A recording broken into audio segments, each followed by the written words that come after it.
Good morning, everybody. We are once again bringing you the Remote World Model Car Club May Bank Holiday Race from surprisingly sunny Slough. If you were with us yesterday, we were absolutely expecting to be drenched all day today. There we are. Hello, everyone. I'm Frank McKinney. To my right over here is James. You can maybe just... No, I can't reach. Oh, there it was. There Just. On the moving camera in a few minutes will be Ben Clark, and he'll be on our camera all day. I'll be yapping at you all day from here, from the Remote World Model Car Club track in Slough, just to the west of London, very close to Heathrow and Windsor Castle, the town of Windsor and Legoland, all the touristy stuff. But the real tourists should be coming here to check out the racing today. We got 6 rounds of qualifying action coming at you. Tomorrow we've got a 7th round of qualifying and the finals. So we'll be looking forward to all of that action happening very soon. We're starting with Nitro, Truggy, and e-buggy today, so it's a little bit flipped around. We have several new racers who showed up today, so they've signed on.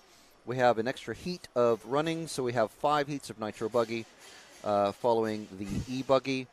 And so we do want to make sure and thank our sponsors. We've got Nemo Buggy, Model Tune, Evolution Models, Shoot Fuel, Reefs RC, Kit RC, Ludicrous Lipos, and Hearts RC Models. And the Hearts team have showed up this morning. They're here. They're going to be the first of the Nitro, well, mixed in with the first of the Nitro Buggy racers. Because they didn't do any seeding practice yesterday.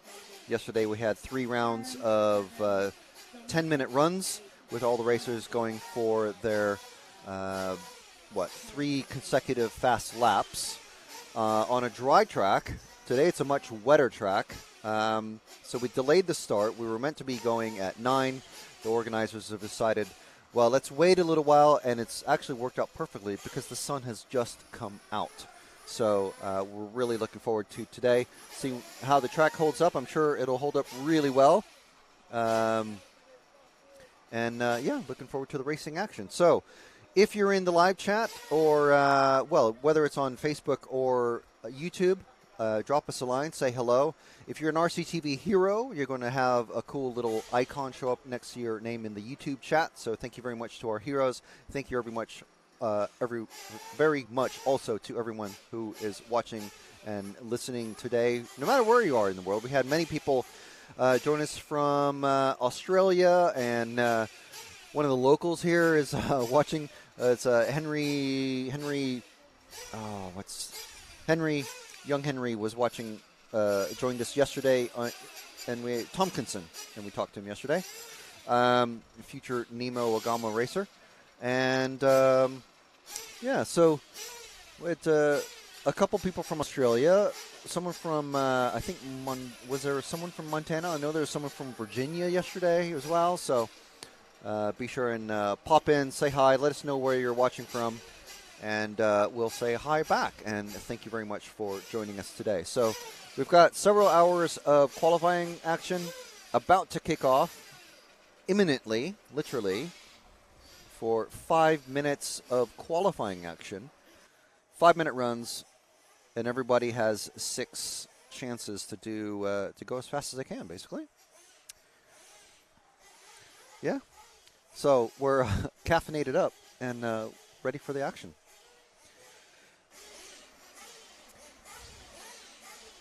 So you can see we've got some clouds starting to, the sun has gone behind the clouds again. We've got a few more clouds than yesterday, but they are moving around, so we're expecting some showers. We might get some rain delays, but we're not expecting too much. So not until 1 o'clock. Not until 1. Hopefully. And hopefully we'll be finished between 4 and 5 today local. That's British summertime, so it's GMT +1. All the confusing varieties of local time zones, all that fun. Local time zones? Well, various time. Well, because we always say like Central European time. Oh, I see. This and that. Oh, look, good news. The rain later's become smaller. It's become smaller. A smaller time window. All right. Okay. Very good. now only between 1 and 3. Cool. Not 1 and 5. And look at that. We have numbers on the sides of the wings. It's amazing. So we can actually tell who is who. We've got driver listings. We've got numbers on the cars that we can read. All is well and good. So I won't have to wait for Ben or ask Ben to flash up both hands and watch the camera dip towards the sky.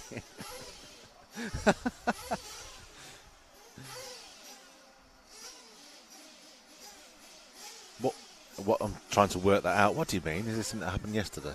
Yeah, well, they only had the numbers on the windscreens of the cars, and the angle that we're sat at cannot see them go by. Yeah.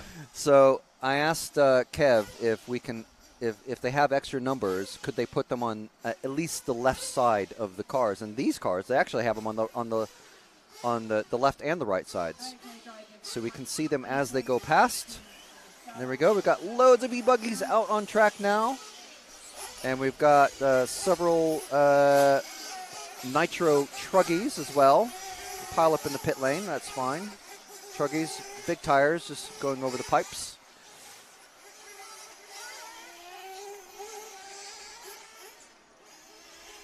There's someone waiting to go. That's an Arma. So it's not really a racing buggy, but it's racy enough. It's good to see one of the non-pro type kits out here. We've got lots of WIRCs. We've got S-Works. We've got Kyoshos. We have Agamas, of course. We have the very large Nemo racing team here.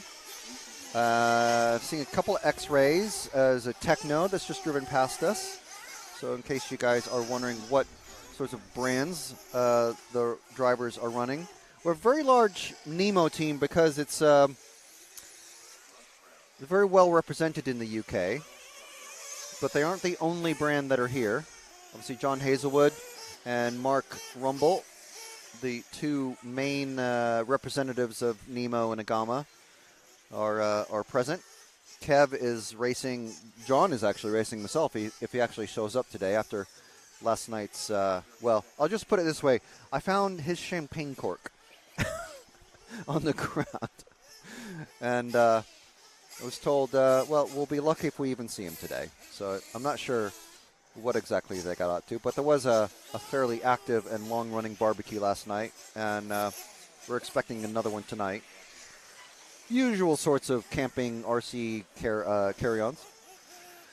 So let's see who we're following now. Car has just flipped over. That's the old hairpin just in front of the Evolution bend, and that's the number 14. I can actually read the numbers. Amazing. That should be Paul Tapsell, but I'll have a look. Yeah, that's out of date. That's the wrong heat. This is correct, but what just showed up, maybe that was from the previous run yesterday. I'm not sure what that full screen graphic was. But you can see there the number 1 vehicle of Billy Grindle. He is actually our TQQ for this for the e-buggies. And I'm not sure for the Nitro as well. Let's see who's the top racer. He is actually Billy Grindley. He's TQ after, well, not TQ. That's the wrong terminology, but he's the top seeded in qualifying after the 10-minute runs yesterday. So Billy running at WIRC, going very quick indeed, and definitely bringing it to the local racers. Let's see what is happening in the chat.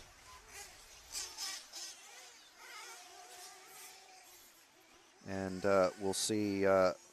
Say hi to everybody. I'm sure there's lots of people. We've got lots of people watching. So thank you very much again for joining.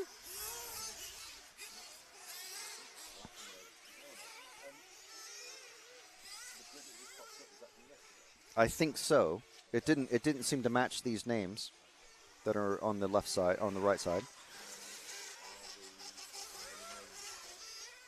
No mains. Finals are tomorrow. So as Henry Tompkinson is putting in the chat, yes, we did have someone from Trinidad yesterday, and yes, quite jealous of what I'm sure is wonderful weather there. So the best 5 heats of the 7 that are going to run. Again, these are 5-minute qualifiers. So this is yesterday. It's going to be a little bit different mindset for everyone from the ones that were running yesterday. So if you remember, 3 consecutive laps is what you were shooting for. So it's a bit like Formula One or motorsport qualifying. Just run 3 perfect laps, as good as you can do, and hopefully you don't have anybody block you or get in your way or try to get out of your way but have a mistake and slow you down. This is 5 minutes solid. As many just go all out for 5 minutes all at a time. The entire run counts, but it's only 5 minutes. So I think this is more what the club races will be used to. Club racers normally won't be getting a seeding practice.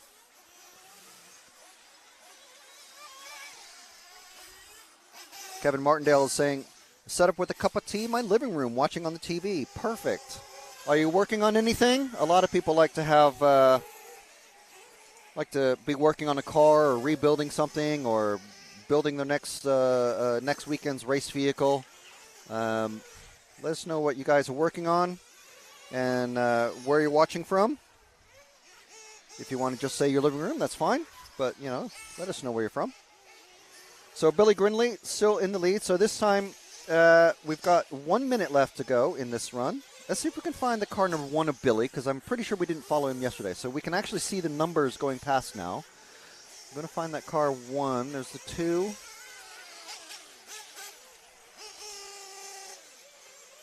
There's an unlabeled car, unlabeled. 14, 12.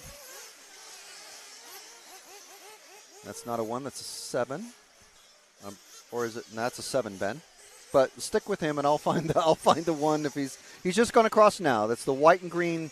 I don't know why I'm pointing, but I'm pointing just for my own sake. Ben can't see what I'm pointing at.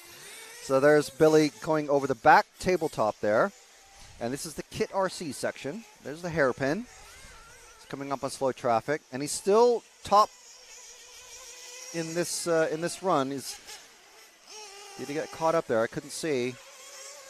He's coming out of the Wild Willie section. It's the old hairpin. There's the chute fuel corner. Over the wood. Onto the concrete. Down the main straight. Into that carousel section. There's not much time left now. His time is actually expired. So this is his last lap. Billy here, top seed of this class, which he's running, which is e-buggy. And so if you guys go on, anyone who's watching, and if you know someone who's driving here this weekend, let us know in the comments who you would like us to follow. Just go on liverc.com, and you can find I believe that's Billy's run complete, but we can keep following him around. He may not be aware yet. No one here is wearing like headset radios like they do with the Euros. I'm sure they're allowed, because if I don't know. I assume they're running to BRCA rules, which are going to be pretty similar or identical to EFRA and IFMAR rules, I think. Let us know, Ashley, if you're listening. Anyway, can't remember where I was going, but that is the race complete. Going over the second tabletop, and then there's that back. So 3 tabletops almost in a row.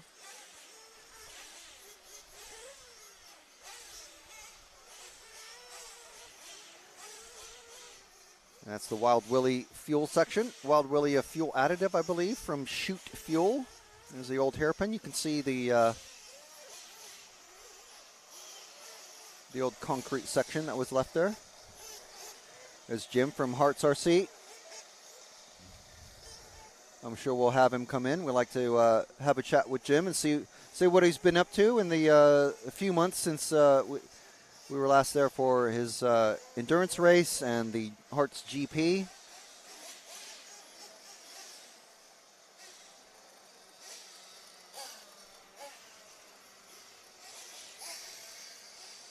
So the next group out.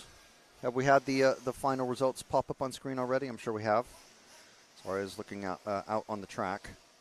Next group is our first group of Nitro buggies. We're going to have 10 in this one.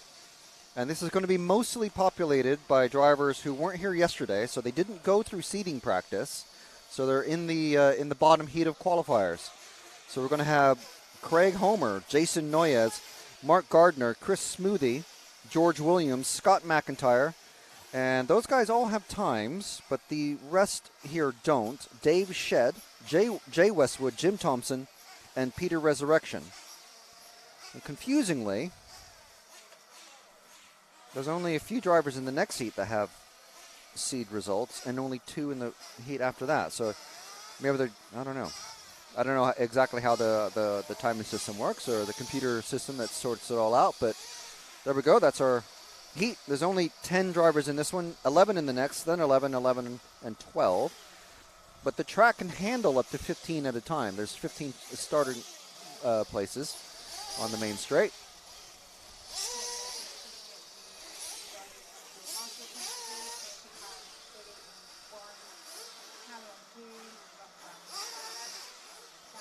So at the moment, we're just on warm-up. And then once they're released on track, they'll have a couple minutes going on the track.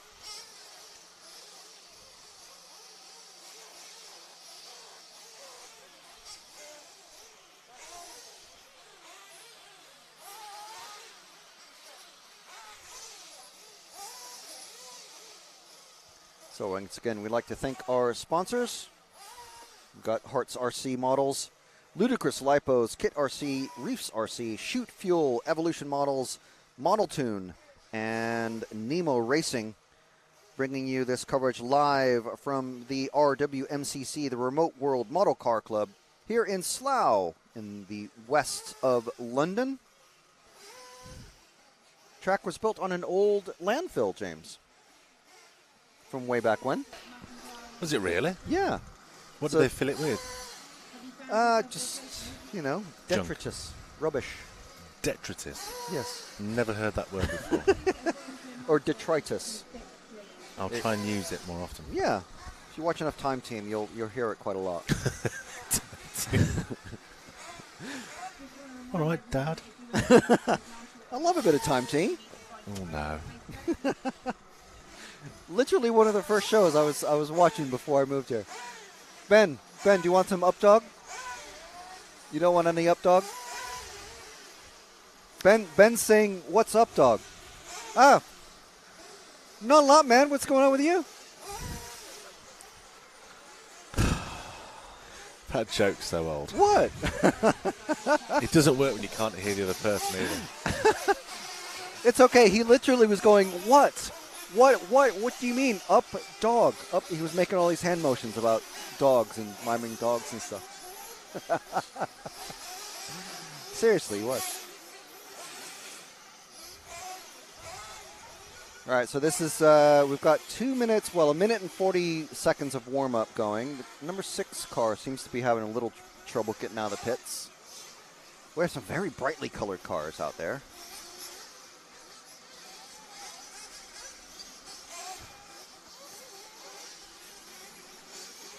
See who are we following. Can I? You don't need this, do you? I can turn this. Yeah, I don't need that. James and I just having a private conversation about things that no one else can see but us.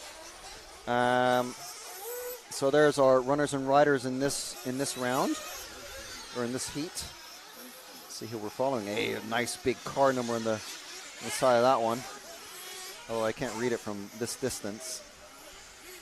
He's made his way over the double, and I think that's the number 7. Which, if it is, that would make it Dave Shed that we're following. The 1 and the 6 just coming out, and the 7 gone into the pits. Just going to be pitting directly below us. You can't quite get an angle on that. So we're just going to move to following different vehicle, which doesn't have a number. I think it's a number 9. We have a.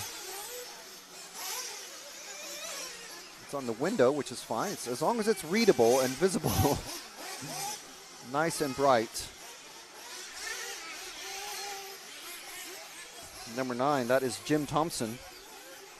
I believe that's Jim from Hearts. See if we can bring up the live chat again. Yes, Karen, definitely so much better to see the numbers. Noyes is pronounced noise. Okay. I'll remember that. We still need to get Jason in here to have a chat with him, find out what is going on with... it's him that has the honeymoon, I believe, right?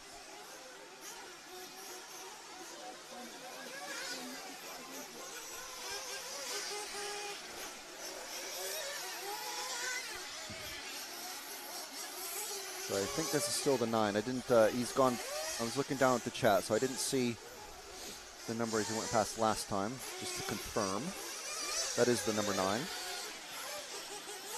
So we'll stick with Jim for a little bit, see how he's doing. This will be, at best, the second time that he's out on track.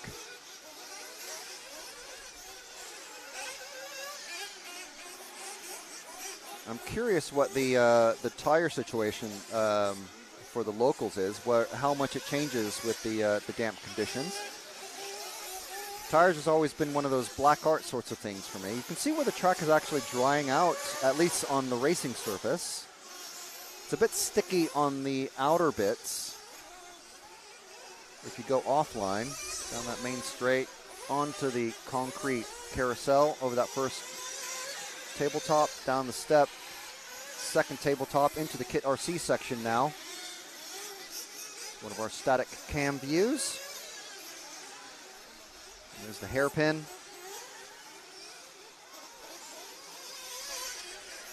And into the Wild Willie section now, over the first jump, over the second. There's some rubberized section. There's the double. Evolution Models at the old hairpin. Into the Sheep Fuel section.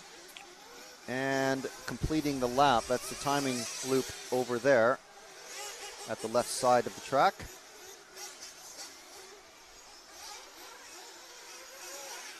So Jim running fourth at the moment. 2 minutes 45 left in this one. So if you want to pick, let's see, let's find Jason Noyes. That's car number 2. I'll see if I can spot him.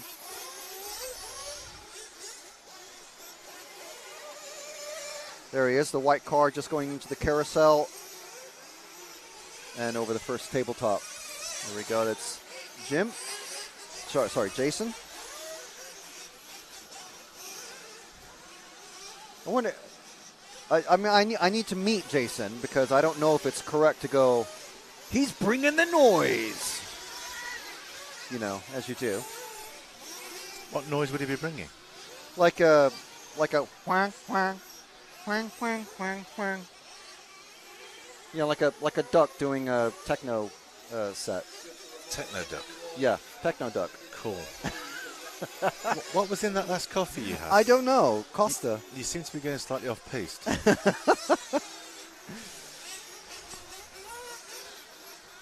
Do you want some up dog? Or I'm good, thanks. You've had enough up dog. Ah, there goes Jason over, but is that gonna mess him up too much? He's currently running third in this one with just under a minute and a half to go through that danger dog leg. One line through that one, so that'll be very interesting to see what happens when the cars are side by side going for position through there. And it's a concrete section. That's the timing loop down that bumpy main straight. He doesn't seem to be bothering too much, but he was here yesterday, so he'll be used to it, I'm sure. There's the back tabletop. Frank, do these cars have a matter baby? Do they have a matter baby? What do you mean? What's the matter, baby? Nothing, baby. What's wrong with you? What? That's just as bad as your updog joke. No, that. What do you mean? Updog is an actual product. It's an actual thing that you can get. Yeah. Mata baby. What is even that? Nothing, baby. I'm gonna look for Updog on eBay, okay. and I'll find it. I'll send you the link. We'll post it in the chat. You're not sure thinking Brewdog?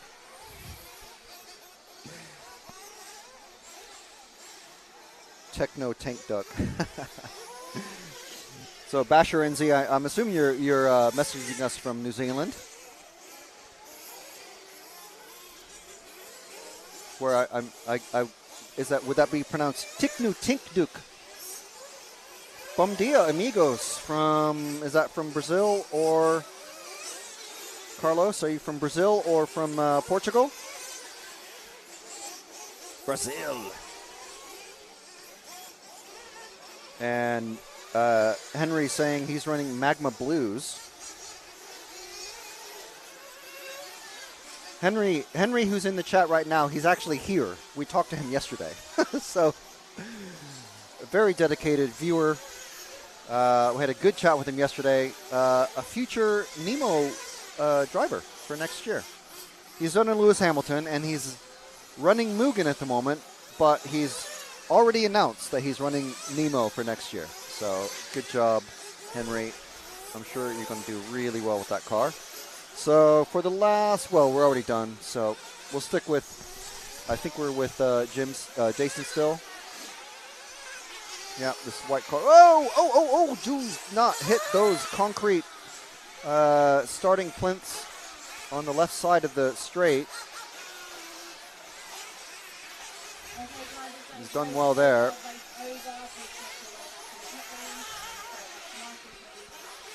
So finishing order is Dave, Jay, Jim, Peter, Jason finishing 5th overall in that one. And that's the first qualifying run for him. Craig, Mark, George, Chris, and Scott. So 5 minutes of qualifying. Everyone's going to have 5 more goes today.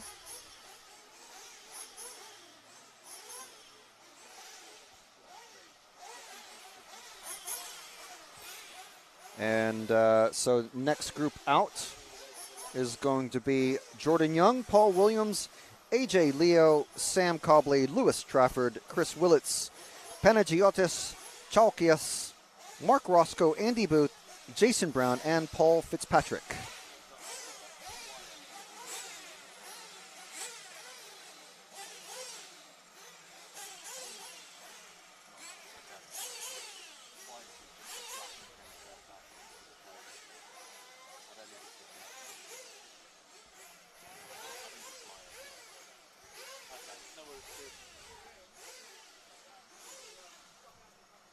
So Henry saying he's out in Heat 4. Indeed he is. I've got an actual print listing here, so that's very helpful for us and for you, everyone who's listening.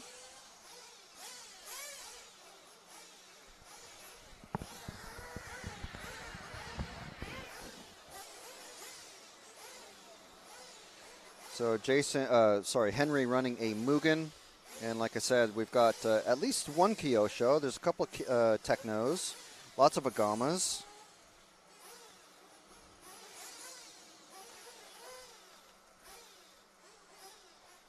So it's a good mix. Mostly Agamas.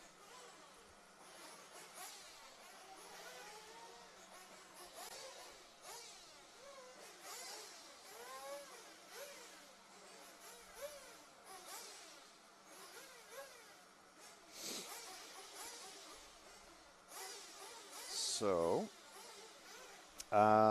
so thank you everybody for watching with us wherever you are in the world. If you're watching in the States, well, you're going to be at least 5 hours behind us. If you're watching from Australia, you're going to be 6, 7, or 8 hours behind us. Let us know what the time zone difference is. I know we had a viewer yesterday. Well, New Zealand is, 8 or 9 hours ahead of us? So it's nighttime for you. But yes, we're watching, we're here live at the Remote World Model Car Club May Bank Holiday Race, thanks to Nemo Racing, Model Tune, Evolution Models, Shoot Fuel, Reefs RC, Kit RC, Ludicrous, Lipos, and Hearts RC models. There we go. There's most of the drivers in the pits. Just waiting to go out.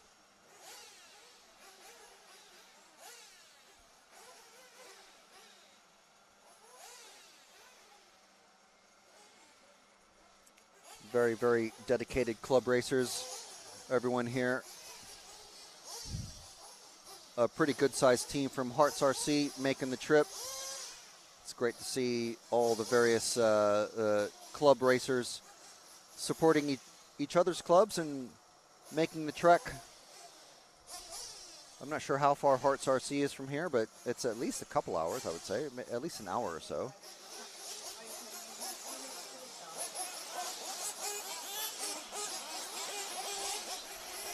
And there they go.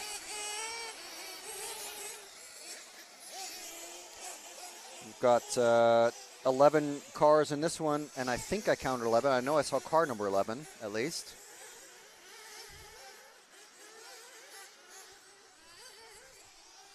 And with this leading car, let's stick with him, and that's car number 1. It's car number 1 of Jordan Young. Fastest 3 laps yesterday was done in 1 minute and 52. So if you divide that by 3, I'm sure someone quicker with math than I will be able to figure that one out. But that was his seeding time yesterday. And I think we've already... This is just a warm-up, so these guys don't go 100%. Just warm up the clutches and the engines, and don't really need to warm up the tires. 45 seconds till the clock actually starts.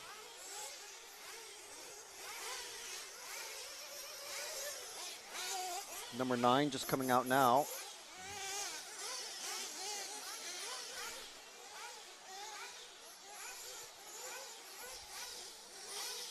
And another car coming into the pits. Missed this mechanic, actually.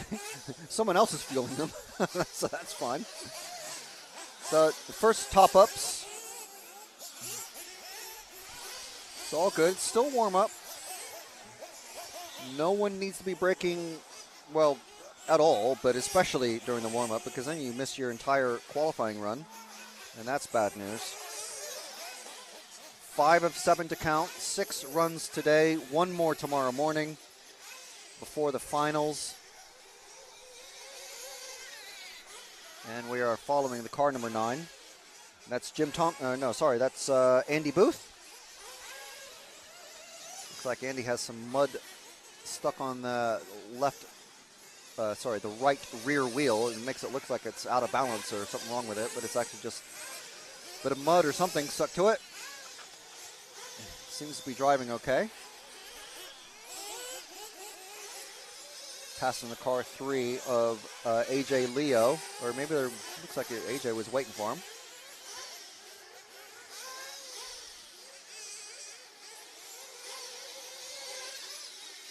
That mud's been flung off now. Car number 9 hitting the carousel okay.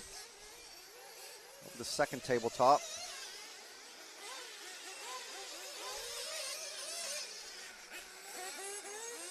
No, it looks like maybe...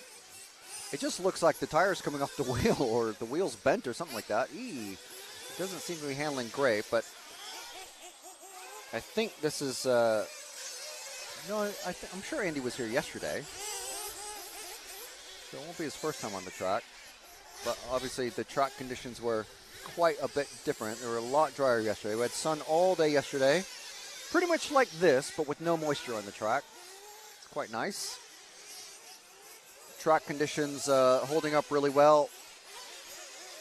It's just the normal look. Oh, that is unfortunate. But both land on the wheels, do the champion's roll, and back out on the track. So like I was saying, 3 laps of seeding practice, 3 consecutive laps, but for the qualifying, all 5 minutes count. You never want to have a bad lap. You never choose to have a bad lap, but if you're going to have a bad lap, have it during seeding practice. drivers who showed up today and missed yesterday's run. Drop back one car to number 6, Ben. This yellow, the yellow wheels and green car of Chris Willits.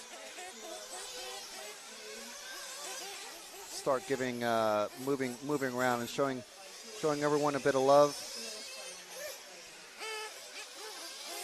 So Chris, very easy to see those yellow wheels. Nice high contrast on the dark brown dirt.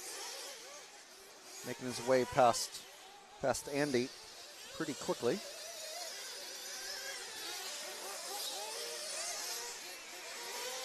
Hitting that carousel, coming up on the number 3 of AJ.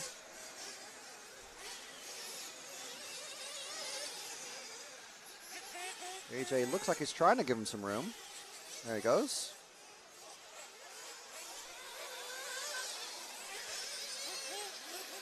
So now Chris has a lot of open space in front of him. He does have, I think it's the number 1 that we were following earlier of Jordan. A couple of corners ahead. That is the number 1 of Jordan. It's just gone past our position. And then there goes Chris.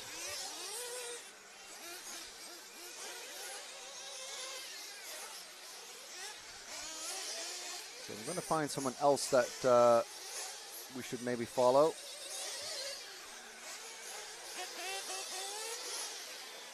So Ben, at the end of the track now, we've got 2 cars. We've got a white and a yellow car.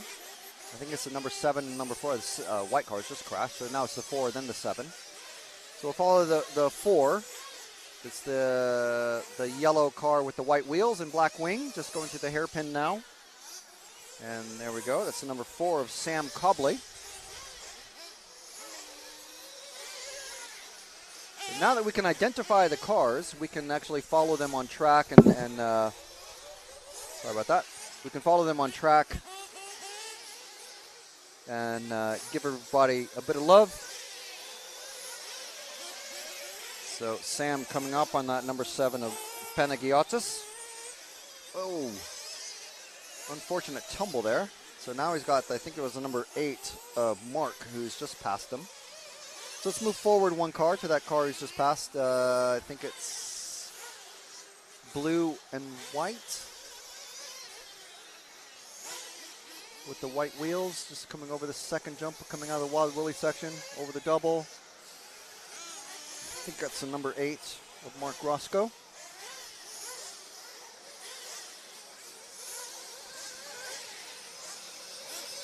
Got a gaggle of 4 cars. Got the old clumping in effect. You have the 8, then the 7, then the, I think that's a 5, then the 4. But we're with the second. Ooh, he's just tipped over himself at the hairpin. So we'll just pick up this next car, the red car coming around. And I think that's the 0 of Jason Brown. Red car, white wheels, black wing. Coming over the double. And just catching the pipe. Riding it like a skateboarder. That is the number 0 of Jason Brown. It's actually number 10. But 0 is just easier to fit on the sticker. Oh, good looking car. As Mark still getting hung up with Panagiotis behind. So we'll stick with this car here. Time is expired, so we'll stick with him to the end. They're being called into the pits now. Next group is already warmed up underneath the driver's stand. And we'll check out what the chat in the chat is happening.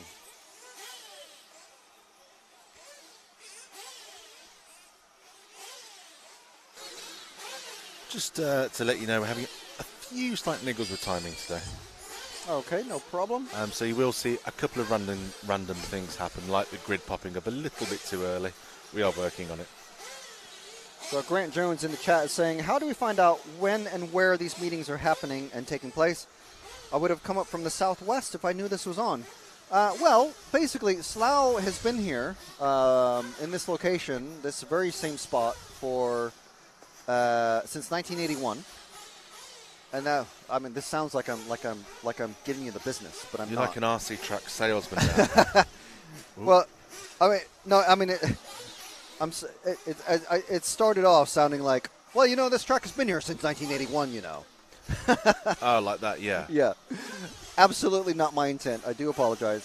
But basically, if you follow... It's been here since 81? Yeah.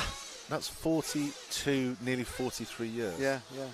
I know that because that's the year I was born.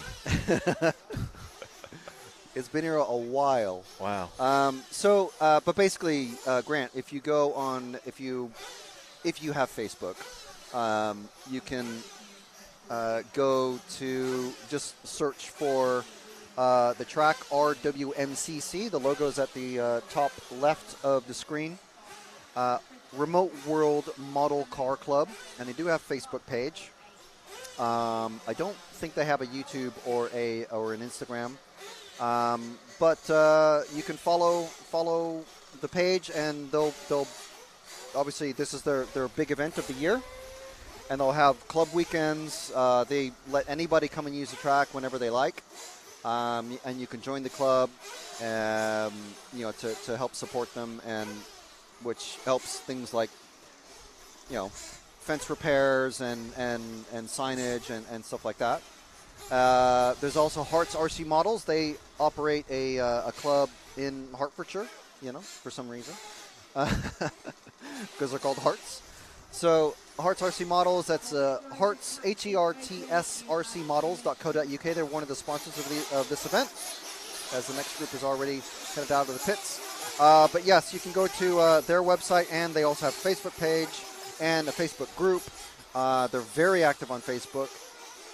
And they have a lot of drivers that go around. So you can also actually go into the RC Racing TV Facebook group. And a lot of the UK clubs will be posting what's going on in there. And there's various clubs in the UK that have their own groups. The 1/10 and 1/8 IC off-road groups, whether you're a nationals level racer or not, or just a club racer. I don't mean it as like you're not as good as a nationals racer, but you know what I mean. If there's club groups, there's nationals groups, there's all sorts of groups that you can follow on Facebook. That's probably the easiest way to do it. Even if you hate Facebook, just sign up with a fake name, or maybe a real name would probably be best, but sign up and just find the groups on Facebook is probably the easiest way, because it costs the clubs and the shops nothing to maintain it on Facebook. Right, so the next group out is Group 4, which is our third group of Nitro Buggy. And out on track right now, this is the warm-up time. So it's Kevin Jones, Daniel Gross, Jack Ritchie, Lewis Turlin, Will Turlin, Mick Townsend, Colin Davies, Jos Hooper, Bryn Hall, Russ Brown, and Gaz Davies. So we have two pairs of relations in this heat.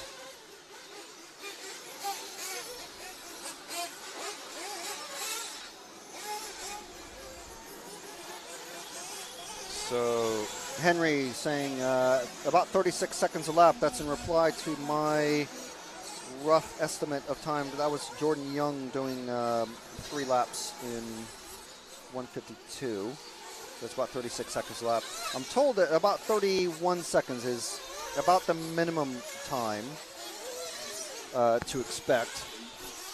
And that was purely for our timing guru, Stefan, so he knew what sort of times to ignore. So if someone does like a 10-second lap, obviously it's way too fast.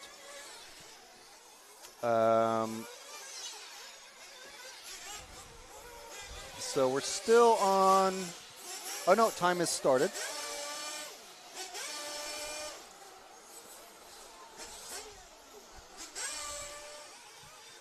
So 4 minutes, 10 seconds left of this first qualifying run for this group.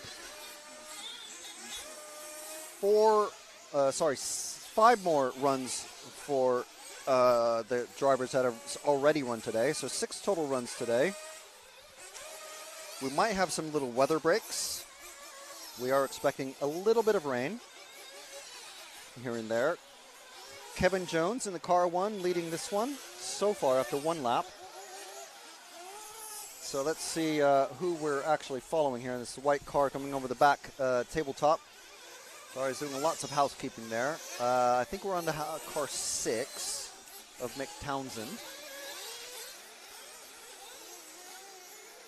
Just confirm that as he goes past, yes, the old hairpin. It's Mick coming through the chute fuel corner. Oh, cutting a little too tight there, catching the pipe. And that's wood there that he's landed on. It's the only bit of wood on the track, I believe. It's not a 6 at all, that's 4. Or no, where's he gone? Ben has found the car 1. Very good. That is our leader, Kevin Jones. So we'll stick with him and follow a fast guy for a little bit. Nice and bright as well. Very easy to follow.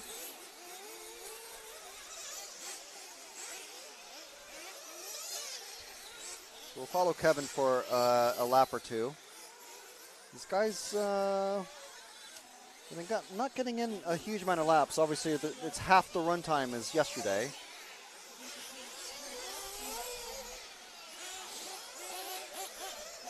Kevin coming over the final jump, and that's the timing loop there.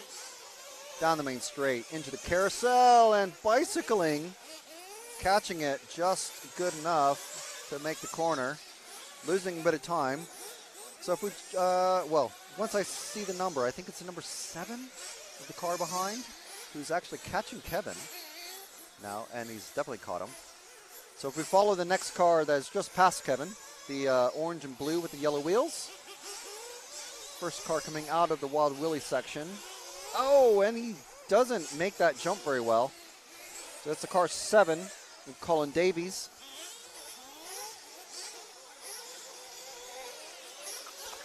Less than 3.5 minutes left in this one. Nice turn through the carousel. Still catching the pipe, but it's okay.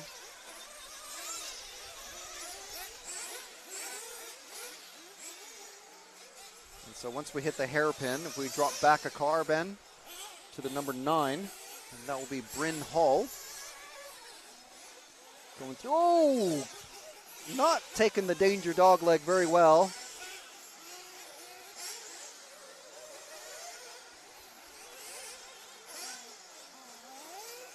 And, oh, was that him going over again?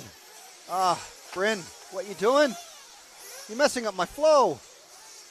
I was going to be dropping back a car a lap at a time, but that's okay. Bryn's not worried about that. He's trying to make a good 5-minute run here, 5-minute qualifying. Kev, how is it going? Thank you. Yeah? I had a request from some of the sponsors that we get mentioning a bit more often. Yeah? Yeah, well, one of the sponsors. Shoot Fuel. I mention them every time I mention all the sponsors. I know. And they have a corner named after them as well. I said I'd come over. Yeah. No worries. I told him I'll get you to come over and do an interview with him as well. Come over them whenever you want. Whenever you want. Whoever's here, there's like Evolution, Jim from Heart, and anybody who's actually here from the sponsor for sure. Whenever they want. I mean, I listened to it last night and I heard you say that. yeah. I just thought I'd make it look like I bought those. Yeah. I mean, we can give it. But yeah, I mean, I mention them all the time. I mean, not all the time, but whenever I mention, whenever I mention any of these sponsors, I mention them all, basically. But they do have that whole section there named after them as well, so just the banner. I'm calling that the old hairpin, by the way, just like Donington. Yeah. Because it's obviously a hairpin, it's the old hairpin. Yeah, it was. It used to come in that way and then round that way. Yeah. So. Anyway, really good yesterday. Good. Okay. All right. So just having a chat there with Mr. Kev Brunston, one of the senior guys of the track. So who are we with? We're still with it's the car number 9 of Michael Walker, I think. Oh, and not going so well out of that chute fuel section.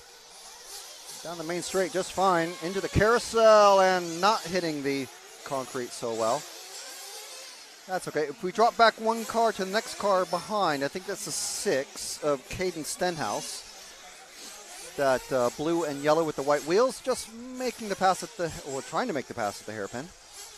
Through the danger dog leg, and Caden not able to get past very easily. There he goes. Sometimes that's all you have to do is just wait for the driver in front to make a mistake. But that is the end of the run now for this group. And that was, sorry, that wasn't Caden at all. That was Mick, I think. Look at the wrong listing there.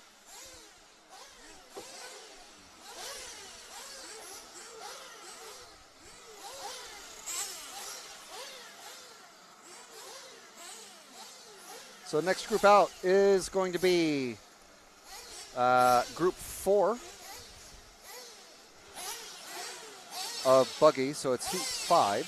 So this group and one more group, and then that is the first round complete. And then just 5 more to go.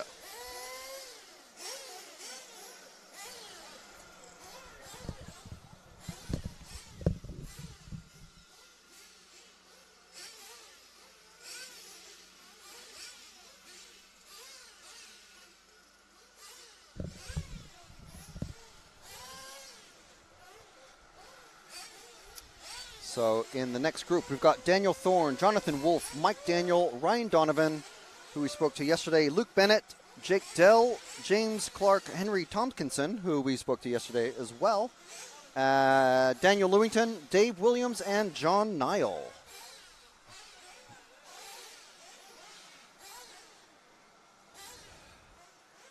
So we do want to thank our sponsors for allowing us to bring you this live all weekend, 3 days of live coverage from the Remote World Model Car Club here in sunny Slough.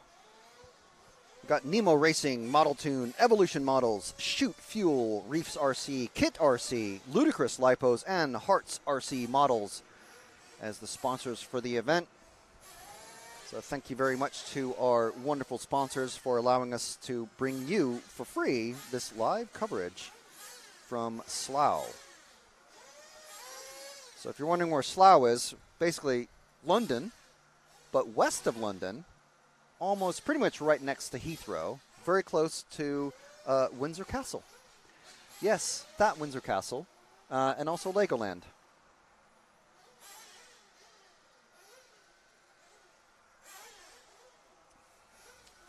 So let's see if we have any follow requests in the chat. We are taking follow requests, but please give us plenty of time to, plenty of warning. You know, we're not able to, we only have one pair of eyes. At least only I do.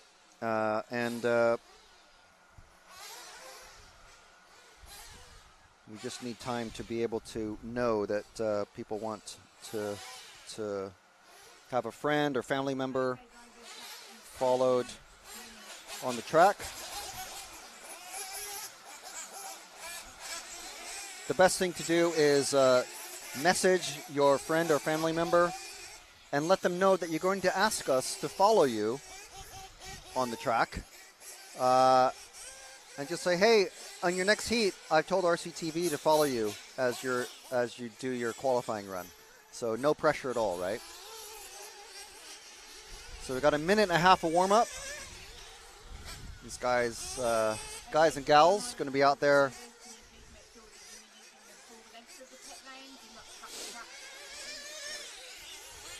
getting the engines warmed up and the clutches and maximum efficiency. Coming for a top-up or two. And then we got 5 minutes of qualifying run to do. As many laps as you can do. And I believe, I'm not sure, there might be a reseed for tomorrow morning's qualifying.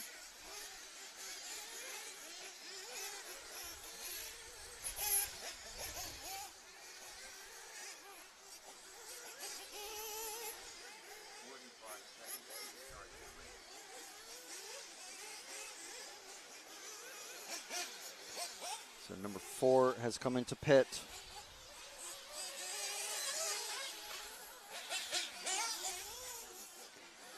That's Ryan Donovan. Number 1 has just come out. It's Daniel Thorne. Number 11 has just come out. It's John Nile.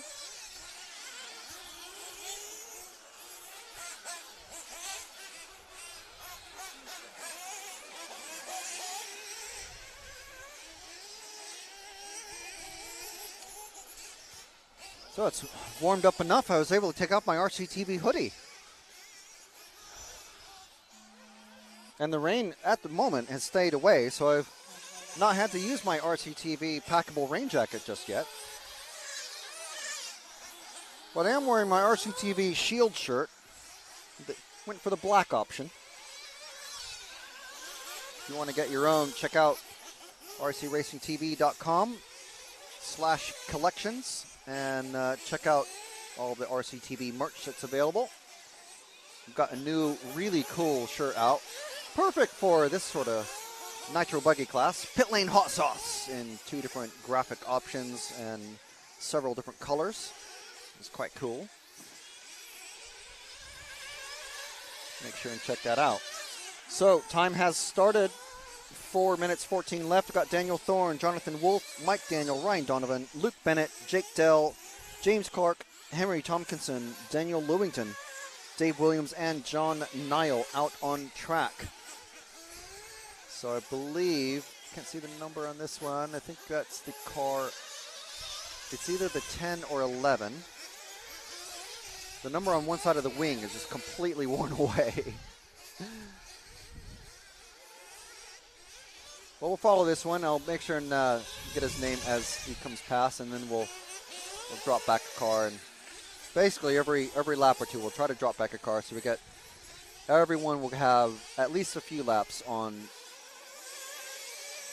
the live coverage by the end of the day. I want to say it's a 12, which I think that's going to be John Hazelwood.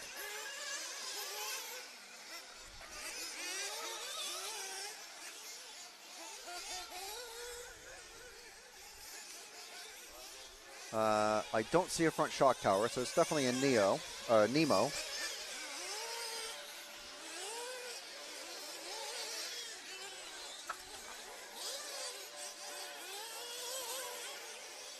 So try to identify it this time for sure.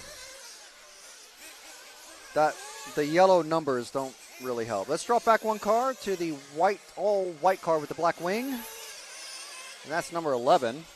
Kev Brunsden.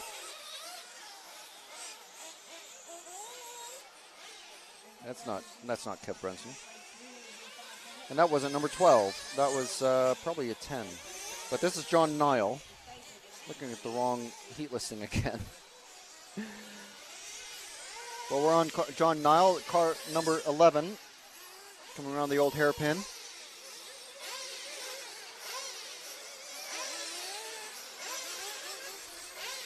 Running a Kyosho.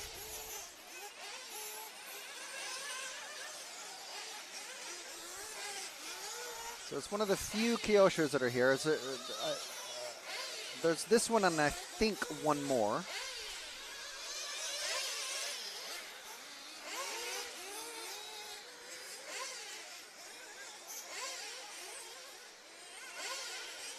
So, Ben, if we drop back one car to the green and orange car, I think that's car 6 of Jake Dell. I'll just confirm that when we... no, it's car number 8 of Henry Tompkinson. So this is a Mugen. Young Henry, who's been very active in the chat. I'm going to have to ask him if he can let me have a go on his Segway. He's got a cool little Segway hoverboard scooter thingy.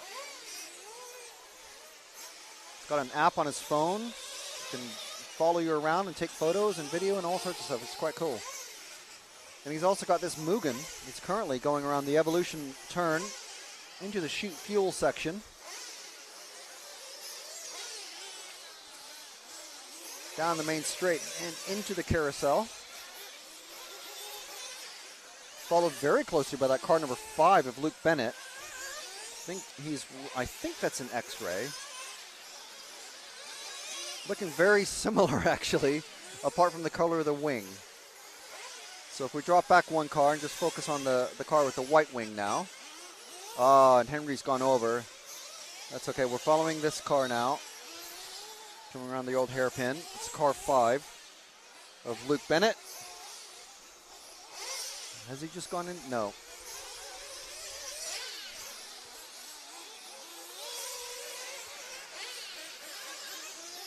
I want to say it's a WIRC. It looks like a WIRC sticker. Coming over the back tabletop now. Luke, one of the locals here. He's the one who actually told me this place has been open since 1981. Perfect spot for a model car track between a very busy motorway and a country park on an old landfill site. And the approach to Heathrow. Absolutely no one is going to complain about noise. No.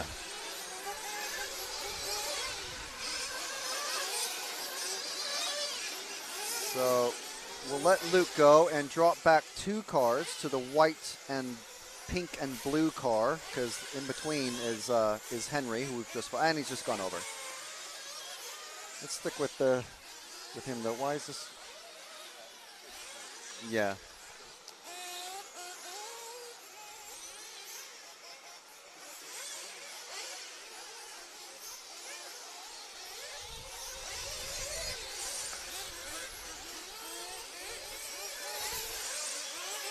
That's a car 2, I believe, that we're following now, of Jonathan Wolf. Jonathan being hounded by the car 11 of John Nile, who himself is being hounded by another car with all yellow wheels. And I think that his time expired. And if we didn't get to follow someone, or if you're watching this back and we didn't get to follow your particular car for a lap or two, don't worry. If you're watching us back not live, just skip forward about an hour or so and find your heat in the next time, and hopefully we'll follow it then. If you're watching us live, stick around for an hour or so.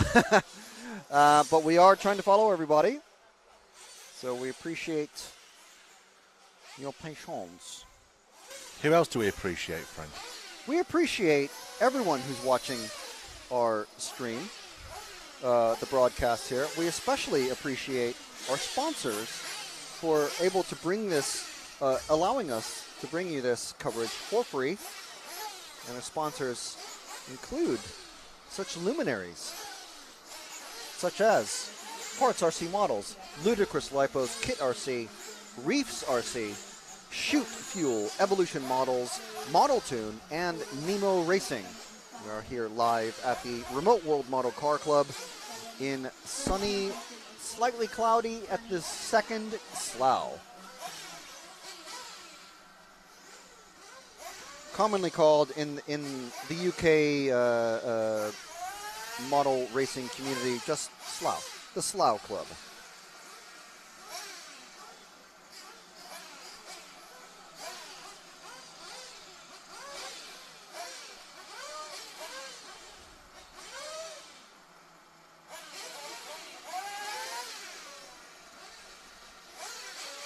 So the next group is our fastest group of Nitro buggy racers. So the TQQ, as I was calling them earlier, top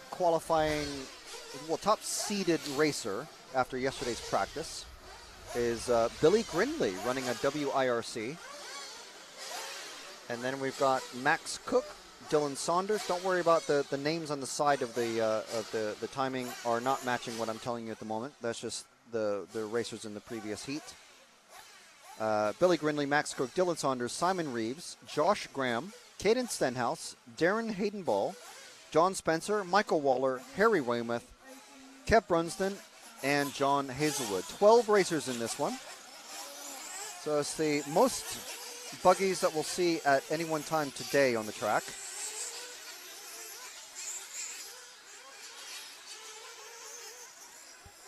There we have them. Oh. Yeah, that's the previous group.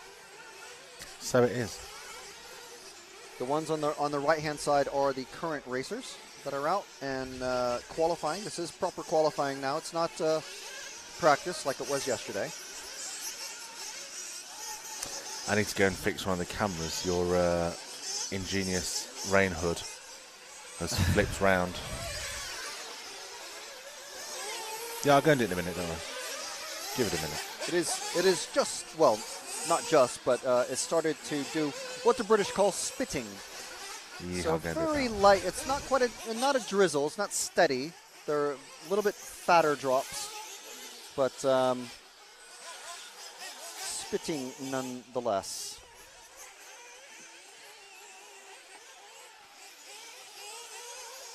RC Josh, okay.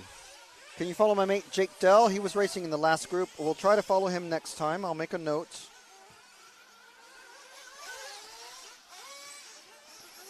Chewy RC saying, what's up, racers? What's up, Chewy RC? Thank you very much for joining us. Black Camera Media saying, this man can sell salt to the sea. Give this man a pay raise. I'm assuming you're talking about me. I don't know. And Carlos from Brazil saying, Intervalo Accelera, which I imagine means go fast. Very good. These guys are going to be doing their very best, I'm sure. Burr Per Pew Pew saying car 6. And that is Caden Stenhouse. So we will give him a follow. We'll find car 6 first. I'm assuming you mean this group that's out on track now. If we did miss, we do apologize for missing Jake Dell in the last run, but if you let us know ahead of time, give us a little bit more notice.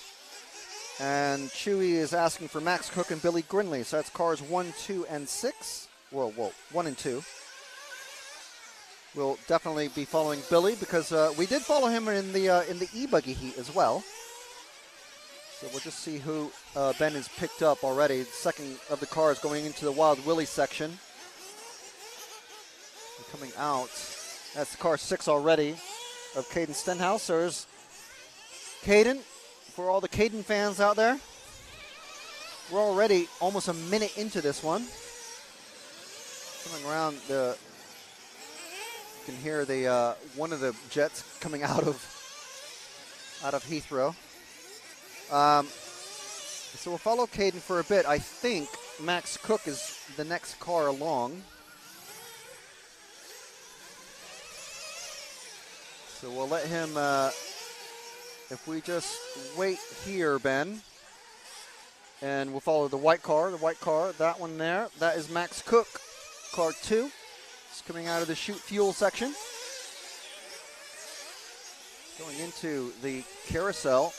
Nicely handled over the step, over the second of the tabletops, catching Caden.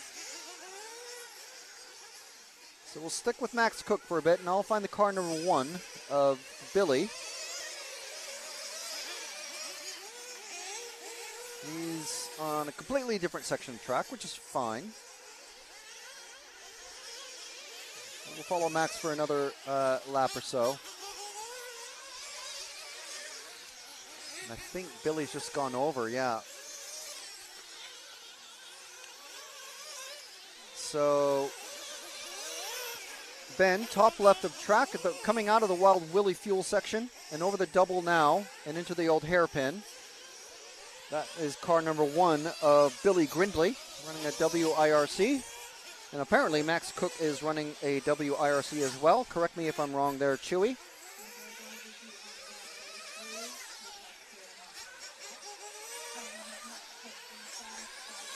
Chewy saying Caden is rapid. Raced with him at the Shrewsbury race.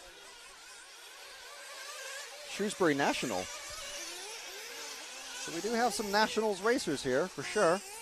I'm pretty sure Billy with top seed in both e-buggy and Nitro buggy after yesterday. I'm sure he's a Nationals level racer as well. And Chewy just confirming that for me, that Billy and Max are both WIRC, as am I, says Chewy. Well, I kind of figured that. Yeah, we have the WRC guys are pitted right next to the control van where we're at. So Billy coming out of the hairpin. So if you guys want to see what a fast lap looks like, well, okay, maybe I spoke too soon. I'm really sorry about that, Billy. That's literally the curse of the commentator in action. Okay, but this one, he's going to nail this one. He's going to nail this one. 30-second lap. Come on.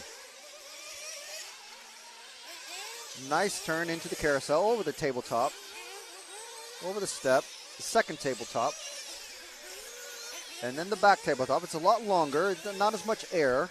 It's quite bumpy on the exit. Then the hairpin. Danger dog leg. Right, left, nearly touches on the left side there. The Wild Willie fuel section. Pair of singles, then a double. The old hairpin at the Evolution models. The fuel corner over the wood. Oh! And that was quick. So it's 51. I looked at the clock that's right next to the timing loop, but I couldn't figure it out. But if you go to liverc.com, you'll be able to see all the lap times and everything happening live, just as the name implies. Yeah, Layered Balloon saying, out of all the heats, which are the top drivers? This heat right here is the top group of racers. As I was just saying, Billy Grinley, who we're following now in the car 1, he is the top seed after yesterday's 3 practice seeding practice runs. And he's got Max Cook right behind him, who I would say is actually on a faster run, because Billy seems to have made a few mistakes, and Billy knows that as well and lets him by. So let's roll his white car once again. There's the first car coming over the double now. That's Max Cook again in a WIRC.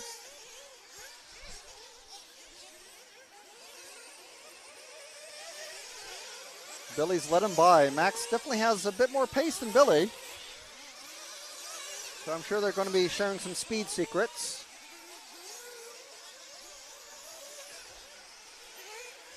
As the sun is coming out once again. So, Ben, if we drop back 3 cars to the red and white car. Okay, that's the race over anyway, but we can get a couple seconds of action for, I think it's the car 4 of Simon Reeves. Everyone's being called into the pits now. So that is the top group of racers. And you can see the results on the Live RC page, and I will see if I can bring that up myself. So if we just go to liverc.com.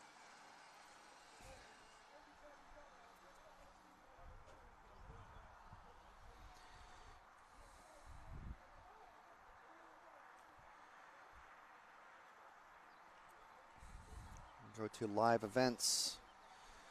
There's lots and lots of racing happening right now. Remote World Model Car Club is what you want to look for.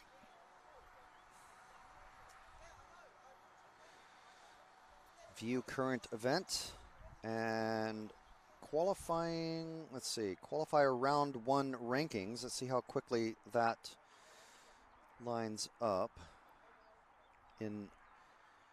In Nitro Buggy, Josh Graham has taken the top spot.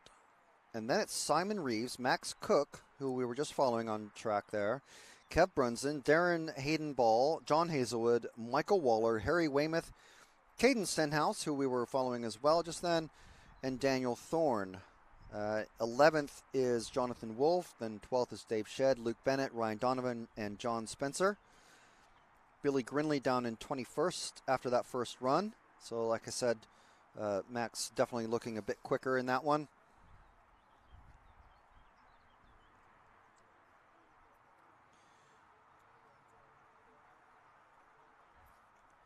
So just going to make a few notes here. So Max finishing 3rd. Josh Graham, he's not even in that top heat.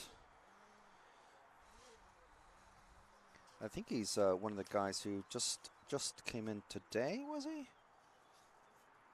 Oh, no, sorry. He is in the top 8. So, top round 1 TQ for Josh Graham. Simon Reeves, 2nd. Max Cook, I've already written down. He's at 3rd. Then Kev Brunston, 4th. Darren Hayden Ball, 5th. John Hazelwood, 6th. Michael Waller, 7th. Harry Weymouth, 8th.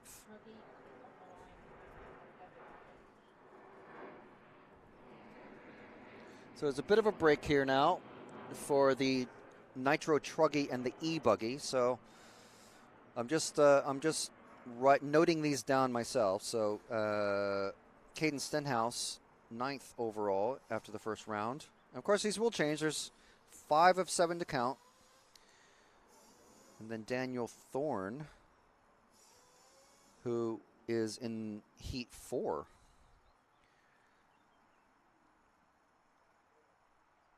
Is 10th at the moment. I'm assuming they're going to run 12 or 15 racers in the finals tomorrow.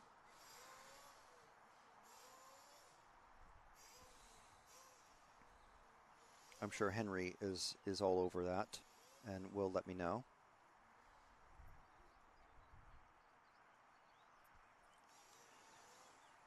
But yeah, so that's our current standings after the first round of qualifying.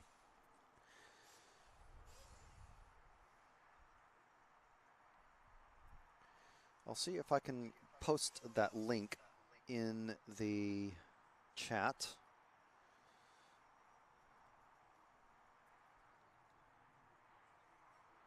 It'll probably be under my personal account, but it doesn't matter.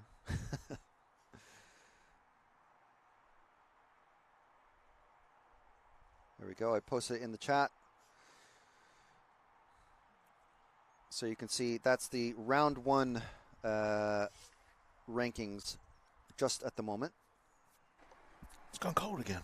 Yeah, it's gone cold again. I'm like, I was literally just looking around for my hoodie. Do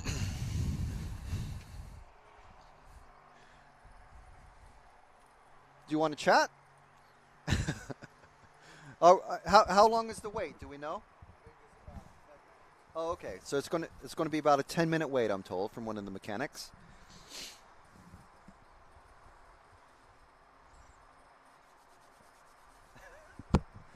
Ben's put his jacket back on, but Ben's skinny. He doesn't have much fat on him to. He's not skinny though. Yeah, but it doesn't. It's not going to hold in much heat, is it? You need to go down to a single ab to hold in the heat. Ben's still wondering what is up, dog.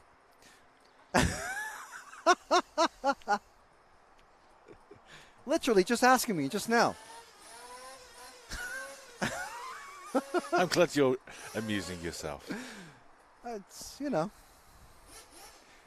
it's an amusing situation. Where are we after this event, Frank? RCTV, as in the royal we. The real royal we. Yeah. The roar. I believe Monday, yes. Matt, Nick, Matt and Nick, I thought. And others are headed to Giardini Naxos in Sicily. They are for the GT8 and GTE European Championships with EFRA. So that is going to be an event that I am actually, honestly, sorely missing. So I was at that track last year for the 1/10th IC track European Championships. Great racing with Dario Balestre and Tony Gruber, who ended up winning that one. And then Dario kind of got it back with the 1/8th IC track in Portugal, and then got the Worlds as well. But then Tony got the GT8 Worlds. So, yeah, a bit of a back and forth with those guys. But good friends. Well, at least friends. I mean, they're definitely friendly. I don't know if they're like supermates or whatever. But yeah, they certainly respect each other on track. And that was some good racing, though. So, yes, it will be very, very good. And I am missing. I do love to go to Italy, and now I love to go to Sicily as well. So, yes, Zach and I had a really good time in Sicily last year. Granita, love it. Cornetto with amaretto, love it. Cornetto is being a croissant. Oh, is that what it is? Yeah. Italian for croissant is cornetto. I thought cornetto is Italian for ice cream. No, that's gelato. Oh, gelato. But it's not actually ice cream. It's like a denser. There's less air in it, so that's what makes it more dense and just gelato instead of ice cream. And now I know. Yeah, I've been educated. 450 something days of Italian Duolingo and watching all sorts of videos and buying language books and all sorts of things. So yeah, I'm kind of into it. Maybe You're basically Italian now. Well, my in my headcanon, my claim to fame is a Belgian dude mistook me when I was a teenager for an Italian dude. Oh. I'm like, oh, this European thinks I'm Italian. Sweet. Gracias. Yeah.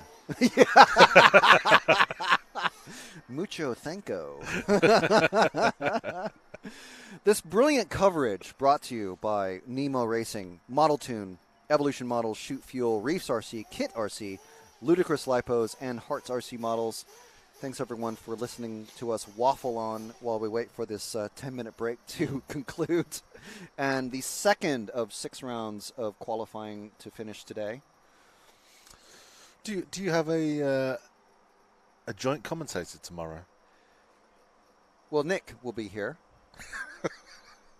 Well, Nick will be here. I'm with this guy named Nick. I don't know. Well, I mean, I say that because I'm sort of joint commentator tomorrow. Yeah, but we're not gonna demote you, Frank. You've spearheaded this event. We can't have Nick just come in and taking all the glory on the finals day. He's not going to know who anyone is. Because they're fairly. Nick is doing karting live streaming at the minute with his channel, Karting Live TV, and I believe they're not that far away. I'm not. It's I know they're Forest London. Edge is the name of the track that they're at, I believe. It's a whole new track. I was just watching the coverage earlier, and I've never seen. There's trees blocking. There's all sorts of stuff happening. 40 miles away. Right. So yes, he's not far away. He's there with Ash and Joe, and I'm assuming 1 or 2 others, Paul and Scotty. I think guess Paul will be there. He's literally down the M3. Yeah, just down from us. There you go. So Nick will be here on his way home-ish, I guess. Well, he's probably going home tonight and then coming back down, popping down from the Luton, Milton Keynes area tomorrow morning. So I'll be on camera for a little bit, and then Ben will be back, and he'll be on camera, and then I'll be running around, I'm assuming, getting news from the pits and helping Nick out with who's doing what and who's been fast and who's driving what, that sort of thing. And maybe some brawl, as we call B-roll, in B-roll. the industry. Yeah. So we have some Truggies getting rubbed up. Max Cook on second. I need another volunteer marshal for position 3. Simon Reed on 4. Brian on 5. Black Camera Media saying that cameraman is amazing. 11 out of 10. Heart eyes emoji smiley face.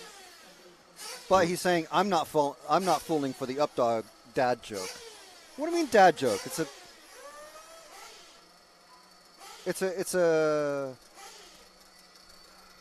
Is it a dad joke? No, I don't think it's a dad joke. Layered Balloon saying RC Racing and the Indy 500 on in the same day. That's a good day. It definitely is. And then Chewy says, plus Monaco GP and MotoGP in Catalunya. Yes, so I'll definitely be watching all of that. I usually watch all of the qualifying from everything for MotoGP. But when I'm away on a weekend like today, this weekend, it's like, I don't have time to watch qualifying and everything. So it's like, okay, just the sprint and then the main races. So that's when's still the 4 final? races. When's the finals? Tomorrow for MotoGP? Yes. No, So- finals are today for MotoGP. So are you like, no spoilers? No spoilers. None at all. I won't do it to you. I did accidentally do it with Formula One to Nick Damon, which he still is very bitter about to this day. Well, he's very good. He'll watch the highlights, but he'll say, I'm watching the highlights of MotoGP, so if you don't want to know, leave the room. So I leave the room. Fair enough. Yeah. Shouldn't he leave the room? Well, He's the one creating the problem. You should say to him, no, Nick, you leave the room. yeah. Chewy RC saying, you guys need a commentator. I think we're covered, but thank you very much for the offer. Truggy Love, I'm third in the UK Truggy Nationals at the moment. Okay. Well, maybe you're a good one to ask them because we only have 4 Truggy racers here. Where are the rest of them? I know this isn't, maybe a Nationals level race or anything like that, but where's the rest of the Truggy guys? So tell us how many Truggy racers are in the Truggy Nationals and if there are any E-Truggy. Yeah, granted it's not a massive class, but still. Is that person from the UK, though? Well, he must be. He says he's in the UK Truggy Nationals. Oh, UK, so he did say UK. Black Hammer Media is saying, not to mention Spa International GT races on as well. Yes. Lots of MotoGP, moto racing action. Goes into silly season now. We start getting silly. The motorsport industry starts. Silly as in, like, there's lots of stuff on every weekend. Every weekend. And then when, like, Nick and John are at Le Mans, try to watch 24 hours of that. It's like, wow, okay, very busy.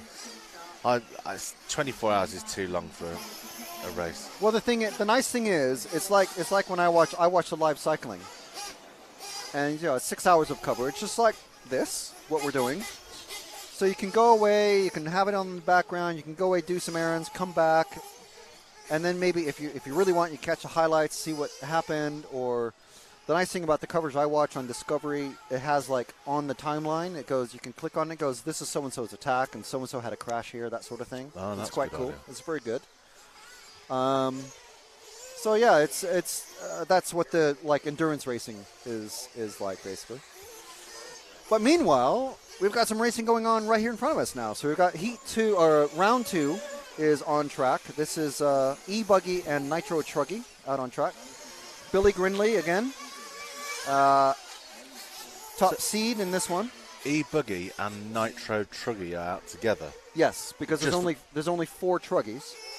Are they going to do separate finals or just? I don't think so. It's not really like disrupting too much. Because there's 15 total, and the track literally has 15 starting spaces, so there's enough space. Yeah. Are they similar speeds? The buggies are a lot faster.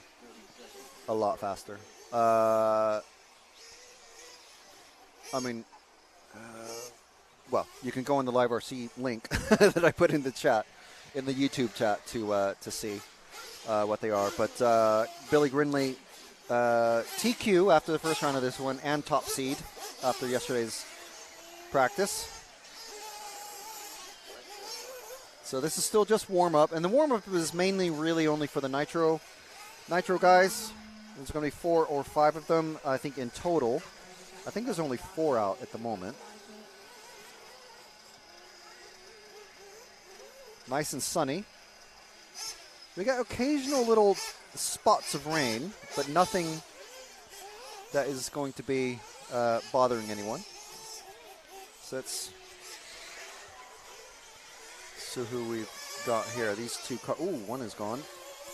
All right, so that is, I think that's Kev Brunston. Yeah, so it's the yellow and purple. We'll stick with Kev for a bit. Give him some love. I think it's a car 10. Running a Nemo E-Buggy with the lay-down shocks. So it's the N1E, I assume? I'm not sure what they're actually called, the various models. Some of them, especially the Kyosho ones, have just a mouthful of syllables of names.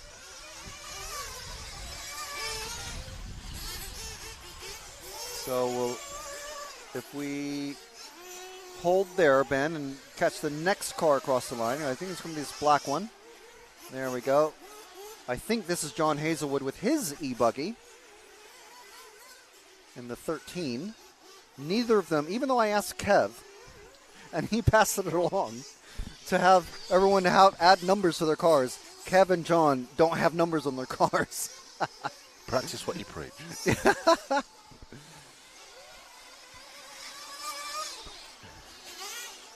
So John getting a bit hung up there. Let's see if John is the one that gets dinged up. Yeah. John Hazelwood is actually listed twice. He's car 12 and 13. So now I'm very confused. And you can see on the timing there, there's a space between the top group of drivers. So from Max down to Caden. Is this correct? No, yeah. So Billy is in this one.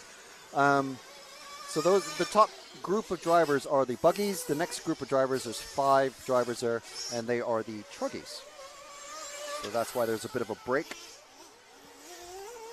in the timing graphic on the right side of the page, on the right side of the graphics. All right, so let's leave John. Are we? Okay, so we are on a different car now. It's I think that's it's either a 6 or a 4.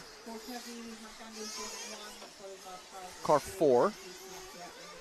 Car 4 of Daniel Lewington. Oh, sideways there, trying to avoid the car crashing in the danger dog leg, and now gets hung up together coming out of the Wild Willie section. Over the hold a hairpin into the chute fuel corner, and then down the straight. It's another Agama.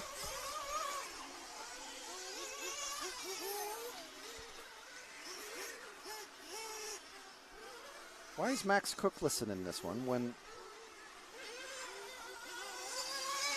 on my printed sheet he's not? So now I have to look at the this is Simon Reeves. It's car 4 on the live timing, so got to check that out.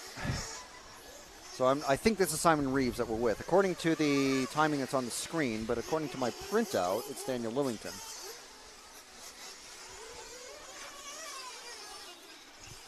Because I don't have Simon Reeves on this at all, so I'm not sure what is who and who is what.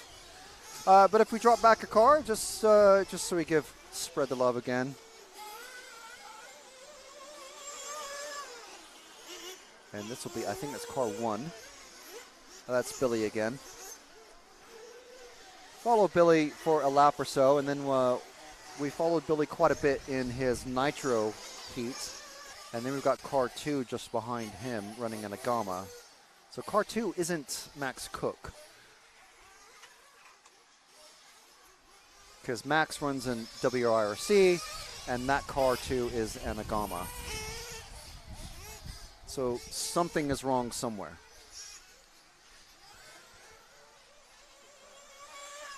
I want to say this, because this is showing John Hazelwood as a car 12 and John as car 13. Okay. Well, this is what I was saying. There's 9 buggies and a few Truggies, so that's what I assumed the gap was.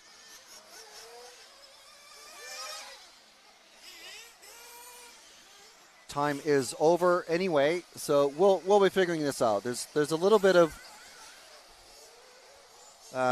just sorting out to do with Live RC has a wonderful system in place, but it is a little bit new to us, so we're still just working out exactly how to make everything look and work perfectly with our system. So at the moment, I'm going to go with the printed results being what they're meant to be.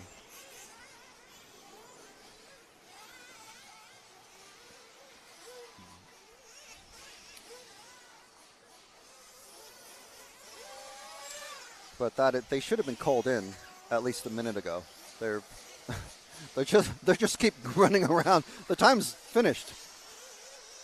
according to our timing. Oh, there we go. So is that...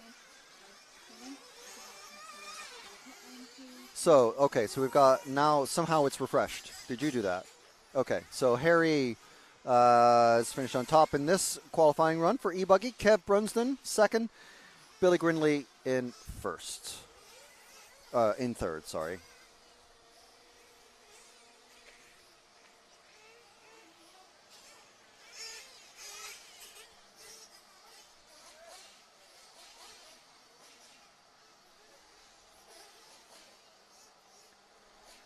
And as far as the Truggies, not sure.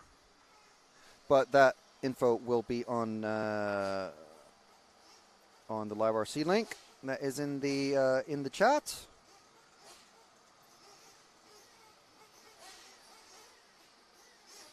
So we have any questions here?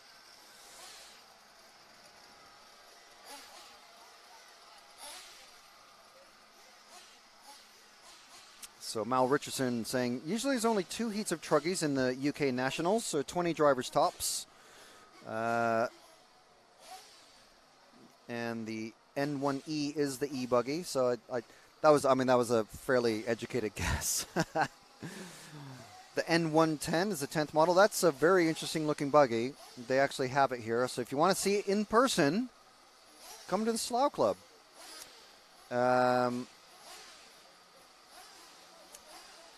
As Chewy saying, Motorsport Bonanza. It definitely is.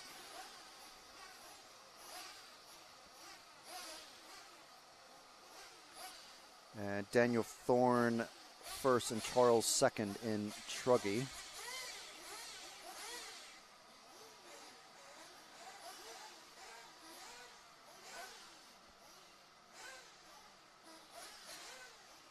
So the first heat of Nitro buggies is about to go out on track. You can hear them revving up behind me.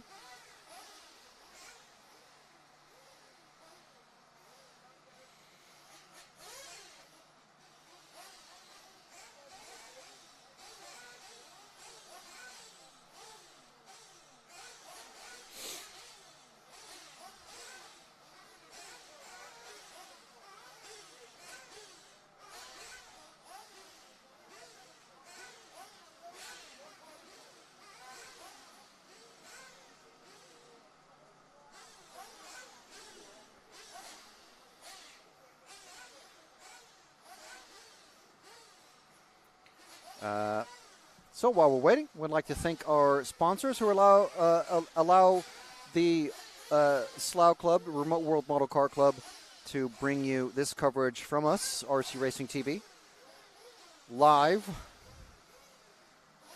in person.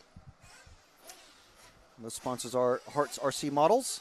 We've got several of the racers here are from Hart's. Ludicrous Lipos, Shoot Fuel, Reefs RC, Kit RC, Evolution Models, Model Tune, and Nemo Racing.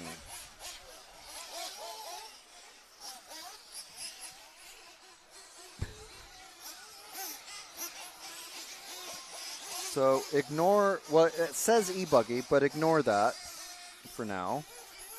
Still ironing out that.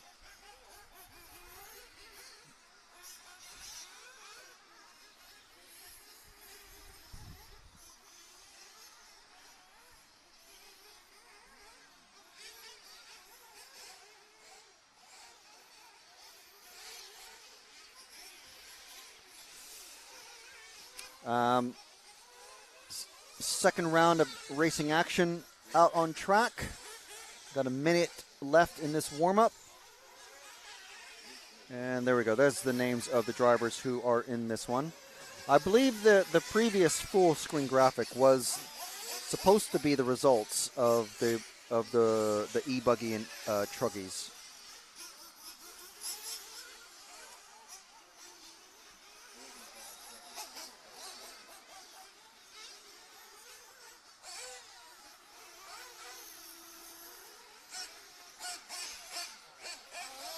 And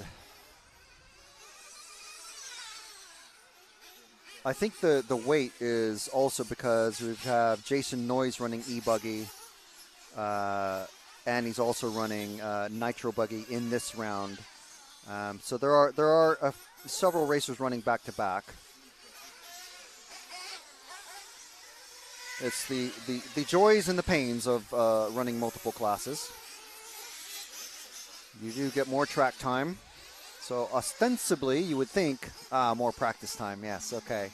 I can test these tires in my e-buggy, and I know what'll work for my Nitro buggy. Shock settings, suspension, and all that. But it does mean you are a bit harried in between when you're running back-to-back. So anyway, in this one, as you saw on screen, we've got Craig Homer, Jason Noyes, Mark Gardner, Chris Smoothie, George Williams, Scott McIntyre, Dave Shedd, Jay Westwood, Jim Thompson, and Peter Resurrection. And who are we following now? We've got, I think that is car... It's either a 2, 3, or 7. I definitely can't see from this distance.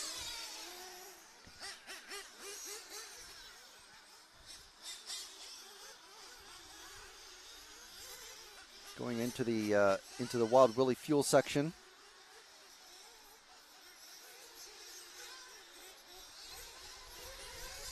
I want to say it's 4 going into shoot fuel section. Yeah, 4 is what Ben is telling me. Thanks, dog.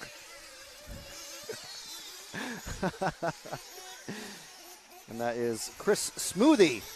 I do love a smoothie.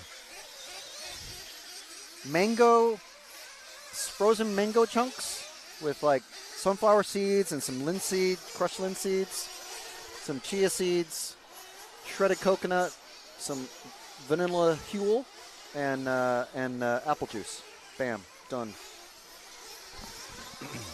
Toffee cake. like a whole cake in a blender. About a quarter. Oat milk, ice cream, vanilla extract. Well, I mean, yeah, before dessert, and maple shake. syrup.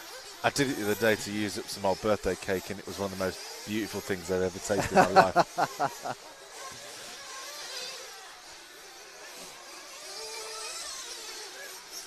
So Chris Smoothie out on track is who we're following. If we drop back one car to the darker car, I want to say it's the number 1 of Jordan Young, because he has loads and loads of like little tiny stickers all over it, but it's basically just like a black car, but with lots of like little tiny stickers all over it. So it looks a bit polka dotty. From a distance, it just looks like a dark colored car with some bright bits. But when you get up close, he's letting I'll get the car number of that. I'm sure we haven't seen this number 1 on track yet. Number 8 is the car that just went past him, and the number 9, that was Mark Roscoe and Andy Booth.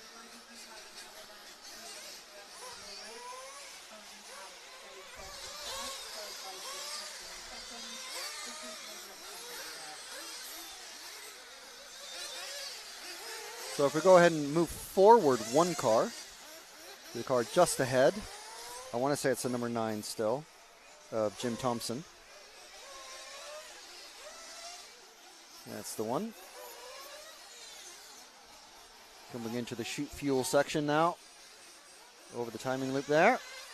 Down the main straight into the carousel. How does he take it? Just good enough. Trying to chase down that number 8 car of Jay Westwood. He's gotten tangled up.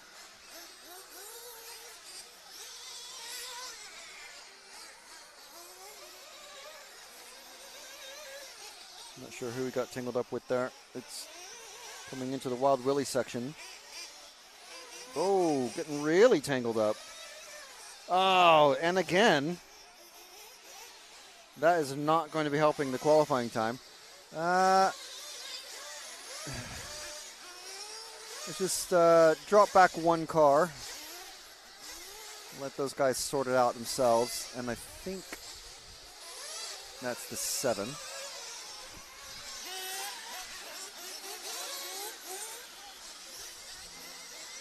Three, of course. GoPro's gone down. So 3 of Mark Gardner going over the second tabletop into the Kit RC section.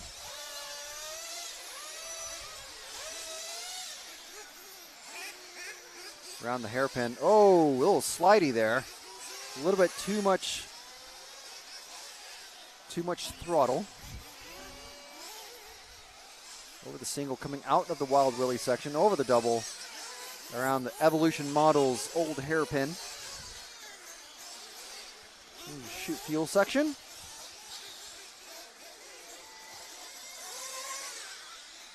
That's a nice looking car, I must say. Body shell wise, I won't speak for the handling. But if it looks good, it must give you a second a lap, right? In speed. And Mark is just basically just all on his own. So if we drop back one car back to the hairpin, Ben, there's a dark car. I think that's no, it's not the polka dot car. It's a different dark car. Can't quite see the number from where I'm stood. But coming around the old hairpin, I should be able to see. It's the 0, I think. Peter Resurrection. Definitely haven't seen Peter out on track on screen. There's Peter's car going around the carousel, followed very closely by the number 4, who we were following earlier, Chris Smoothie. But we're on Peter. This dark car with the white wheels coming over the back tabletop. Not getting a lot of air over it. The faster guys do get some air over it and just get a little bit more speed coming into the sweeper that precedes it. Bit more grip. So Peter doing good. I don't think he was here yesterday, so it's maybe just still getting used to the grip on the track. But that is, everyone's run is complete. And the next group of drivers already heading into the mechanics heading into the pits.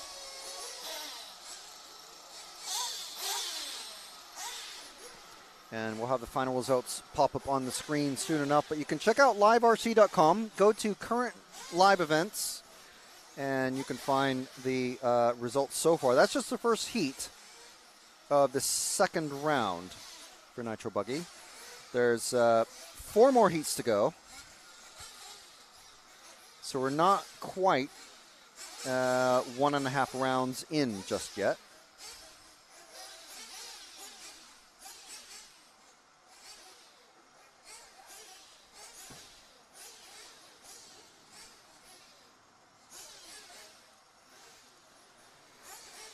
So we do want to thank our sponsors for bringing you this live coverage from the Remote World Model Car Club. And that is Shoot Fuel, Reefs RC, Kit RC, Ludicrous Lipos, Hearts RC, Nemo Racing, Model Tune, and Evolution Models. Thank you very much for sponsoring this event. The live coverage of this event for the May Bank Holiday race is basically the club's big race of the year on what is most likely to be a quite dry and sunny day weekend. So it's a 3-day event starting yesterday with open practice of a couple of hours. So everyone has plenty of time to drive around.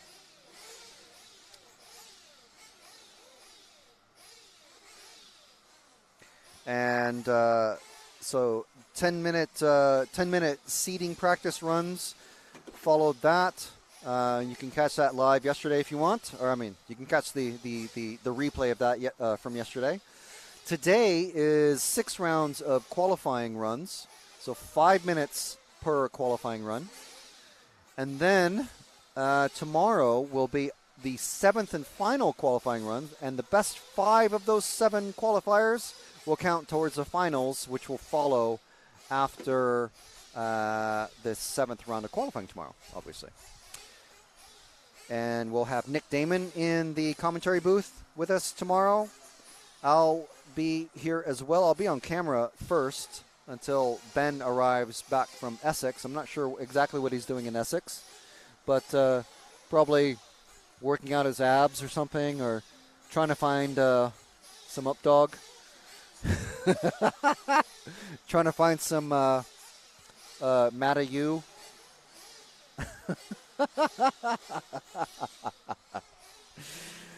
And so Ben will be back on camera And then I'll just be running around and getting news from the pits, helping Nick do his commentary for the racing tomorrow.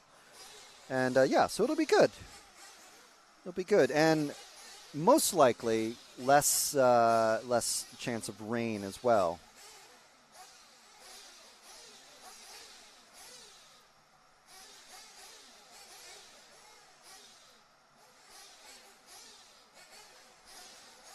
So if you have any questions or comments in the chat, do let us know what you think and where you're watching from and what you're doing while you're watching.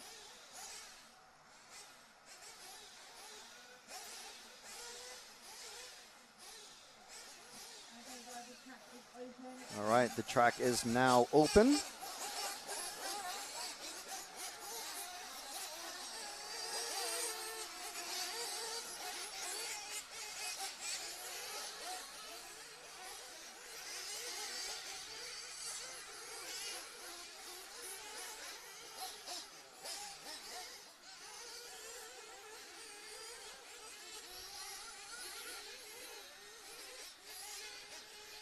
All right, so I'll just have a look in the chat. So we are taking follow requests. Obviously, if you are an RCTV hero, and I'll talk about what exactly that is,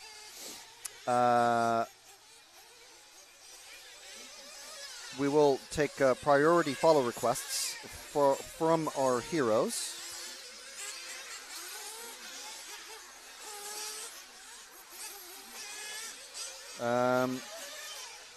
Chewy RT doing the right thing and saying, can we have Chaz Davies and Mick Townsend in the next one, please?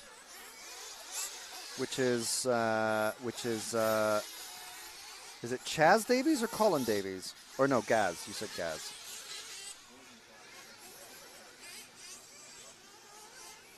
So that is heat 3. So that's perfect. You're giving us more than enough time to gather ourselves and let us know what everyone, let us know ahead of time who to follow so I can make some little notes. If you can, okay, so Gaz is running a Mugen, Mick is running the white and blue X-Ray. That's great.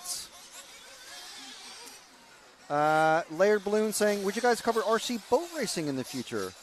We never have. I would argue that model car racing is more likely to have people happy to sponsor the event, the coverage.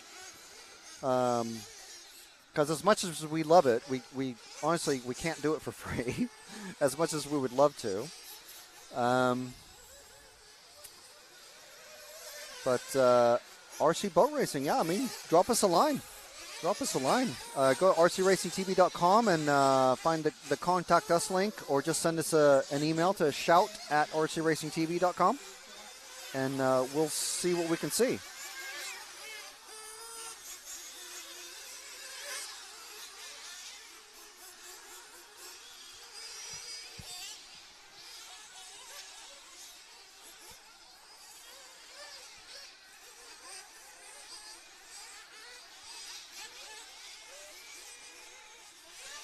Okay, so this is, we are a minute into the qualifying run now. 5 minutes total. And you can see the lap times there. It's high 30. For this particular group, 38, 37. Panos getting in there with a 36.8. Paul Williams, I think, is...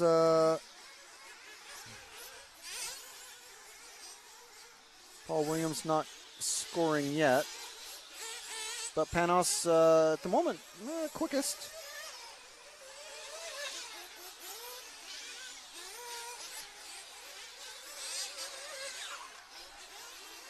.37 for Paul Williams in his first lap. I think he's either started very, very late or he missed a lap somewhere. So 2 minutes in, 3 minutes left. You can see on the timing screen there, Panos. And we're following Jordan in the car 1. Coming out of the hairpin now. Into the danger dog leg. into the Wild Willie section. Over that rubberized landing area. It's the old hairpin there. You can see the shape of the concrete skirt that used to be basically for an old hairpin. There's the carousel, just like Nürburgring. Oh, the first tabletop over the step. You can't really see it on camera, but you can see the cars move. There's a step down, basically. Chasing this car 9. Car 9 of Andy Booth. We're with Jordan Young. We don't have any other follow requests, so if we, let's see. If you wait there, Ben, the next car along, this green and black car. Didn't get a number when he went past the old hairpin. It's the car 11, Paul Fitzpatrick. Want to make sure and give everyone as much camera time as we reasonably can. Car 11, Paul, followed very closely by Jason Brown. Oh, Paul goes over. Well, keep these two on camera if you can until Jason starts to pull away in that pink car. I think he's already pulling away now, though. Coming out of the chute fuel section. Yeah, Jason is on his way around the carousel. In that, whoa, and he goes over. Now they're together again. Slowing each other up now. Just, I mean, honest mistakes. No one's trying to take each other out. They're just honest mistakes. But Jason coming around the hairpin now into the danger dog leg. Take a nice safe line through there. Safe but slow. Around the old hairpin. So if you go forward one car to the car just coming on the straight now, that is the car 9 of Andy Booth. Pink and white with the black wing. These are 5-minute qualifiers, so not enough time to give barely half the field. If we skipped around every lap, we still would struggle to cover the entire field when there's 9 and 10, 12 racers in these heats. It's only 5 minutes.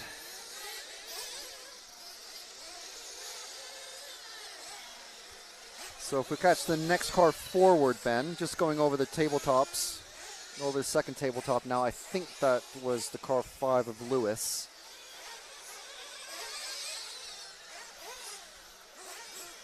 My short-term memory is shot. I did have the number in my memory bank, and then a bird flew past, and I forgot the number. So, but I think this is Lewis. Well, very likely to be wrong. Let's see who this is. Car 5 of Lewis. How about that? If anyone knows the make of the cars that these drivers are running, if you're a local and you drive with these guys or you race with them in their clubs or whatever, do let me know in the chat, whether it's on Facebook or YouTube. Let me know in the chat what these guys are running. I'd like to give everybody their due. So I think time has expired. So now they have been called in. So we'll let everybody run through, and we'll wait to see how they sit now.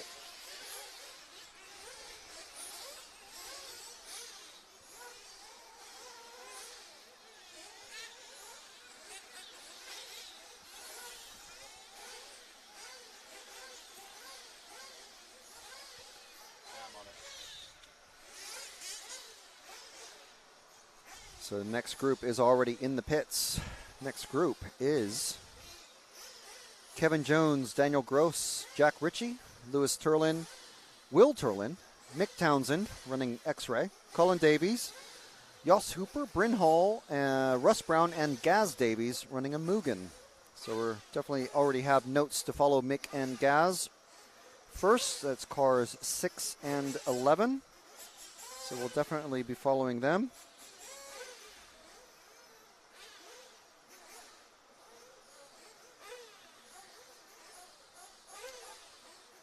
Layered Balloon saying, what is the track surface? Is it sand or dirt? It's hard packed dirt.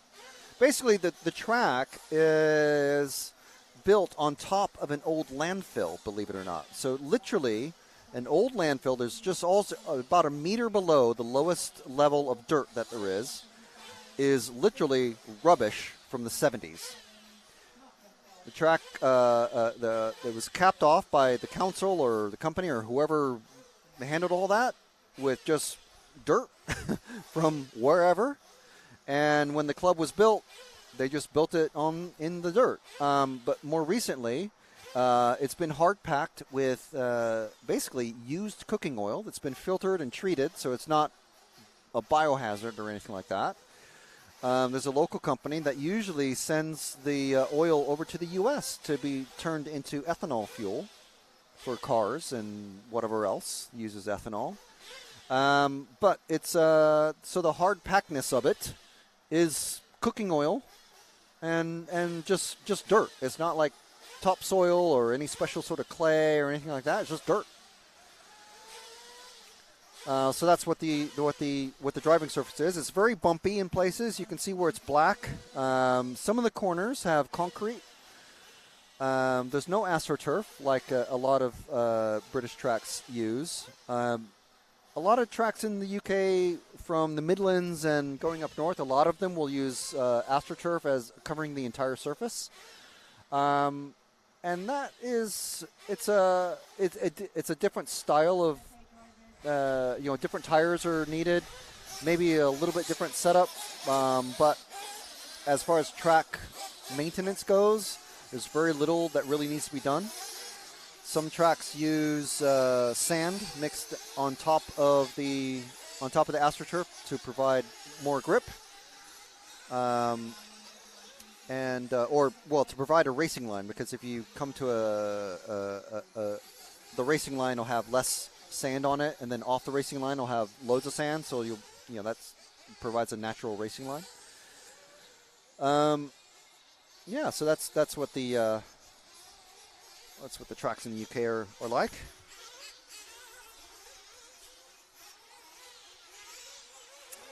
And what manufacturers do we have in the grid? Well, we've got there's loads and loads of Nemo buggies here because the Agama team is based in the UK, so there's lots of good club support from them.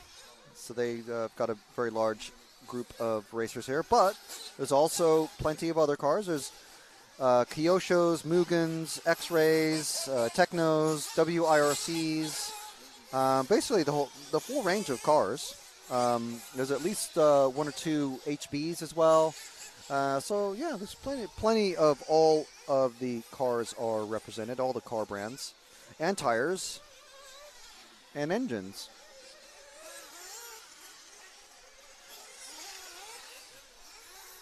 A lot of the team here, the Nemo team, are running the 6-mic tires because a lot of the teams are sponsored by 6-mic, so it's just what the rest of the drivers tend to go to because it's just easier that way. When you're getting information from somebody and they go, "Oh, I'm running this brand and this compound," and you go, "Well, I don't have that brand and compound." And it's a little bit different than mine, and you can't really approximate it. You can try, but it's never going to be exactly the same. So it's just easiest to just go and buy that set of tires with that setup.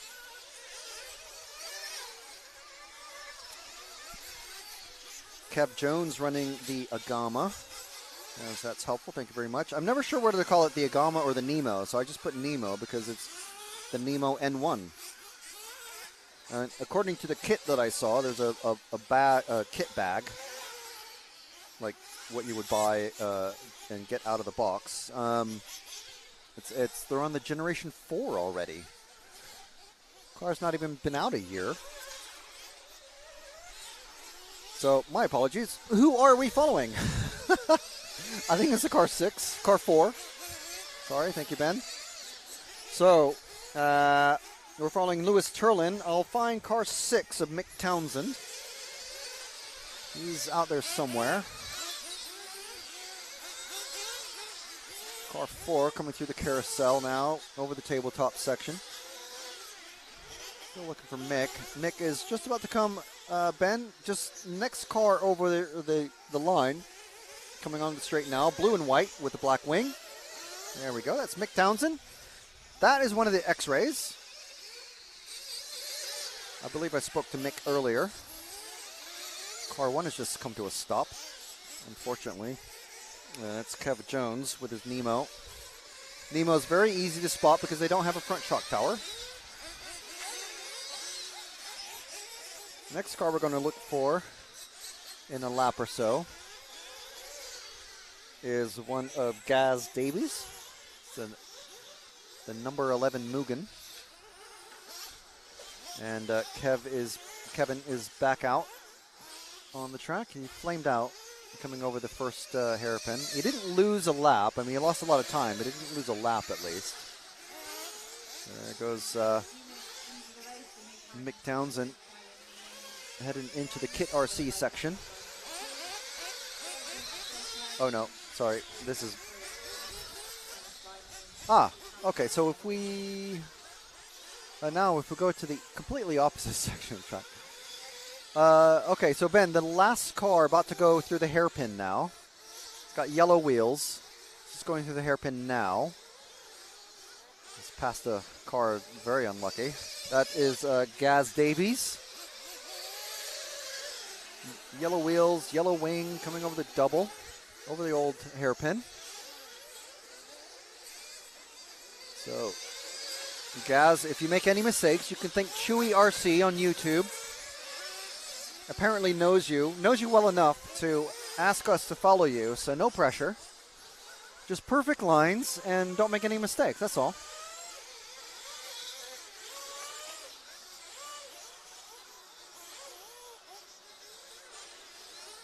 As I told Max Mockler, the 1/12 spec class world champion from last year, my winning advice, which helped him win the B final at the recent ETS, the last ETS event of the season, last season.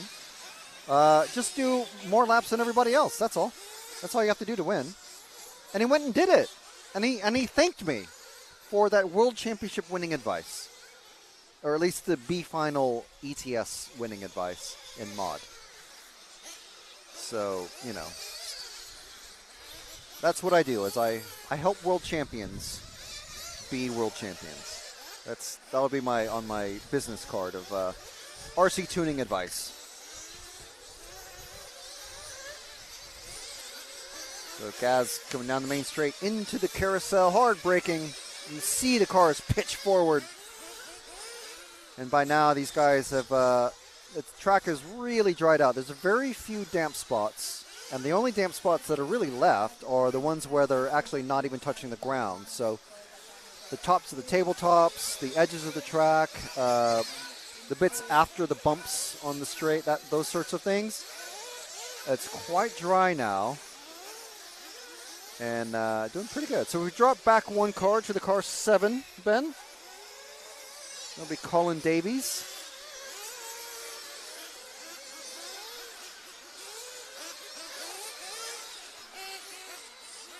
Colin coming, catching a pipe over the second tabletop though. Just he's putting some pressure on Gaz there. Both of them taking a very safe line through the danger dog leg.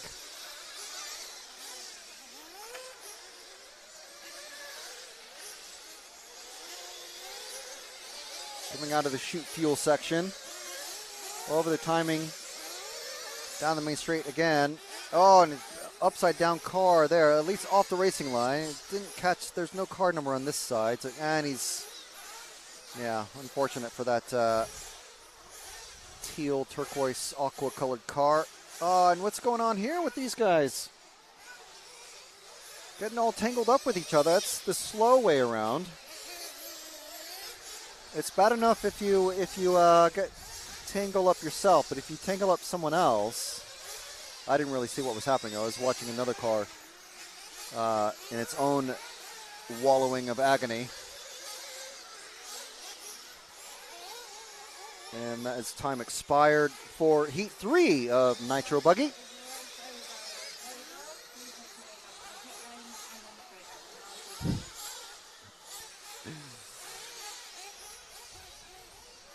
So that is Lewis, Daniel, Will, Colin, Mick, Russ, Gaz, Yoss, Bryn, Jack, and Kevin is the finishing order. Lewis with 9 laps in that one. 9 laps in 5:32. You can see all the live timing results on liverc.com. Next group out is going to be Heat 4 of Nitro Buggy. So we want to thank our sponsors for bringing you this coverage from the Remote World Model Car Club. We've got Shoot Fuel, Evolution Models, Model Tune, Nemo Racing, Hearts Models, Ludicrous Lipos, Kit RC, and Reefs RC. Thank you very much to our wonderful, wonderful sponsors for bringing this coverage to you live and free.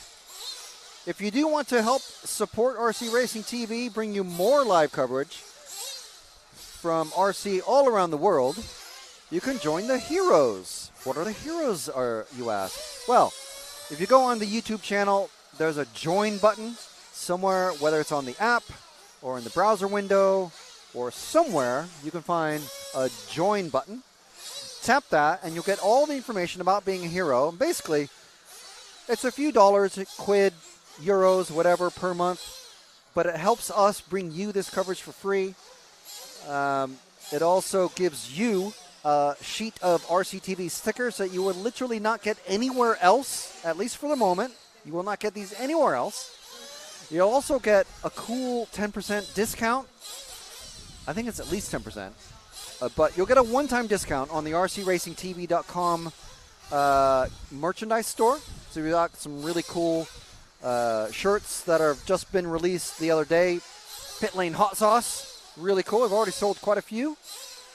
We've got all sorts of shirts that we're all wearing. Got hats, hoodies, rain jackets, all sorts of things. So you can check out. And you get a discount on those. And you get a cool little logo in the chat.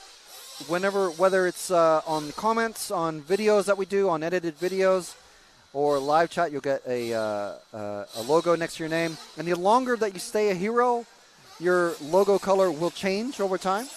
So stay with us for 2 months, 3 months, 6 months, a year, or longer. Your color of the logo will change so people can see, hey, this guy's been a supporter of RC Racing TV for quite some time. How cool is this guy?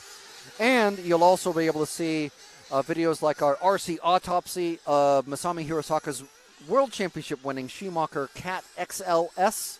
That is live now, but only heroes can watch it for the next couple of weeks. And so you can give that a watch and let us know what you think. Let us know what cars that you want to see covered. And that is what being a hero gets you. So you'll also get priority follow requests. So if you want to see Bob Jones get followed in a race, but someone else says, oh, I want to see Fox Mulder get covered, well, we're going to follow Bob Jones first because you're a hero and we love you just a little bit more than everybody else. It's like asking, who's your favorite child? Well, the heroes, really. And you get, no end of questions like, do you want some up dog? Ben loves it. Ben loves it. You get some workout tips from Ben on how to turn your one ab into two. And if you've got two abs, maybe you can turn it into four. You never know. All sorts of great stuff and content from RC Racing TV. So thank you very much to our heroes. And thank you very much to everyone watching, whether you're a hero or not. So in this one, Heat 4 of 5 of Nitro Buggy, you got Daniel Thorne, Jonathan Wolf, Mike Daniel, Ryan Donovan, Luke Bennett, Jake Dell, James Clark, Henry Tompkinson, Daniel Lewington, Dave Williams, and John Nile.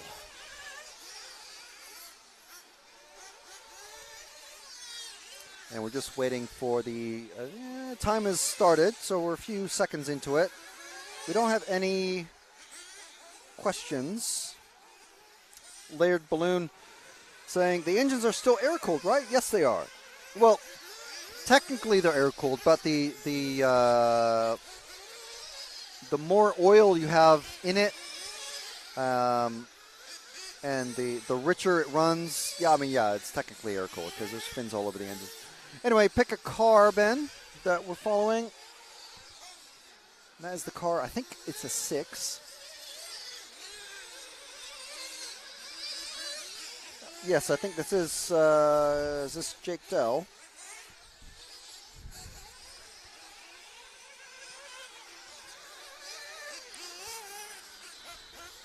I think that's a 6. It's either a 6 or an 8. I want to say it's an 8, actually, because it looks like a familiar livery of Henry Tompkinson. Yeah, that's Henry's car. We did follow him for quite a bit earlier, so let's move forward one car to the car 4. It's Ryan Donovan. We haven't followed Ryan, really. We may have accidentally yesterday when no one had real readable stickers on their cars. But now that we do, we can actually identify who it is. So Ryan is the next car to come out of the Wild Willie section over the double now and into the old hairpin at the Evolution Models corner and into the Shoot Fuel section. Across the timing beam, down the main straight and into the carousel with that car number 4. That's the Nemo N1. Going into the Kit RC section now and over that back tabletop. Around the very, very tight hairpin. It's literally just a straight line hairpin. Oh, and tapping the first apex of the Danger Dog leg. Got Henry catching up to him now because of that. Ryan been running for 30 years or so. Oh, and he's just clipping that apex. So we'll let Ryan go and follow the next car along is the car 5 of Luke Bennett. It's that white, green, and pink car. It's just behind Ryan.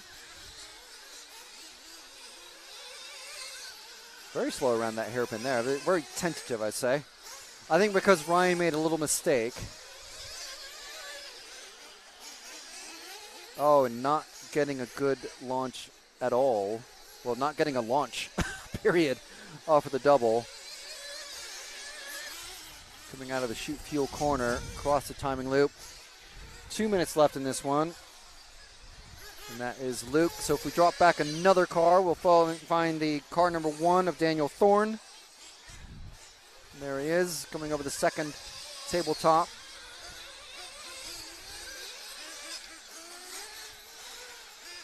Around the hairpin again.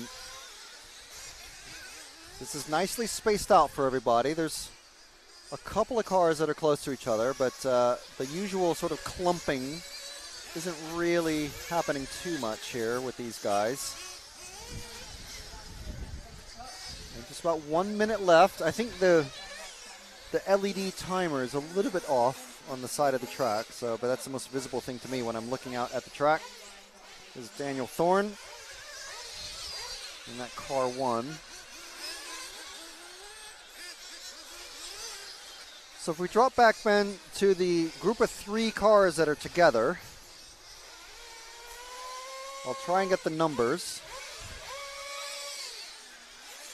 I think this is 6 and 7. I'm not sure though. Of Jake Dell and James Clark, and then another car. I did have a request for Jake Dell in the last run. It's the 6 is the middle car of these 3.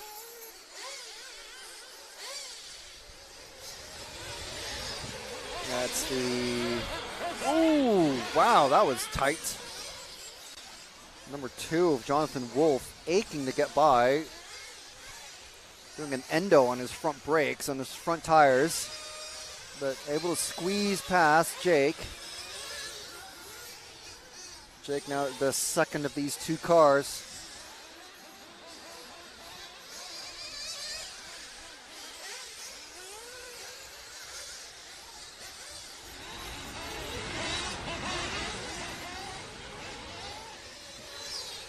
There's Jake going down the main straight, trying to catch back up to Jonathan Wolf, but don't think he's going to be able to. Drop back one car to the car 3 of Mike Daniel.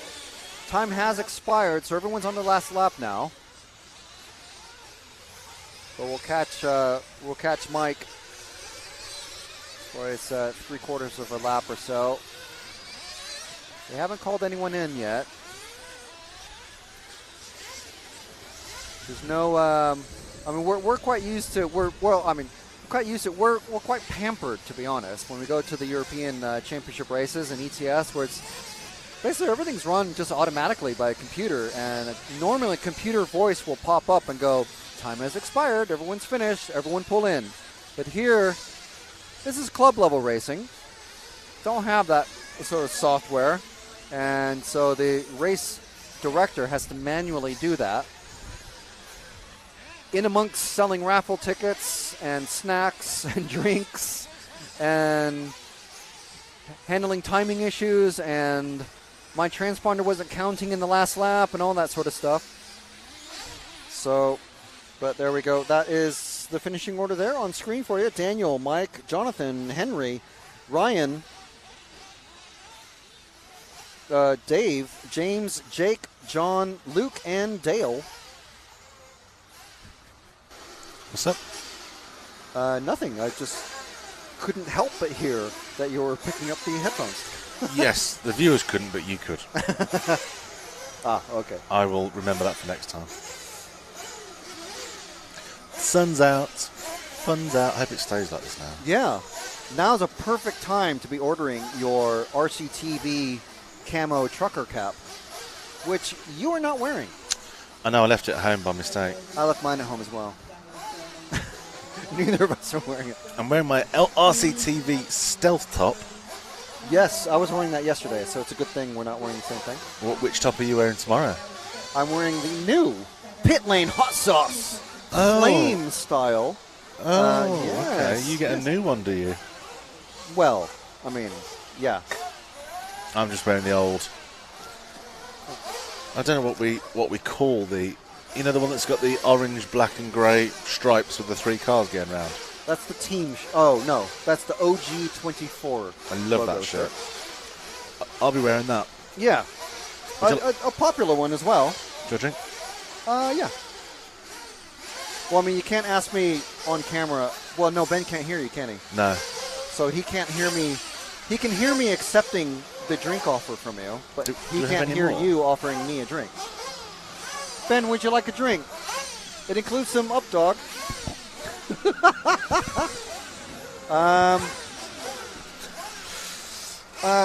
You tell the listeners what's happening. Frank is supplying Ben, our cameraman, with some refreshments. I believe. You know, like there's that thing with the Anchorman, where is it Anchorman or whatever he's been told to say in the auto cue, he will say. Yes. I have a similar but very opposite thing that as soon as the main commentator walks away, my brain goes. I've forgotten how to talk. Yep, every time. So I just go, we're in Slough. I can't do it. I don't know why. How about, well, the easiest thing is just read off our sponsors and thank them for bringing you this coverage for free. That would be good. Yeah. But before I do that, do we have any more cans of? Yes. Could I have one? We have plenty. Oh, I'll take the bottle or whatever. Whatever's easiest to get to. Well, do you want Lucozade? Oh, you've already had Lucozade. Haven't. Lucozade's gone. Well, someone's had it. Ben's had it. Thank you. Ben nicked it. He's happily saying, I took it. Take that Pepsi Max back off him then. It's not Pepsi Max, it's unnamed Cola Max. For legal reasons. Well, for sponsorship reasons. speaking of sponsors, we'd like to thank Kit RC, Reefs RC, Shoot Fuel, Evolution Models, Model Tune, Nemo Racing, Hearts RC, and Ludicrous Lipos for bringing you this coverage from the Remote World Model Car Club here in sunny Slough, the far west side of London. So it's turning out to be quite a nice day, isn't it? There's possibly a shower inbound. That's fine. I have my packable RCTV windbreaker rain jacket with me.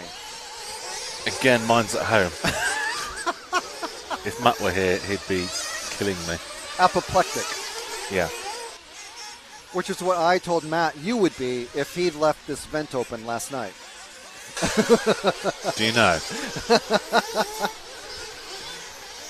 I was driving down last night, and all the way I was thinking, I really hope they've closed the vent. All the way. It was like the prominent thought in my mind. And Well, you could have asked. I couldn't bring myself to ask, because you would have done it. You either would have done it and gone, why are you chasing us on this? Or you hadn't done it, and then there'd be a blind panic to get back and close it. Hey-ho.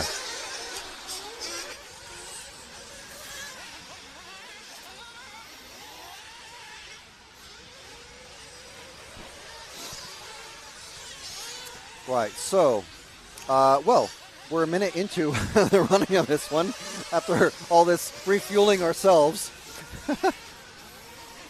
Who have we got on screen? I think that's the number 4.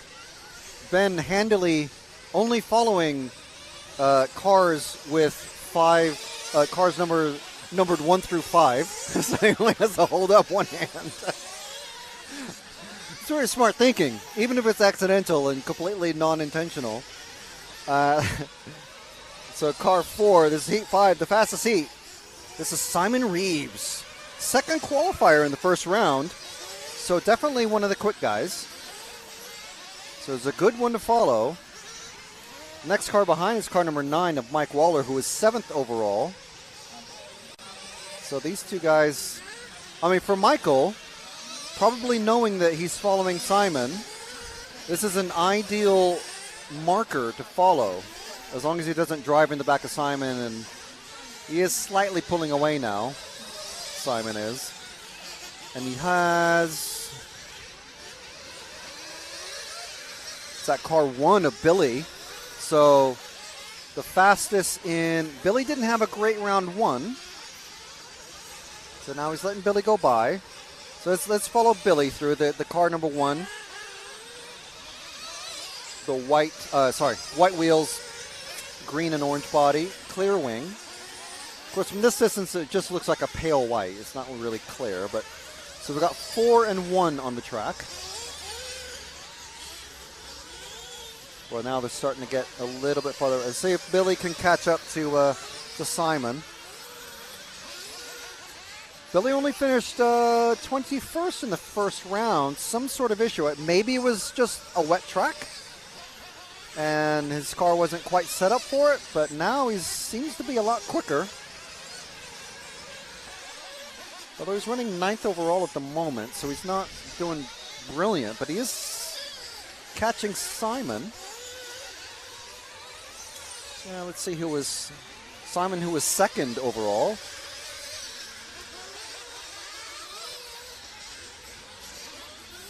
That's a little mistake there on the landing from... Oh, and Simon goes over, so there goes Billy.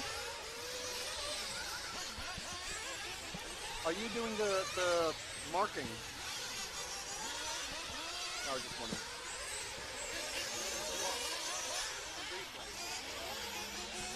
Yeah, like the saving out crashes and... Just wondering. All right, let's see who we should follow next. Let's try to find, let's see, 3rd place in round 1 was Max Cook. That's car number 2 of Max Cook. Find where he is out on track. There we go. It's just going into the first corner now. If we can, there we go. Ben was probably already on him. coming through the Kit RC section. Very quick sweeper coming over that back tabletop. Big fluffy clouds in the sky. This might be our shower that we're possibly expecting. This WRC car coming over the double around the old hairpin. Into the chute fuel corner. Over the rumble strips. Wooden rumble strips. Down the main straight. Avoiding the worst of the bumps, but coming a little bit off of that concrete apron of the carousel.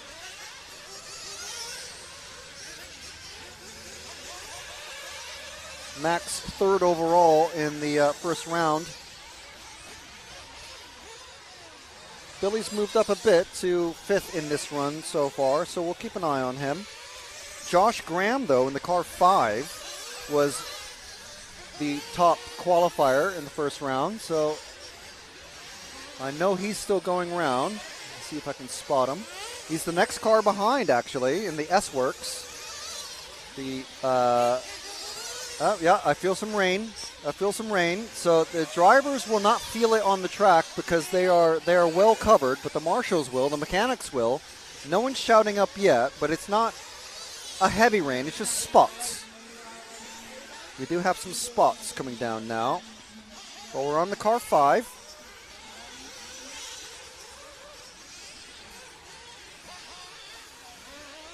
Time has expired. There's one of the big clouds. It's over the horizon, but directly above us somewhere.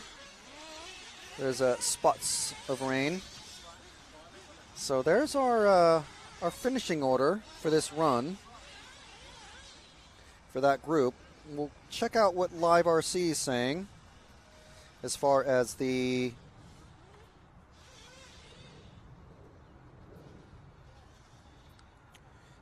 results for round 2. So qualifying points 2 of 2. Billy pops up in there. It's really coming down looks now. Like. Might want to close the door a little bit. For a little bit.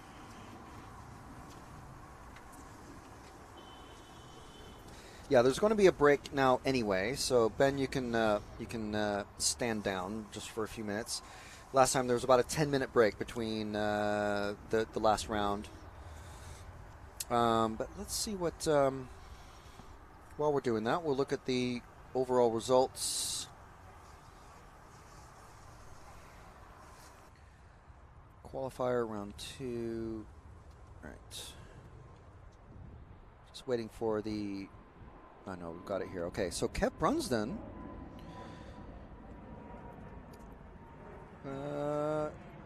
Looks like, did he take that one? Yeah, round 2.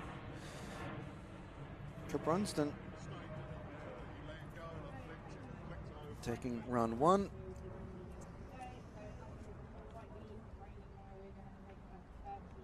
So we're going to have a 30-minute weather break. So exactly 30 minutes from now, we'll put a message up on the screen. So we'll take a little bit of time, but I'll just, while James is doing that, I'm just going to run through the qualifying at the moment and where we're sitting. So Kev Brunsden taking that one, and then it's Max Cook again taking second. Josh Graham taking 8th. So from 1st to 8th, Simon Reeves.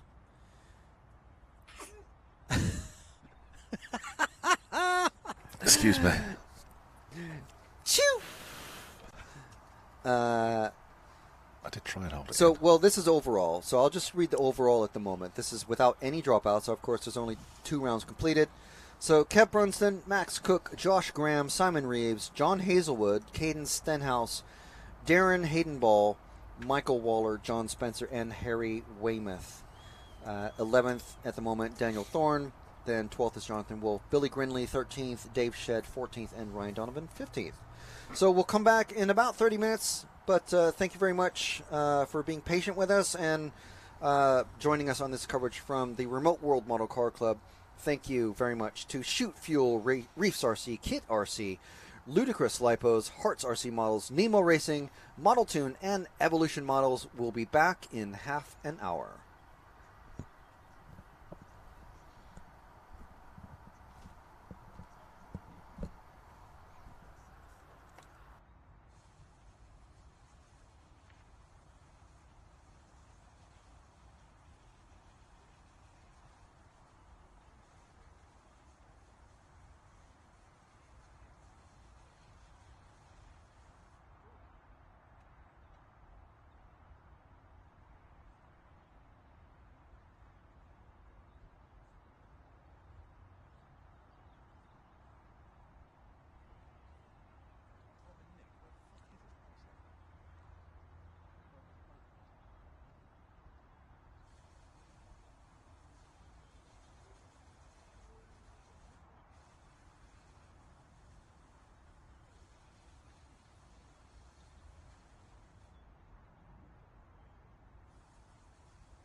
Frank. All right. Hello, everybody. We're back from the Slough Model Car Club, RWMCC, I should say, Remote World Model Car Club.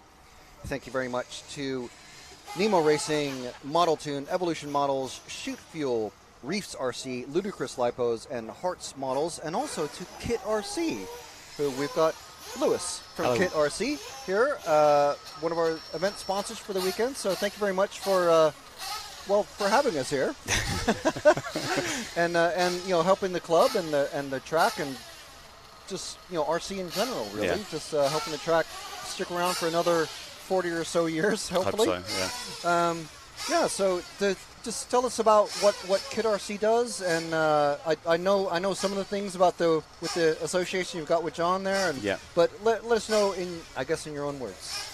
So just off CNC for carbon fibre mainly at the moment. It's a relatively new startup.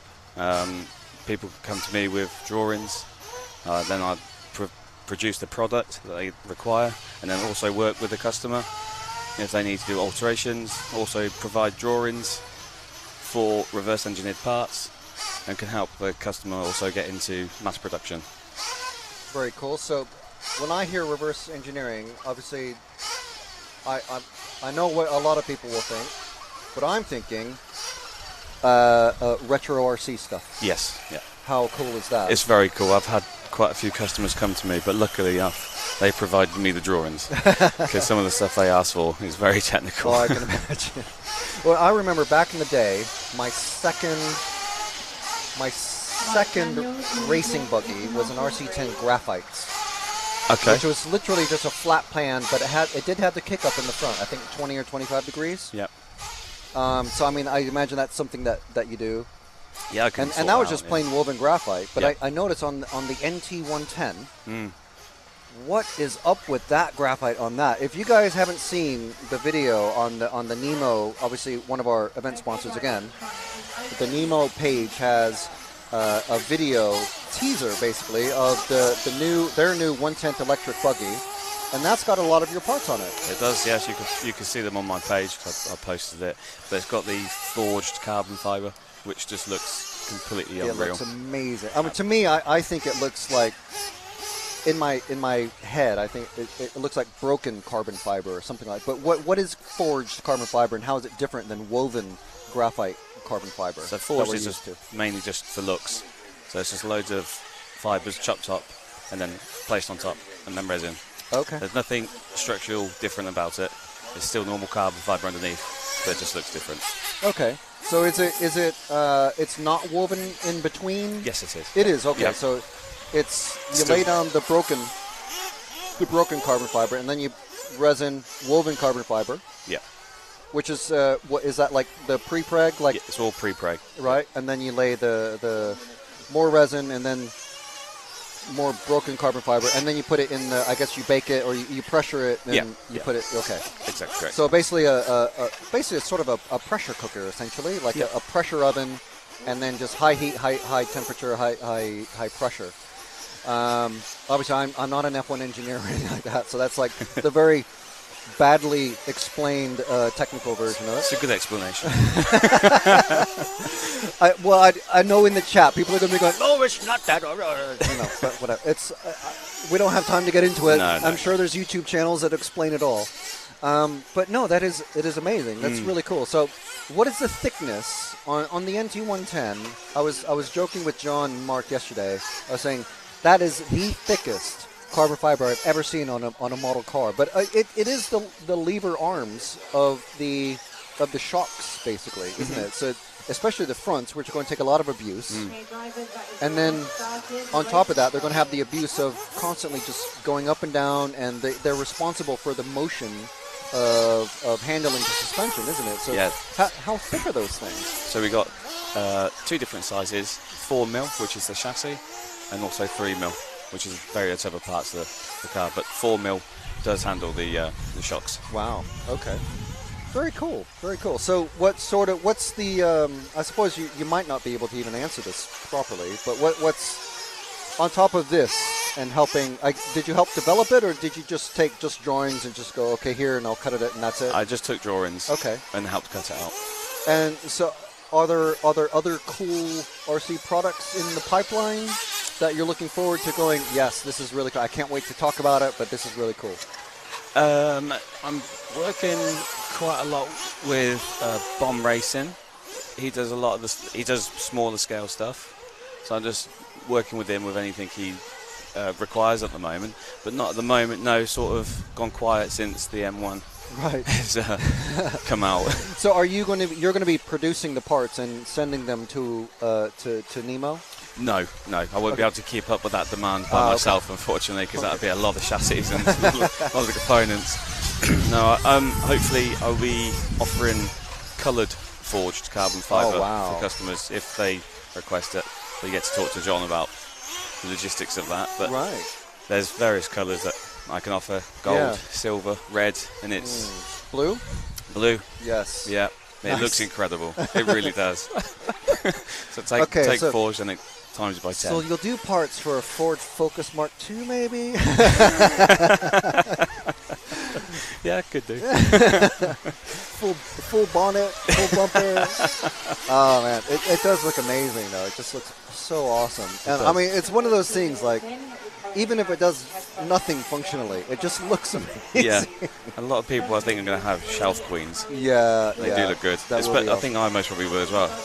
I most probably will. Just say, look at that. Yeah. Well, I remember way back in the day when Yokomo, I think, was the first one to come out with, and then it was Yokomo, then X-Ray, I think, came out with the silver woven graphite, and then the red and the blue, and it's like, that's just too cool. And I mean, just normal carbon woven graphite just looks amazing, just on its own. Yeah. I know it's sort of maybe a 90s kid sort of thing, but yeah, it's really cool. So if I wanted, and I've actually contacted a company, I think there's I suppose a competitor, I don't know if they're even still around, but I have an HPI WR8 that I wanted to get a carbon graphite chassis for, but it's got to kick up as well, so it needs that, I guess, literally molding, I suppose. You'd have to, but without a drawing, and I sent an email, and they gave me no one else wanted. I wasn't doing like, I need 200 of these. I want one. So obviously it's going to cost a fortune. Yeah, that's the problem. But that's the kind of thing that you do, really. Yeah, I can work with you on that. Yes. Wow. The one-offs. Yeah. And so I mean, there's all sorts of possibilities there. So are you doing anything for the retro market? Because there's all sorts of like retro touring cars are starting to come back. No, that's new to me. I will work with anyone that wants parts making. Not a problem at all. I have done parts in the past out of blue forged for a guy. He's a good customer of mine. And that's a lot of his retro stuff. He has, I believe he has 2. One is a Shelf Queen, and one that he actually runs. Well, yeah. I mean, that's what you do if you go to have a retro car, isn't it? Yeah. So, are you able to? How does this? Okay, Ben, can you follow car 5 because this racer's mom is watching? Oh, in the next race. Okay, yeah. We'll work on that. Thank you. Okay, yeah, Ben. Sorry if you're not moving around.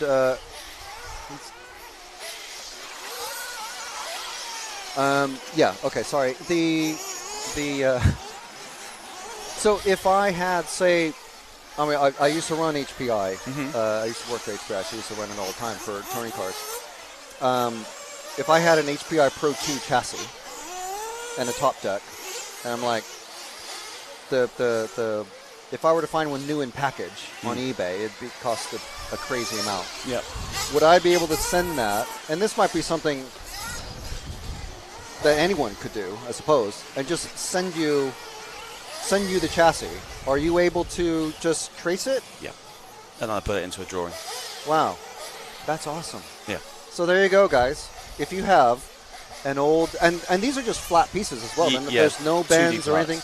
It's literally just, two-dimensional, flat. So the holes and the chassis holes, all that stuff, just replicate it in almost whatever color you want. And super cool forged aluminum, or forged woven graphite. That's awesome. Carbon fiber bling. Everyone loves it. Who doesn't love it? It's so awesome. But there you go. Contact Kit RC. Lewis at Kit RC. What's the Facebook page? Just search for Kit RC. Just Kit RC. Yeah. And on the website also just kitrc. No, I don't have a website yet. Don't have a website. Okay. Just on just Facebook message you. Yep. Awesome. Okay. Well, thank you very much, Lewis. Thank you very much. That's amazing. Thanks for that info. I may be in touch. It depends how financially irresponsible I can be in the next few months. Well, you're in racing, so. Yeah, I don't race at the moment. At the moment, okay. Yeah. So, but yeah, there you go. If anybody is looking for some new, old retro parts for your touring car, buggy, anything, contact Lewis at Kit RC. Thanks, Lewis. Thank you very much. That's awesome. Thank you very much, and also for supporting this weekend's coverage and the club. It's a pleasure. Thank you very much. Thank you. Perfect. How awesome is that? So there's your answer. If you're looking for bespoke replacement retro RC parts, Lewis is your man. Kit RC is the company. Billy Grindle taking the TQ in that one once again. So I think Billy is, well, he's 2 runs from actually fully locking up the TQ for e-buggy. But we are going to follow car 5 in the next race, George Williams, because his mom is watching. And we want to make sure that George is well represented. And I'm sure we'll find the best possible racing laps for George and not give him any sort of commentator's curse or cameraman's curse or anything like that.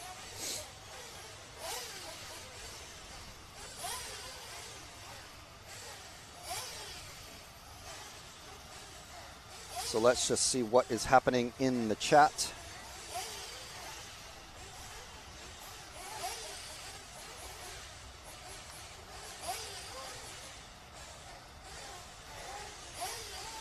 Hi from Wolverhampton. Why is there 2 John Hazels on the list? We don't know.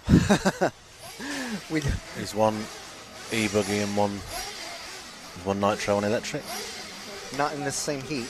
In the heat that just finished, 2 John Hazelwoods. With two different times as well. Yes. He's a very, very, very good racer. Black Camera Media saying, here he goes selling salt to the sea again. Yes, I mean, come on. Have you seen the forged carbon fiber? It looks so awesome. And then to have it in colors, oh my gosh. Who wouldn't want it? Oh, there we go. It's refreshed somehow.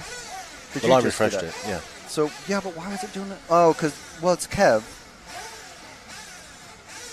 That's weird. We're having some interesting results from the timing system. Yeah. Or we're interpreting them interestingly. We are working on it. Our eyes are seeing John Hazelwood twice, and that's what we're seeing. We are actively working on it. Yeah.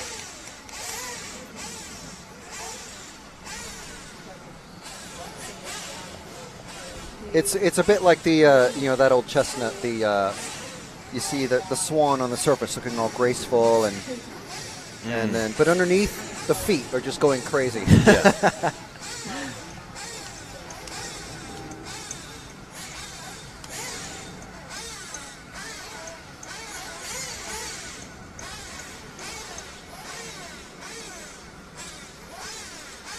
But yeah, a really good chat with Lewis from Kit RC. If you want some custom stuff done, I love that you can just send. And I know people who do this sort of thing, machining or CAD drawing and stuff like that. I know it's just old hat. It's just like, oh, anybody could do it. Well, I can't. I love that I can send my old racing chassis to someone and go, can you replicate this? But do it in blue, and do it 0.5 mil thicker, and do it with forged carbon fiber rather than woven carbon fiber, and do it with blue on one side and red on the other. How awesome is that? That's so awesome nowadays. So anyway, this is not the race that's gone out. This is just the warm-up, a couple minutes of warm-up. What was the name of the driver we had 2 off? John Hazelwood. Name is right there. Thank you.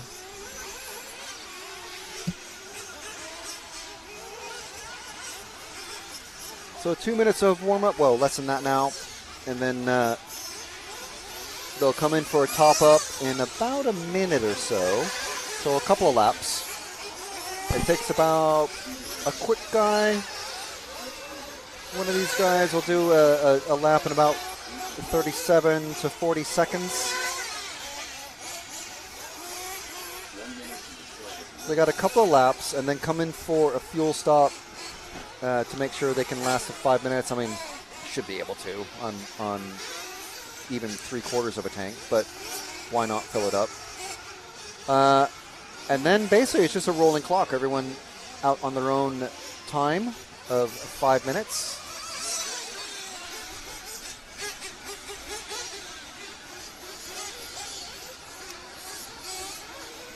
It's where the timing clock on the side of the track isn't counting down or up, so I'm not sure if the timing is actually going.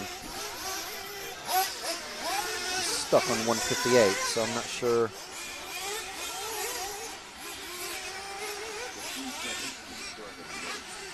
They have a computer voice going now, so they've activated the computer.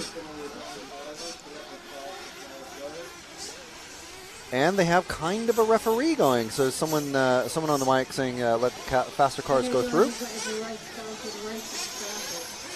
Okay, race has started. So time is counting. You can see the clock counting now. So just check, I think this is car 5 that we're already following. No, it's car 7, I think. There's car 5. Of course, the next car along is literally on the other side of the track. So there'll be one of these 3, I think, coming through the old hairpin bend. Ooh, it might be that first car coming across the line now. No. No, it's car 9. Why are you following that car, Ben? It's the last one across the loop.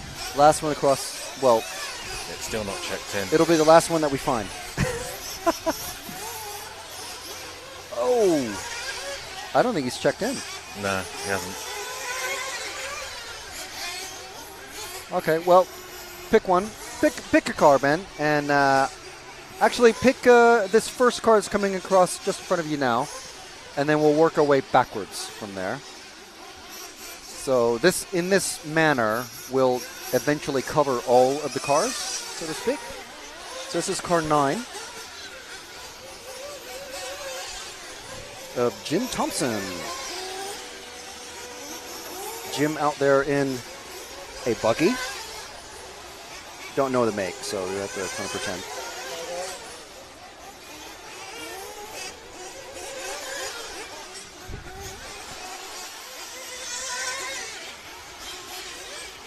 Jim coming around through the old hairpin, through the chute fuel corner. And if you wait there, Ben, for the next car to come along, I believe it's car 6. And they start to come through a little bit closer now. Oh, no, it's car 4. Car 4, that's Chris Smoothie, who we followed before. I'll just see if car 7 is one that we followed before. I don't think so. So if you drop back another car to Dave Shed, he's actually one of our top 10 racers at the moment. Well, no, top 15. He finished 12th in the first round and 18th in the second. So I think he's 13th, 14th, or 15th, somewhere along that way overall at the moment. So he's obviously one of the guys who's coming today with none of the seating practice from yesterday. And he's going fast enough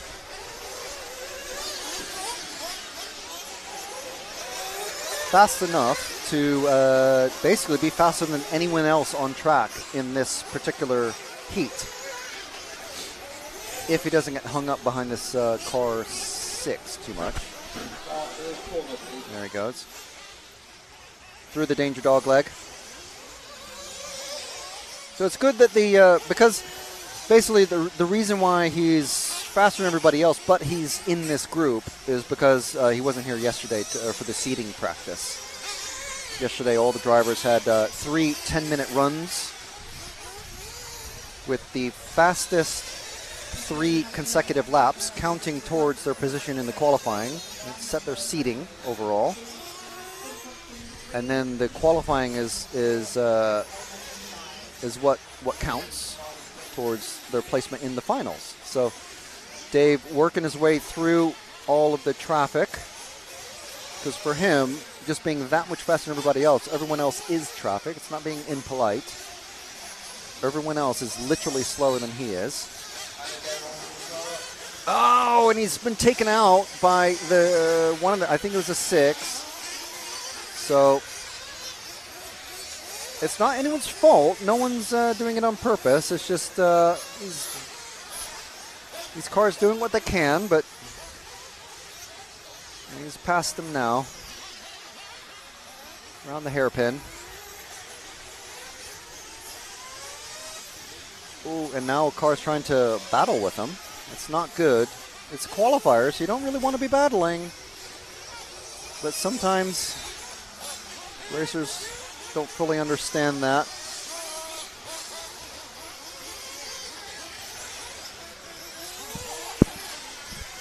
You hear me okay, Ben? Can you hear me okay? Okay, yeah.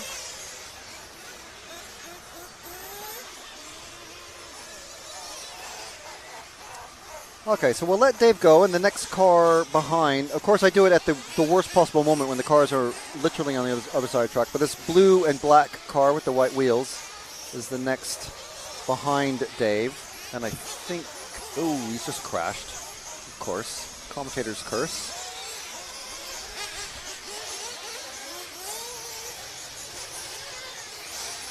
See what number it is.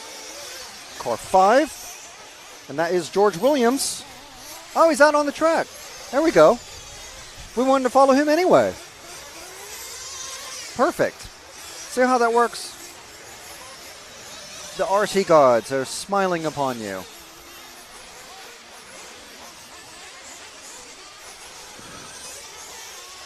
He's coming through the Wild Willie section at the 2C. Oh, and he goes way off on the double. Around the old hairpin. Through the chute fuel corner. Over the rumble strips and across this timing line. We'll follow him for a couple more laps. I think this is the last lap anyway. He wasn't out there to begin with. Sorry, George's mom. We did look for him. But he wasn't out there, but he's out there now. We're following him.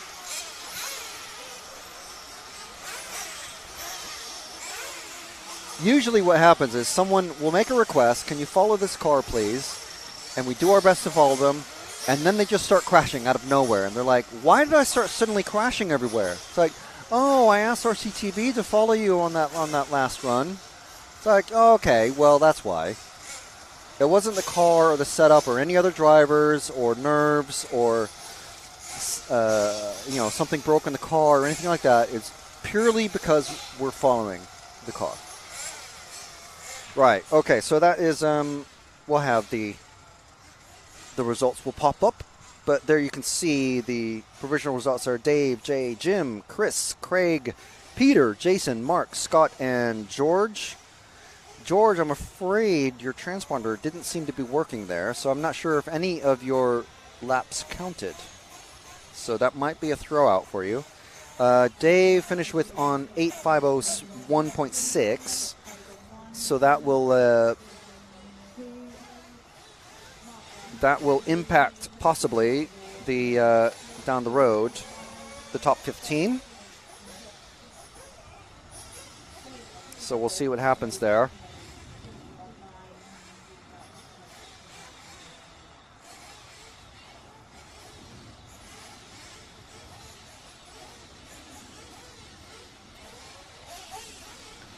So the next group is going to be Nitro Buggy Heat 2 of 5. So we've had E-Buggy Heat 1 of 1, and then Nitro Buggy Heat 1 of 5 is just what finished, but it's actually Heat 2 of the round. This is all very confusing. Heat 3 is actually Nitro Buggy Heat 2 of 5. And in this next group, we've got Jordan Young, Paul Williams, AJ Leo, Sam Cobley, Lewis Trafford, Chris Willits, Panos Chalkias, Mark Roscoe, Andy Booth, Jason Brown, and Paul Fitzpatrick. There's the finishing results of the last round, the one we just watched. Jason Noyes, I think your mom might still be watching.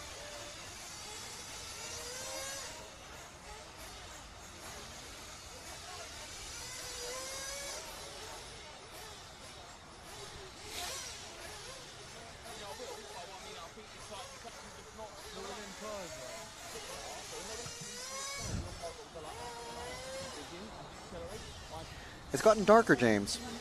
I see rain. Ooh. You know in Mad Max Fury Road when he goes, that's a trap. That's a what? That's a trap in the Mad Max Fury Road. That's me going, that's rain. Directly across from us on the horizon. You can see it just to the left of the horizon. Watch the flags. That shoot fuel flag on the other side of the track. You see, that's our sort of our wind indicator there. And then that rain cloud just above, there it is. That's rain. So we'll keep an eye on that. I think it'll probably miss us, but we may get another further shower. I mean, when we had our rain delay. The natural thing to happen when there's a rain delay is the rain stops, which is exactly what happened. We might get an actual proper real rain delay soon. And if you can hear what sounds like thunder, it's actually, I want to say it's a 777, but I'm not sure. It could be an A. No, it's not an A3. Engines are too small. I couldn't identify it. It's gone in the clouds now. Someone else was able to get that. Good on you.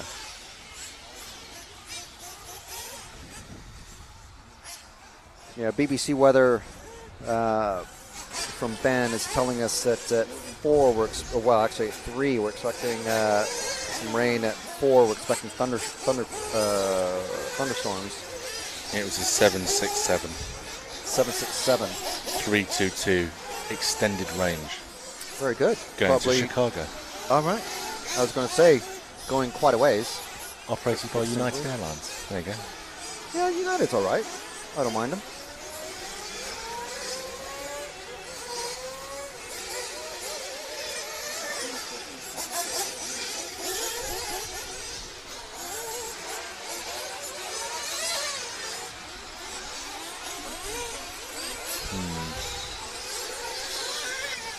I'm not feeling confident about this. In fact, it's almost definitely going to hit us. Yeah.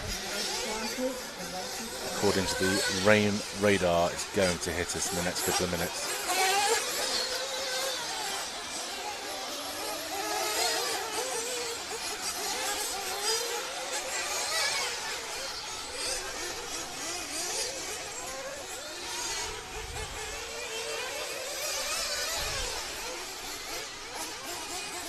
coming from roughly, yeah, you can see it's already moved to the right. Yeah, it comes from our left. We're 30 seconds into the live timing on this. I think we've got, that's not right. Eight laps.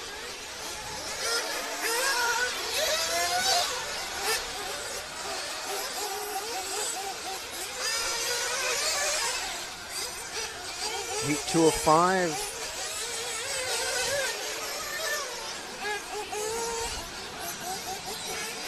So this is correct. Heat 205, qualifying round 3, but it's just the names aren't correct. So please ignore the names on the top right. We're sorting these things out.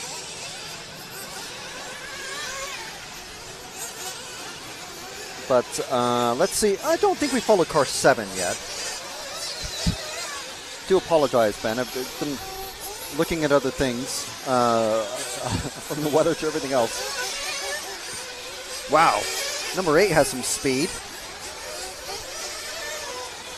but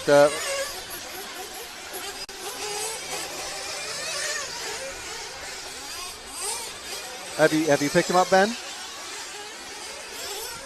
Number 7. There we go. That's Panos. I'm pretty sure we hadn't followed him yet, so that's why we're following this car here. I don't know what car it is. If you know Panos, let us know in the chat. YouTube or Facebook. Don't forget to subscribe and follow. If you're subscribing on YouTube, make sure to hit the bell so you get a little notification. I know everyone hates notifications, but you know this is a proper one. You want to have this because you'll know when we're live, especially tomorrow for the finals. Panos coming down the main straight into the carousel, or the first tabletop over the step. I call it a step. It's probably not really a step, but from this angle it looks like a step. The back tabletop into the hairpin and back out into the danger dog leg. Ooh, getting a bit wide in the first section. The Wild Willie section there. Over the rubber, over the double, the old hairpin, into the chute fuel corner. And the rain is coming down now. Bigger drops than last time. And I think this might be possibly just a quick shot of rain.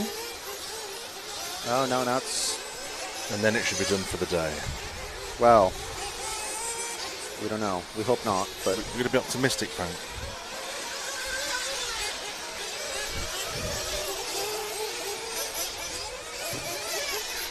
All right, so where are we at here? We're on the chute fuel section as Panos. Wow, there's a big gaggle now. Well, 3 cars. A 3-car gaggle. Let's follow the number 6, the green car with the white wheels. Oh, well, it's only the green car. Now these two guys are getting stuck together. Panos now shooting away because they're touching each other. Running together. I see lightning in the distance now, so I think, and the rain is definitely heavier now. I don't know if they're going to end the round at this point, but the rain is heavy now. Shut the door. It went earlier.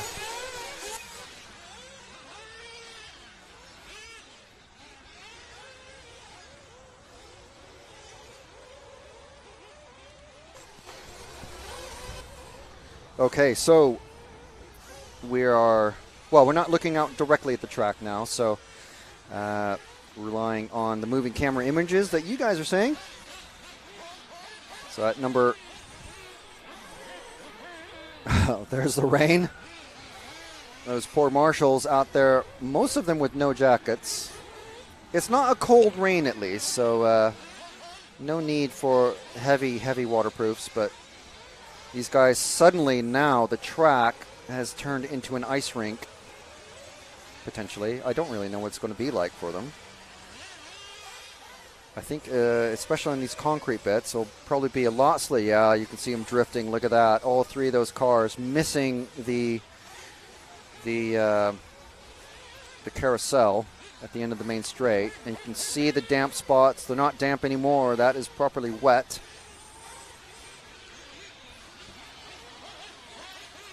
So with the not rain delay that we had earlier of 30 minutes, this is certainly going to be, if they do have a rain delay, we're going to leave it to the organizers, obviously. We're not going to, this isn't a democracy, and they're not going to listen to us and what we suggest. They know the weather patterns around this area way better than we do.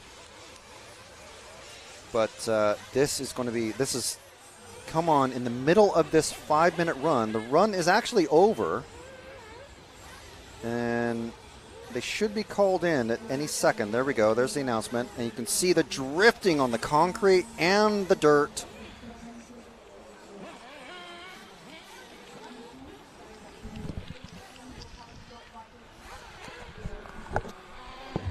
Okay, so yes, they are announcing a short break, and they'll make a decision and announce that at some point.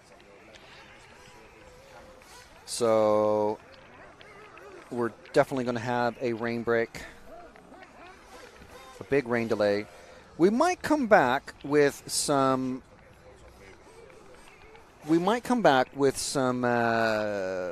sponsor chats during the break, but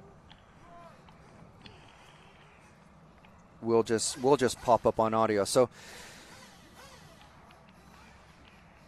we will take a pause, but give a listen, keep listening, and we'll try to have some content if it comes to us. But we are going to have a rain delay again.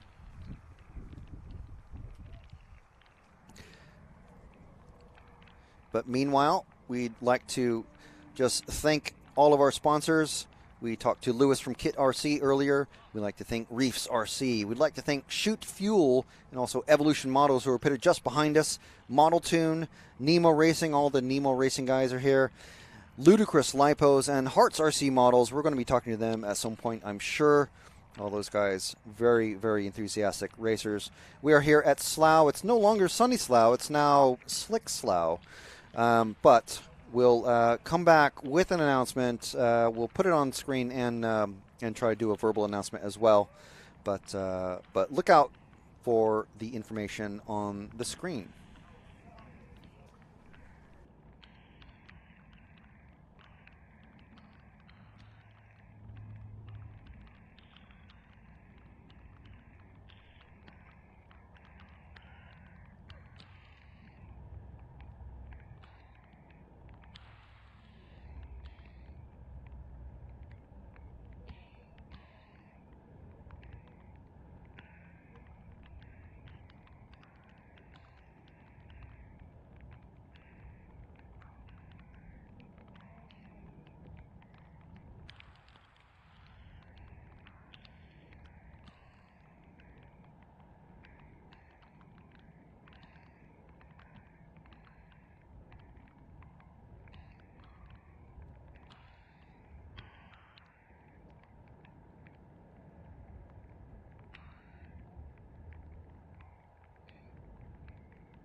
All right, welcome back, everybody. Sorry about the slight misinformation there. During the break, well, at the start of the break, we'll just explain. We were told definitively we'll come back at 3. And then the racers took a vote, and, you know, racers run a race. They decided, as a vote, full democratic process and everything, let's race. Let's get muddy and use different tires and different setups and everything. Let's just do it. So we're doing it. You'll notice that we have slightly different graphics now. So we'll explain. Well, we'll have James explain. But while we're back, we do want to say thank you to Nemo Racing, Model Tune, Evolution Models, Shoot Fuel, Reefs RC, Kit RC, Ludicrous Lipos, and Hearts RC Models. So, next up is Heat 3 of 5.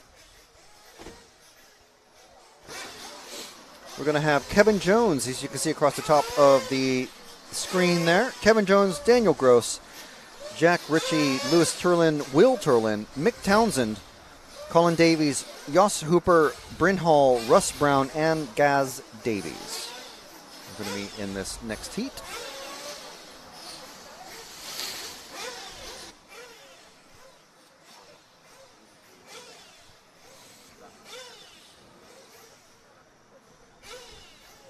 Yeah, it's all right.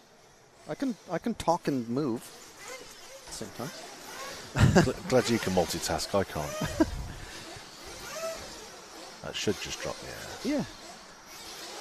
It didn't even need to be that high. And then you should be able to just undo the. Yeah. Sometimes it's a bit sticky. You gotta. That's not. Can it look down the pits? A little bit? It can a bit. Yeah, go for that. Right. Okay. Am I live? You are live, yeah. Okay. So, yeah. I mean, you know, viewers love to hear the background chat of things being adjusted. The nuts and bolts of a live stream. Yeah. Yeah.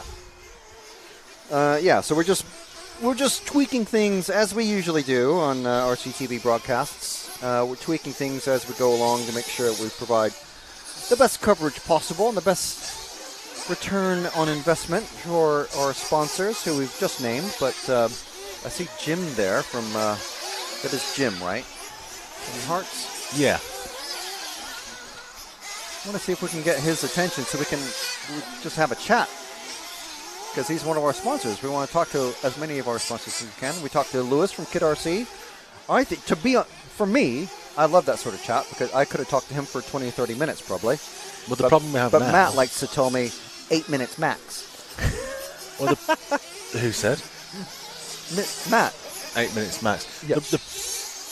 The problem that we have is that we've just told everyone on the live stream we'll be back at 3 o'clock. So for the next 40 minutes, I wouldn't say it's prime sponsor time. Yeah, well, I mean, but we do have to mention them. Oh, we have to mention them, but yeah, getting them in, yeah. For an interview, they're not going to get full coverage. Because most people have probably just gone for a late lunch. Everyone has. They're not paying attention to Spa. They're not paying attention to MotoGP or Formula One or any of the post-race coverage for those events. Literally everything that our viewers are concerned about right now is what is happening in this third qualifying round. That's it. It's consuming their lives. I don't blame them. Yeah. I wouldn't either. I welcome it. I relish it. I want more. We'd be out of a job if they didn't. Give me more. It started raining again. I kid you not. There is clear rain out there right now. Oh, boy. The racers want it. If you ask a racer... The marshals don't. No. But it means they can race later. Is the rain coming in? Yeah. Yes. Oh, great. If you ask an RC racer, would you like to race your RC, just race your RC in an organized fashion against other people of a similar skill and speed as you? Or would you like, I don't know, a duffel bag full of unmarked $100 bills? Mm. They would say, give me lap time. Yeah, every time. Lap time every time. Lap time every time. That's our next T-shirt. So, yeah. Yeah. I mean, so what if it's raining? Let's race, man. Who needs fresh bearings? Should we do we think this is going to run the remaining 3 minutes 24 seconds? Yeah, why not? It's only drizzle. I think it's big rain. I think it's coming down a little bit more than that.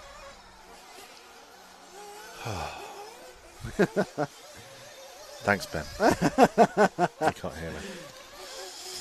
James says thank you, Ben. Oh, that's a tumble. All right, well, let's follow what we can. We're again relying purely just on the images that everyone is seeing. Well, not everyone. All the people, the most dedicated fans who are watching us right now. Of course, people who are going to come back, they're going to come back from their shopping or whatever errands that they're doing, going to the DIY store and, I don't know, whatever, going to the model shop. Model shop will be going, what are you doing here? RCTV's on. Why aren't you watching? It's like, what do you mean? Oh, now I got to rush back. Or I can just stay here in the shop and be watching the coverage. That'd be the best place to watch it. Yeah. They can check out new bits of kits, parts, whilst watching. All the new fun cars to play around with. The last time I was in the Hertz RC shop, like the actual shop itself, they had this really cool off-road three-wheeler thing that I really wanted to get. I was like, 135 quid. Like built and ready to drive, slightly used. But I'm like, that looks so cool. It looks so much fun. Literally, like the back end of a buggy, a two-wheel drive electric buggy, and then there's a dude that sits in like a little, like a tuk-tuk type cockpit. Yeah. But there's a driver figure in it. Right. And he's got a motorcycle handlebars. Obviously not turning. Yeah. But then there's a front wheel. So just a single front wheel. So it's basically sort of like a tuk-tuk, but an RC three-wheeler. And the steering was done by pushing left or right. Normal steering like you would drive like a buggy. Yeah. I thought it was 2 sticks, like tank steering. No. That's cool. But yeah, I was like, I really want that. But is the shop at the track? I've never been to the shop. Yeah, it's not physically right on the track, but if you go into the Hertz RC, it's got the 8-scale track, which is gigantic. We were talking about this yesterday on the broadcast. There's about 1 million different types of surfaces, and it takes literally about a minute to get around it because it's huge. And it's very windy and technical. But then there's a 10th scale track, and then there's a basher track, which is a bunch of random. There's a wall ride. I think it used to be their 10th scale track, but then they sort of flattened it and turned it into a basher track, so people can just drive their Armas or Mavericks or HPIs or whatever they've got. But adjacent to all of that there's like a fishing lake, there's a camping area, I think there's like camping pods, there's a farm shop, there's like a candle shop, those sorts. It's like a little shopping area, and one of the shops is the RC shop. Okay. So it's quite handy, and actually we were talking with young Henry yesterday, Innovate Hen, in the YouTube chat. He said that he's in a perfect example. His dad, not into RC, they were camping, and they wander around the shops. Let's find something to look at. Oh, there's a model shop. Oh, there's cars. Oh, okay. Yeah, let's get one of these little Kyosho bashers. Okay, so we did that. Cool. Started racing it. Started braking and stuff like that. Got a Mugen like a proper racer, and not that Kyosho doesn't do proper racers, but he didn't have that like the Inferno kit. And then so now, and then he's going to be sponsored by Nemo next year. Wow. And he had had an offer from S-Works. And I was telling him yesterday, I was trying not to lay it on too thick, but after he left, I'm sure he heard it. After he left, I'm like, you do not know how good you have it.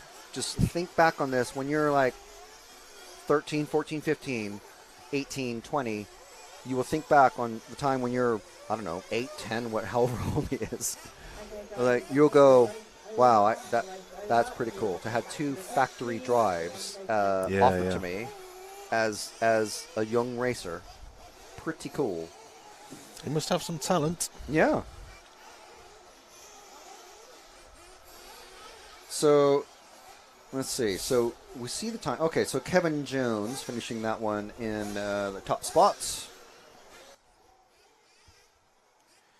So, if you are coming back from, I don't know, whatever you were doing, making a tea, cooking up some shrimp on the Barbie, shaving a sheep.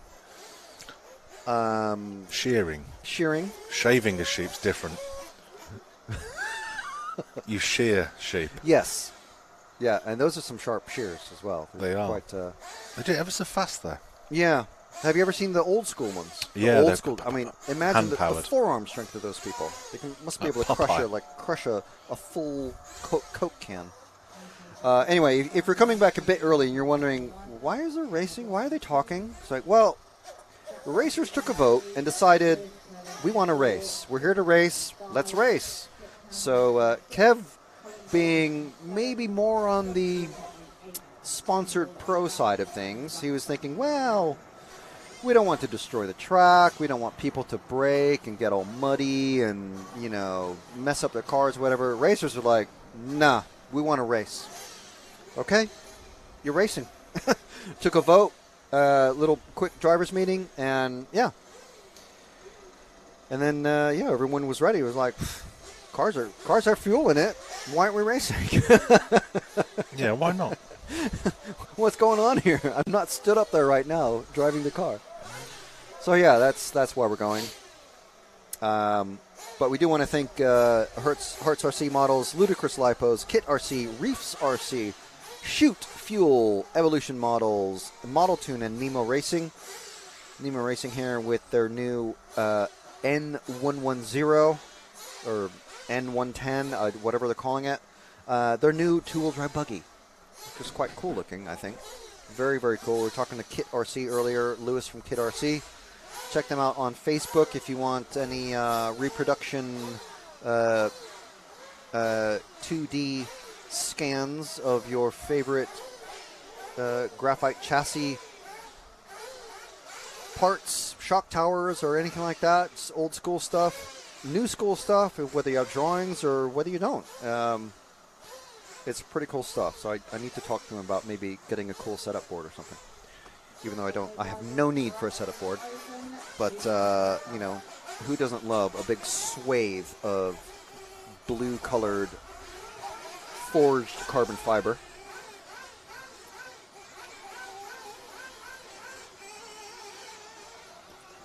So we got heat 4 of 5 of Nitro Buggy. So the way in case you guys are not familiar with it, I can't imagine anyone out there in RC land is not familiar with the Live RC screen layout. But you can see that the time, we've got the time. Things have changed around a little bit. We're trying some things. We've got the time in the top left, and then Q3. So it's round 3 of qualifying is what that means, and it's heat 5 of 6 overall. And then it says Nitro Buggy heat 4 of 5.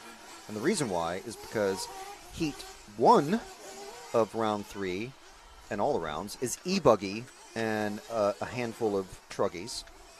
And then there's 5 heats of Nitro Buggy. And this is the 4th heat of Nitro Buggy.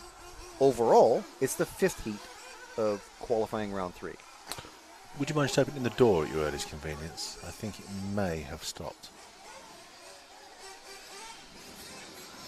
So in this heat, we've got Daniel Thorne, Jonathan Wolf, Mike Daniel, Ryan Donovan, Luke Bennett, Jake Dell, James Clark, Henry Tompkinson, who is the young Henry I was talking with about earlier, Daniel Lewington, Dave Williams and John Nile.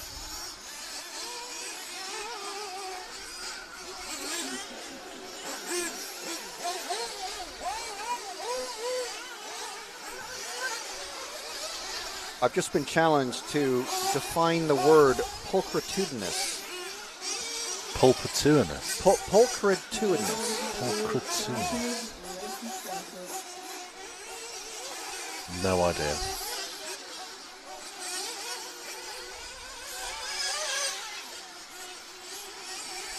Yeah, so I'm going to just pop into the YouTube chat. So if you have any follow requests or questions or concerns or whatever, let us know. Right, okay. We got Dizzy Chizzy from Melbourne, Australia saying hello. Well, that was a while back because Stephen Lockley from Wolverhampton had thrown us a question. Let's see. Any Truggies running? Yes, there are a few. They'll be up in 3 heats, I believe.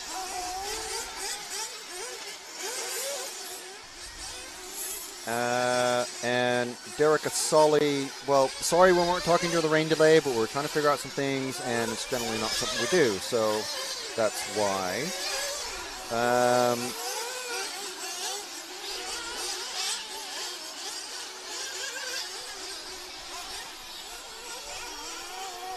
And Karen saying, Jason Noy's mom's still here, watching, only on the phone, and didn't know how to comment from it. That's fine. That's fine. We're just checking you're all right. Checking in. Yeah.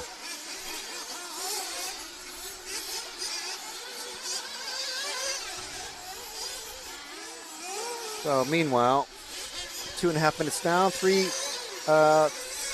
minutes, 20 seconds, 15 seconds to go. Trying to see this number. I think it's the car 6. Jake Dell running a Nemo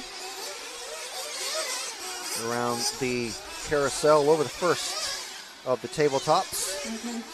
That's the second. You see some of the bumps where there's a little bit of splashing, but the track seems to drain fairly well. You can see where there's some definite bumps in some of these corners, especially in the apexes, which is going to be very interesting when it comes to actually heads-up racing.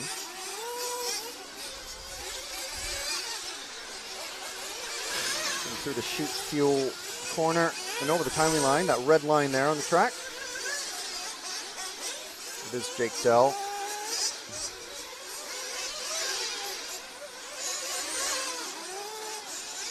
This guy's running generally mini pins on the track now. When it's this wet.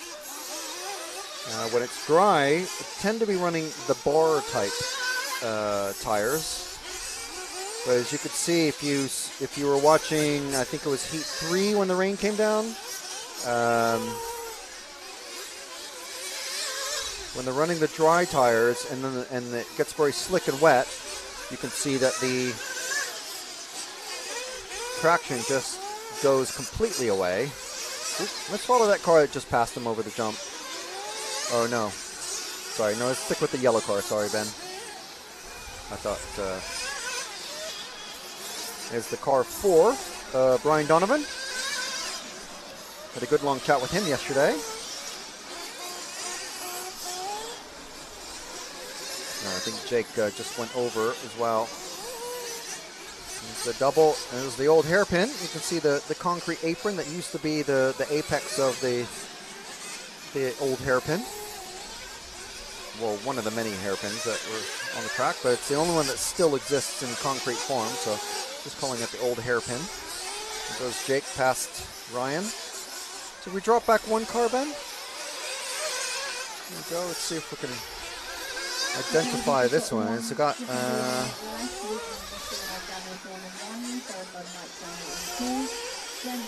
Unfortunately, it's definitely a Kyosho, but apart from that, I can't tell anything about it. This could be car 11 of John Nile. I know he's running a Kyosho. He's gotten past Ryan, but not pulling away just yet. You see it's still quite slick.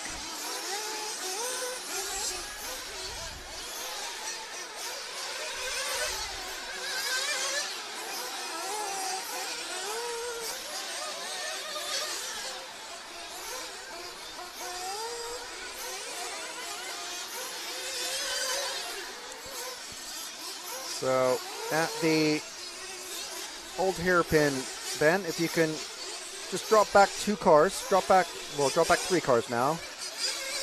This group of cars here. Start with the lead car, and we'll try and identify him.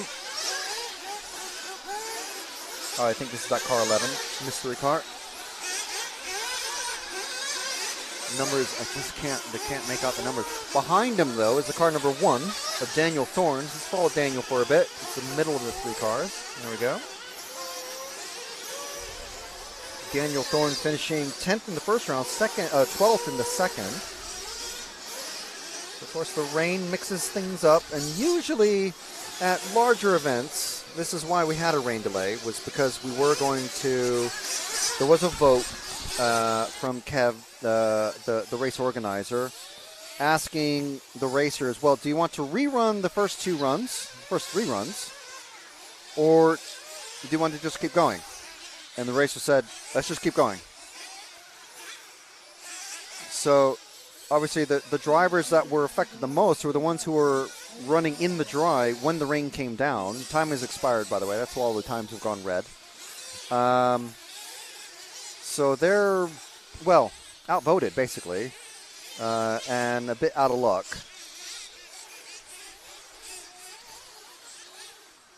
But these guys at least have had an opportunity to set up their cars for the wet and put on at least wet tires, maybe a softer setup.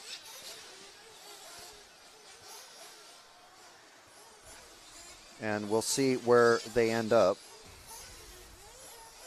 I see, I thought we were following John Nile, but he's just shown up as having 0 time.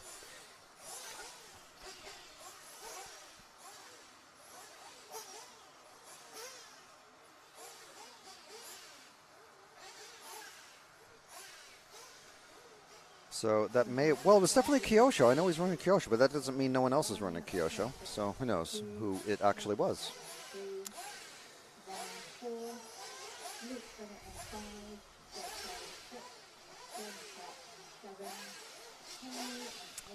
Okay, so apologies if you've been listening this whole time, but just in case you haven't and you've come back halfway through that last heat and you're like, why are there cards going around? Why are they talking?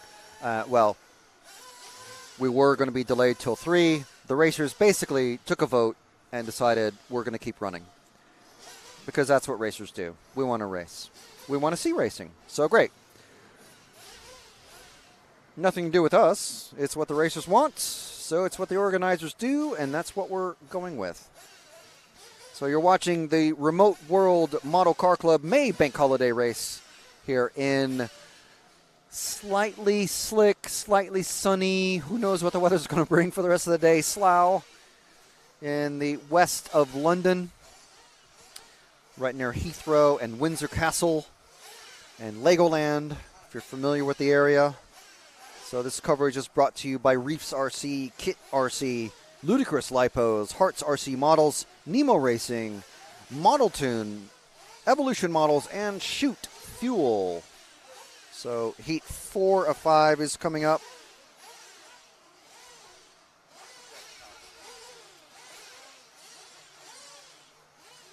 Sorry, Heat 5 of 5 is coming up. So, okay, sorry, getting used to the live RC timing setup, but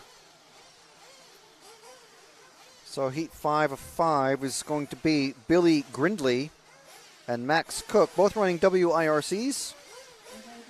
Dylan Saunders, Simon Reeves, Josh Graham, Caden Stenhouse, Darren Haydenball, John Spencer, Michael Waller, Harry Weymouth, Kevin Brunsden, and John Hazelwood. Both of those last 2 guys running the Nemo N1 and also the N1E.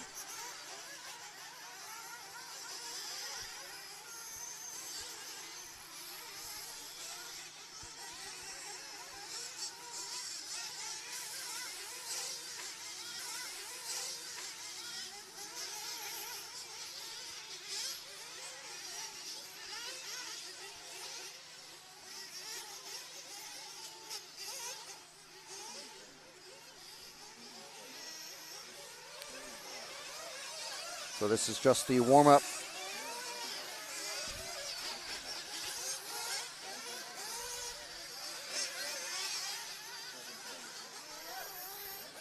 2 minutes of warm-up, and then it's a rolling clock.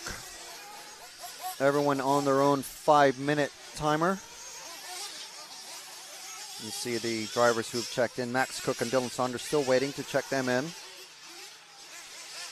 Everyone else waiting for, let's see what Kev and John, make sure they're checked in. Everyone's checked in except for those two that I just mentioned.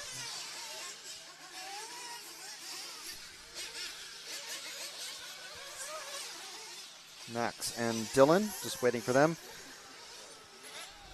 I mean, well, we as viewers are waiting for them, but the clock is not. They need to get checked in, make sure the transponders are counting properly. I don't see Max out there. I know he's running a white car. Can't remember what Dylan is running.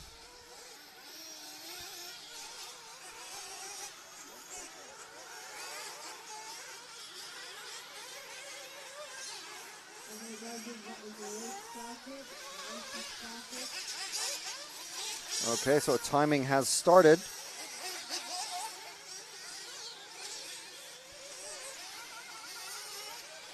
So if you want to see the overall timing results as these drivers are on their first full laps,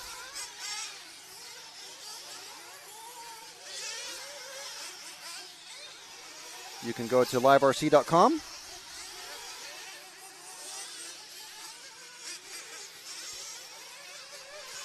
And look for the current live events and find the Remote World Model Car Club, RWMCC.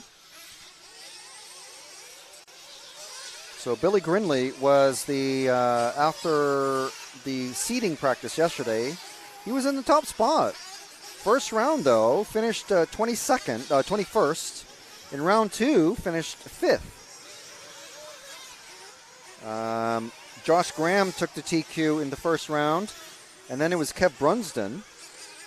So Kev very humbly suggested that he would be towards the sharp end.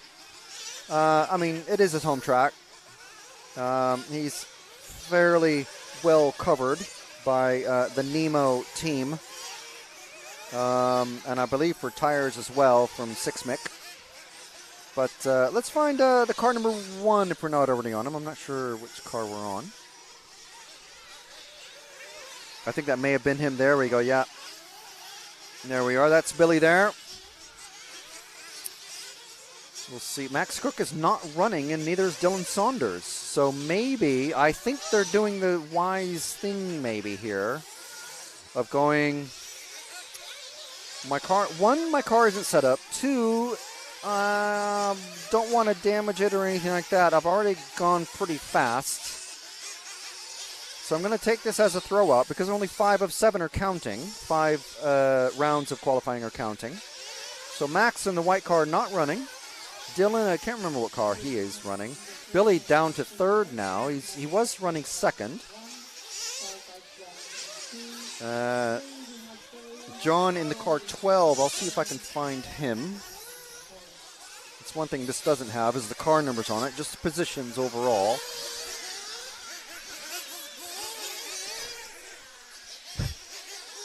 I think John is just going over the first tabletop now. Or, sorry, second tabletop, and then the back tabletop. He's the last of the 5 cars just going through the hairpin. I believe that's John there. He tends to run, well, the body shells I've seen on his pit table are all black, so I'm pretty sure this is him. And I don't see a number 12 on any other car. So John running 2nd. The last time I looked at the live results, taking a bit of a drift through the carousel. And this could be a high-speed section when it's dry.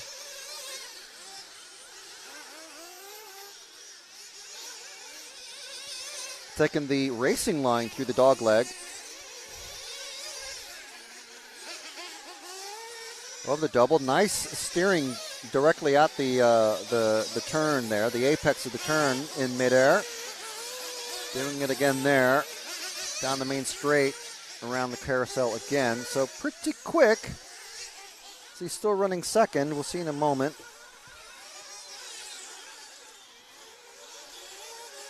He's dropped to third. Billy has taken over. See if we can find car 6 of Caden. I know he's actually running 6.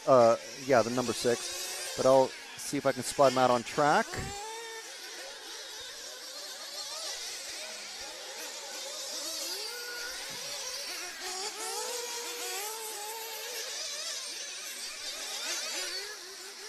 There's a car out there, a bright car with no numbers. It may, no, there's 2 more coming, it might be. That's no numbers at all, again. Well, I don't know his paint scheme, so I don't know what number he's at. But let's follow this last car that just went down. He's on the, well, he's just crashed slightly. Back tabletop. It's the car 8. The car 8 of John Spencer. He finished third in the last round. 15th in the first. Car numbers coming off of the wing. Oh, okay, so we found the 6 now. This is Caden. Caden running pretty quick.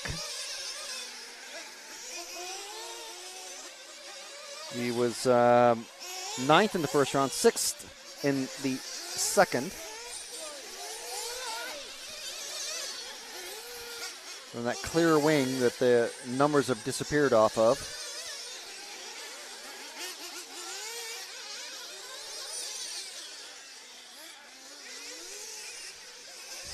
I'm telling you, James, my RCTV hoodie has come off and on loads of times today.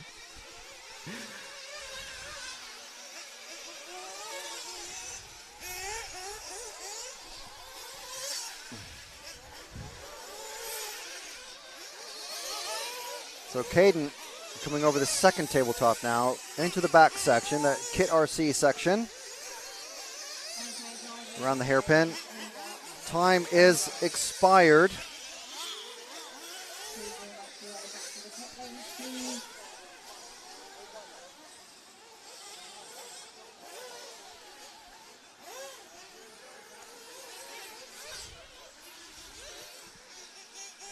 So if you just excuse me one moment, and I will just get my RCTV hoodie off just in a second.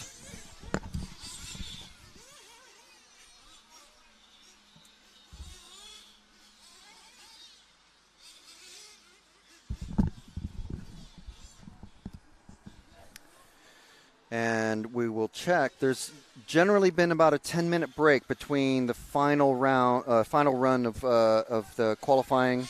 There are a lot of guys doing back-to-back for e-buggy, which is the next group that's going to be out. So that gives us some time to look at the Live RC website and catch up on who has done well and who has done not so well in that third round of qualifying. I think the real victims are going to be the ones in the Heat 2 of Nitro Buggy.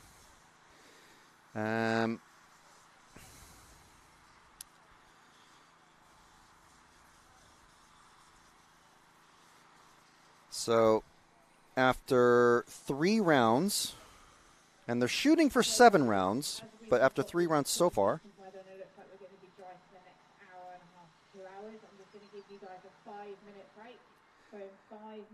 So 5-minute break this time. So they're trying to rush things along, and there's a nice window of no rain falling, we're hoping.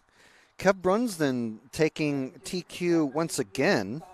So he's earned himself a nice fat 0. Josh Graham taking 4th, but sitting 2nd overall with a 0, an 8, and a 4. John Hazelwood with a 3rd place in that last round and 3rd overall. And remember, this is with no throwouts. Simon Reeves taking 5th in that round. 6th going to Caden Stenhouse. Michael Waller sitting 6th overall, finishing 8th in that last round. Finishing 7th in that last round is John Spencer. Darren Hayden Ball is next overall in 8th position, finishing 9th in that one. Finishing 2nd in that round was Billy Grindley, so he's come back up. And remember, he has a 21 result, so he finished 21st overall in round 1. But if you throw that out, he's got a 2nd and a 5th, so he's doing really well. Harry Weymouth, 10th overall, and finishing 10th in that last one. Where is Harry? He just ran. So 11th overall is Daniel Thorne. Jonathan Wolf, he was in not that last heat. He ran with Daniel Thorne in heat 4. So he finishes 17th. Dave Shedd in that first unseeded group finished 12th, and he's sitting 13th overall, so he's doing really well. He's definitely the fastest of his group. Max Cook not running in that one, so he's got 50th, but that's going to be a throwout for him. He's got a 2nd and a 3rd, so technically, if we have one throwout out of these 3, he's ahead of Billy, if you see what I mean. And Mike Daniel popping up into the top 15 with an 18th overall. So that's our top 15. If you want to check out the rest of the qualifiers and see what Truggy and E-Buggy look like, Billy Grindley's sitting on top of the E-Buggy standings at the moment. You can check that out on Live RC. I'm just going to post that into the RCTV chat on Facebook. On YouTube. And you can see the live results with all the throwouts and everything.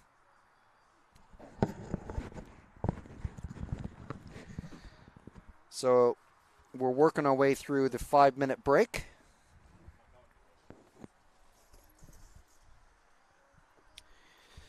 And so cars are going to be back out on track. It's going to be a little bit quieter, well, actually a lot quieter, because there's going to be 4 or 5 Nitro Truggies out there. And there's going to be 9 or 10 e-buggies, 1/8 e-buggies. It's funny how the 8th scale electric are called e-buggies, but the two-wheel drive are just two-wheel drive buggies. Anyway, there goes the burger van until tomorrow.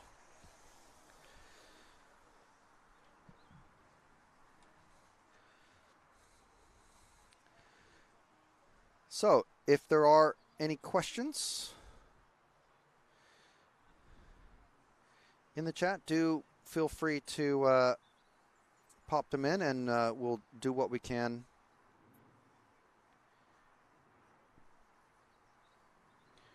to get those answered.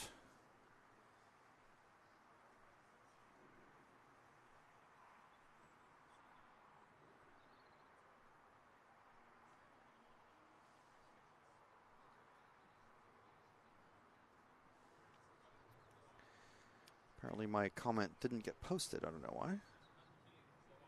There's the link.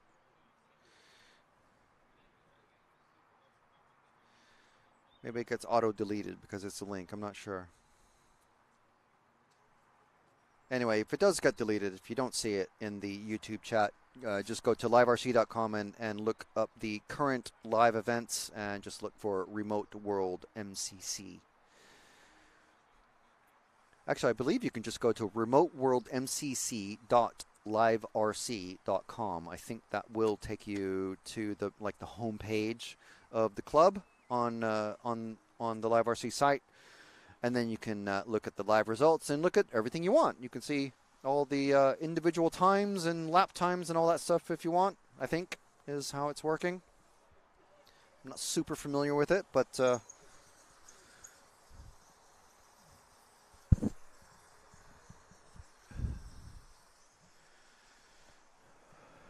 All right, so I see some Truggies starting to make their way to the pit area. Okay, so we're going to get going at 3 p.m., so that is 4 minutes until the race. Okay, so they've done a little bit of an extension. They're going a nice round time period of 3 p.m. So we have a few minutes. We're going to be getting going in just a couple of minutes' time, so please head on over. I also need a volunteer marshal out on the track, please. Just another volunteer marshal on. There's a lot of drivers doing back-to-back running, especially I know Kev and John are. I know Billy Grindley is. So you have to give everybody an opportunity. And it's not like it's a hundreds of people running this event, and we have to be super tight on time. So there's plenty of leeway back and forth. And there's the first Truggy started up. E-buggies, a lot easier.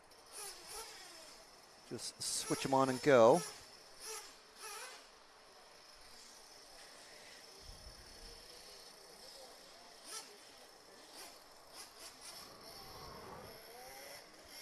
Okay, so need to see marshals out on track, please. I've got nobody on 8, 10, 6, 7, 5, 4, 3, any other number. Race director at the moment, Mark Rumble, asking for volunteer marshals. There's about 6 volunteer marshals needed because that's how many people are double stacking from. Obviously, we're going straight from the fastest group of Nitro racers to the fastest, well, the only group of electric racers. So there's a lot of people who are running both classes back to back. And is therefore not marshalling. So if any of his teammates could come and marshal in his place, that would be good.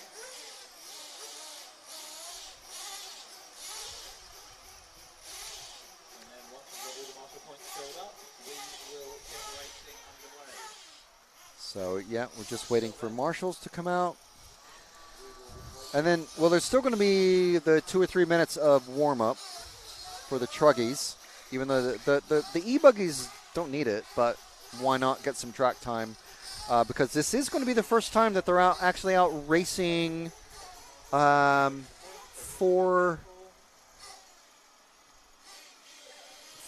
qualifying on a very damp track. It's nowhere near as wet as it was, but it's still really damp. And from what I've seen, the cars are on mini pins rather than the bar tires. The bar tires,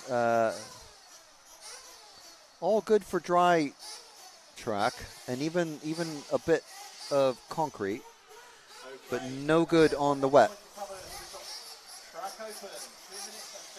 Track's open, 3 minutes.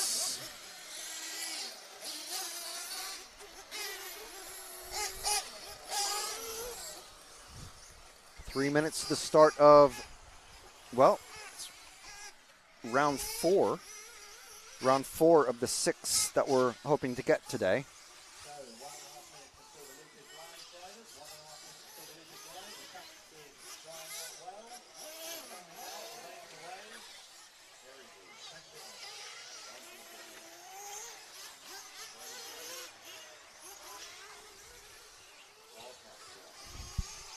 That's the other thing, we have no ambient, do we?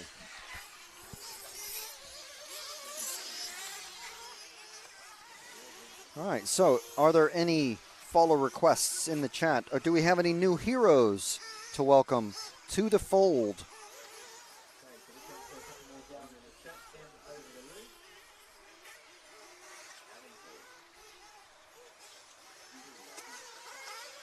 Yeah, I think YouTube is deleting my link. So, that being the case, if you do want to have, if you do want to know the exact qualifying of everybody, please just head over to the Live RC site. Actually, remoteworldmcc.liverc.com. Just head over there and check that out, and you can see live results. But at the moment, we've got Kev Brunsden with 2 TQs and a 4th place, so he's sitting on top after 3 complete rounds of qualifying. And even with, Dave didn't have a wet run, did he? It's the drivers in Heat, Nitro Buggy Heat 2 that had the wet run. It was a half dry and then a half wet run, so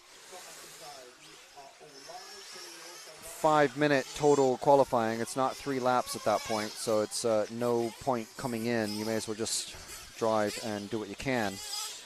So here we go. E-buggies and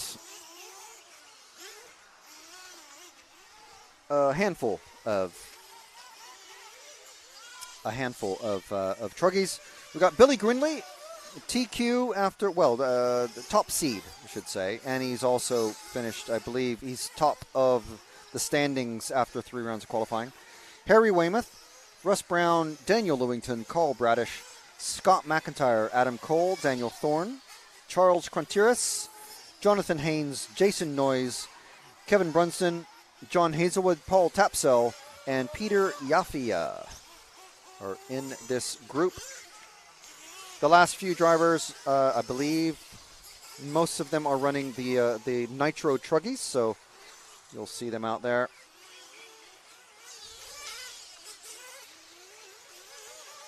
There's a group of them. The buggies, as you can see, just seem to have, because they're lower and much faster torque, they're able to just swing around just like that and get past the Truggies pretty easily.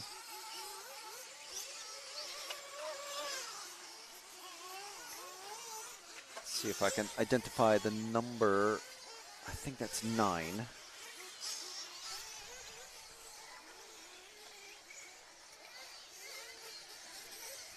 The 1 of Billy Grinley. So apologies for that.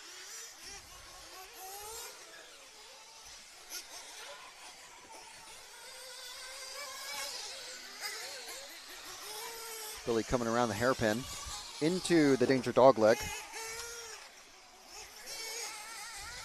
Over the double, no, over the double now.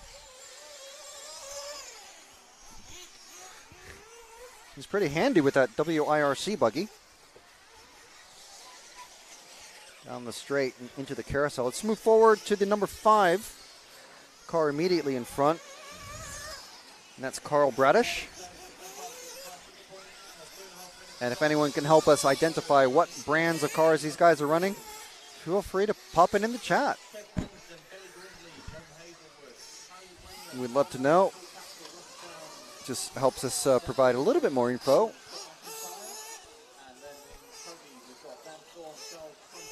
Most of the names of these drivers just a bit unfamiliar to us. There's the 5 headed into, whoa, and taking that's just an unfortunate catch of a divot in the surface, I think. Also hitting a big, there's a couple of nasty, almost holes, potholes after that second tabletop, and Carl managed to hit, I think, both of them.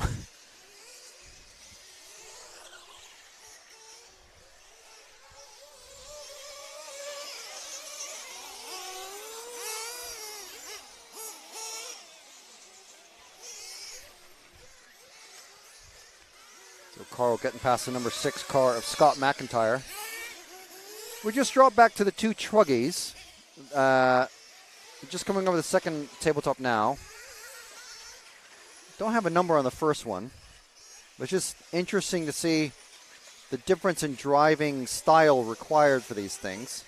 We were told earlier in the chat by one of our dedicated viewers, thank you very much, that there's, in the UK National Series, there's only about 20 racers in the UK that run the National Series, but there must be a few more, at least, overall, that that run just club running in the UK, I would hope. So that's the thing about these. I think number 8 was that Daniel Thorne? Yeah.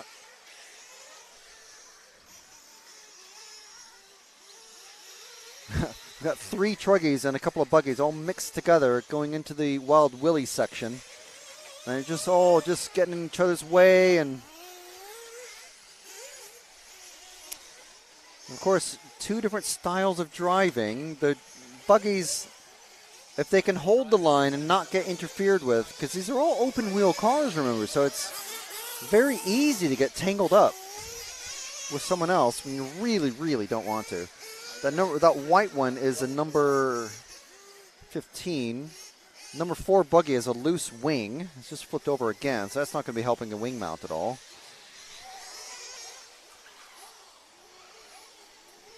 And we're following this. These two coming through the, oh man. Not the quick line around there. This Truggy here is one of the quicker Truggies though. Number 8. Again, Daniel Thorne. Top seeded Truggy after the seeding practice yesterday.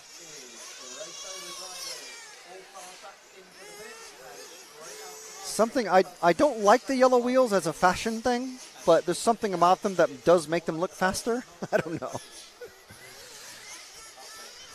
What do you think, Ben? What's up, dog?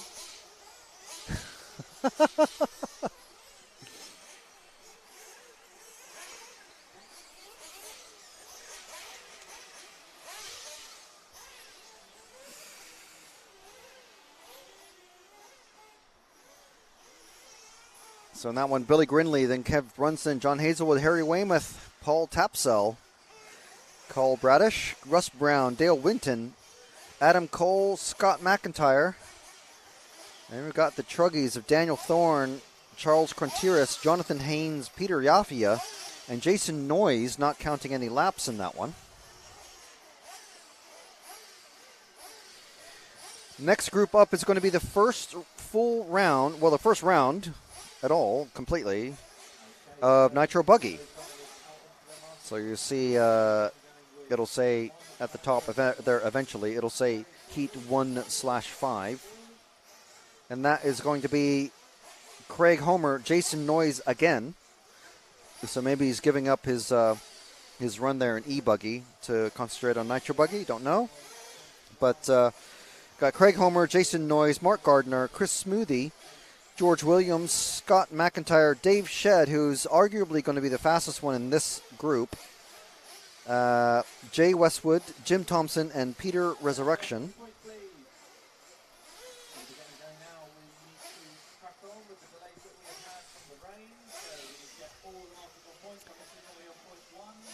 Some slightly heavier clouds coming. I don't know what the weather forecast is saying just yet, but we have had already a couple of rain delays. The first one was about half an hour and just ended up, as soon as we had a rain delay, just nothing happened. The rain stopped. The second one, also, I think about a half an hour. And then we were told, oh, it's going to be an hour. So we put that up on the screen. And then about 15 minutes into that hour, the racers decided, we want to race. Organizers took a vote. Racers decided, we're racers, we're here to race, we have race cars, let's race. We're at a racetrack. We're going to race. So that's why we're racing. Otherwise, if we'd waited to the 3 o'clock time that we'd said, we would have started racing just before that last heat ran.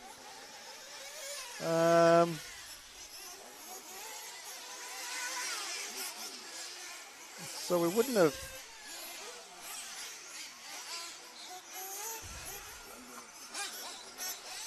but no, yes, we did stop about halfway through that last heat. So, yeah, I just confused myself as usual.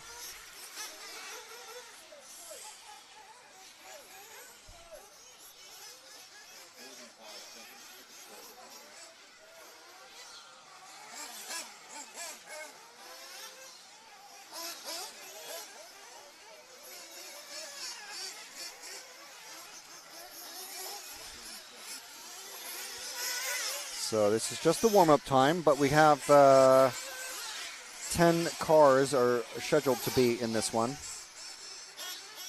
Jason Noyes hasn't checked in, so he didn't run in the last one. He's not running in this one. Scott McIntyre also not running in this one yet. So it's only 8 out there at the moment.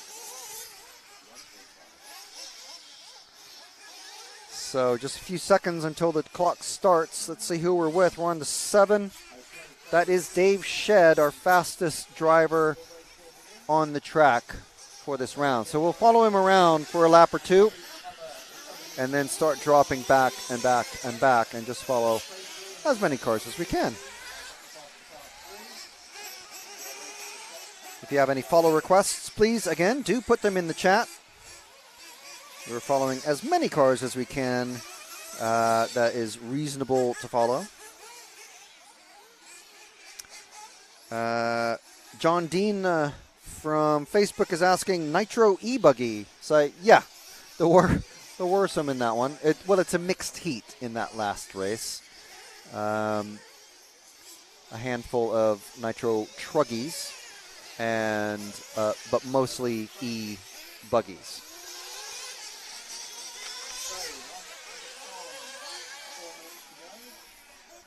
So there's 4 minutes left. Let's drop back a car, Ben, to this. There's a group, a pair of cars just coming through. The number 9 just motored past the number 6. That is Jim Thompson. Let's follow Jim in the 9. He just passed Scott McIntyre. Follow these guys around.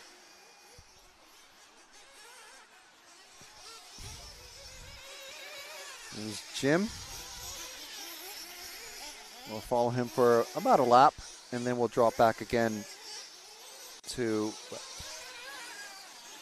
Scott if he's still in that position. Oh, and Jim getting hung up there on somebody. Number 4, I think it was, Chris Smoothie.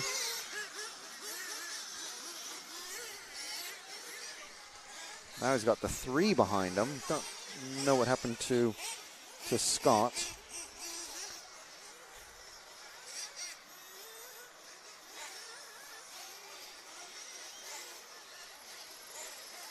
So if we drop back a car again, and I think that's going to be the number 3 of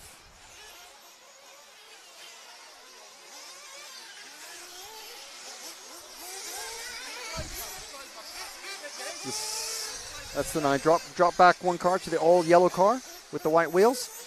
So number 4 of Chris Smoothie. Let a car just get pulled off the track. The number 5 of George Williams.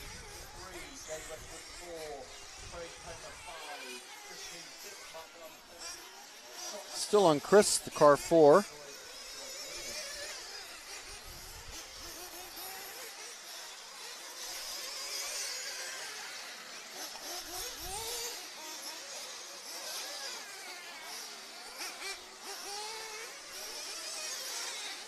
His car's looking okay. Not taking quite the tightest lines. He's doing all right there. Oh, caught an unfortunate bump there. Number 1 has just been pulled off of Craig Homer. This mechanic checking the steering. Something has broken. And it's stopping the engine. So that's never a good sign for a qualifying heat. Obviously, this is going to be one of the, hopefully, only 2 dropouts. If we're able to get 7 rounds of qualifying as originally planned, there's going to be only 5 to count, so you get 2 dropouts, which is pretty decent. All right, so this is Chris Smoothie that we're with. If we drop back one car to the number 3, Ben, the very nicely painted car, number 3 of Mark Gardner, coming over the second turntable now, not taking it quite as a turntable.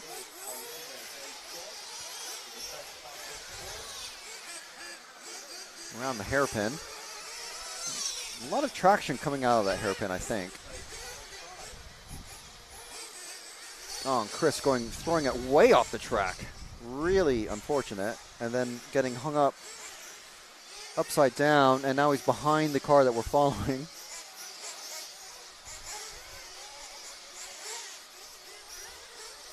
Poor Marshall in the middle is very, very busy. So Chris again getting past Mark. And then, so Mark now has the 4 and the 7 who've just gone past him. The 7 is Dave Shed, who we've already followed. So if we drop back to the next blue car, Ben, just coming over the back tabletop now, there's a blue car and then a yellow car. There we go. The blue car is George Williams, whose mom was watching earlier, hopefully, and is hopefully watching now. And we'll stick with George until everyone is called in. I'll give him about a lap and a half or so, because time has expired now. The 5 minutes are done. Drivers are being called in. More spots of rain, but not in a steady heap. Ooh, that's a nice attempt at a pass, but then you overshot it.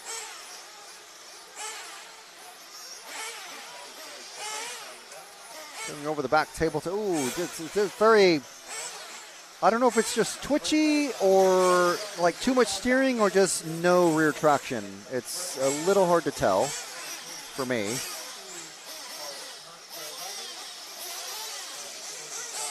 Coming over that double.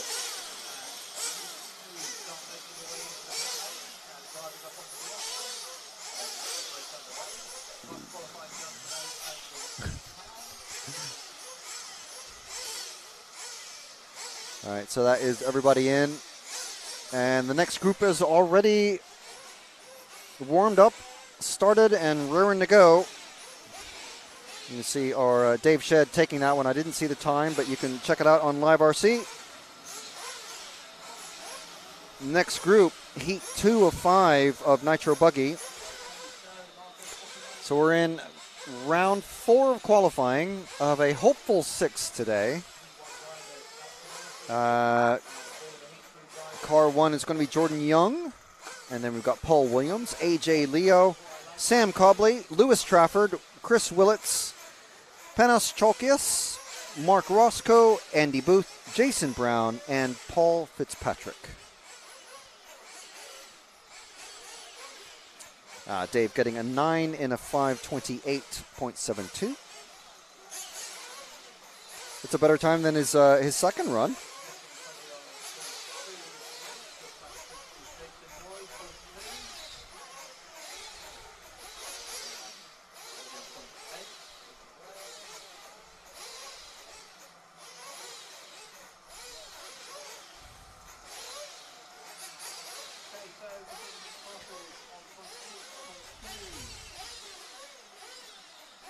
So it's just warm up, still going.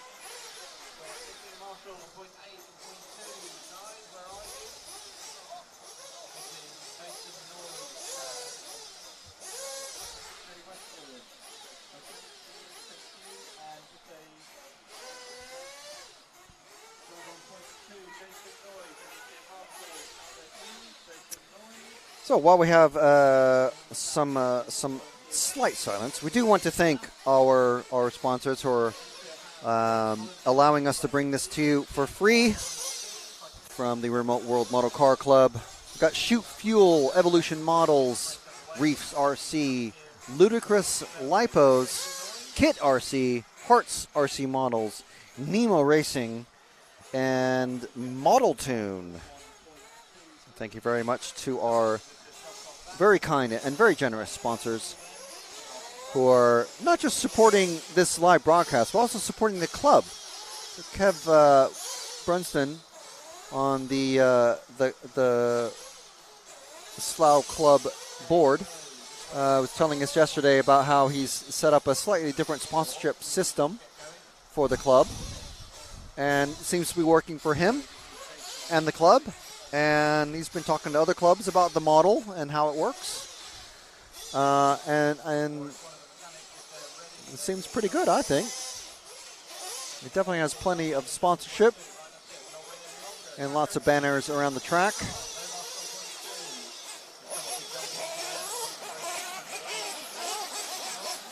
Cars are released from the pit lane. And I see a good 95% of them have numbers on both sides of the car, which is very helpful. Thank you very much.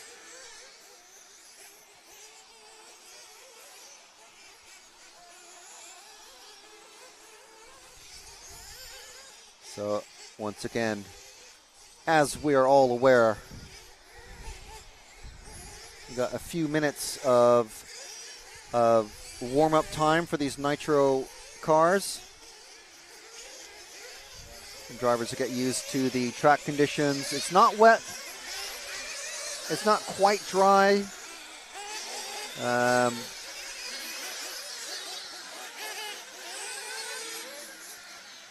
Probably everyone's still on mini pins. I would guess maybe.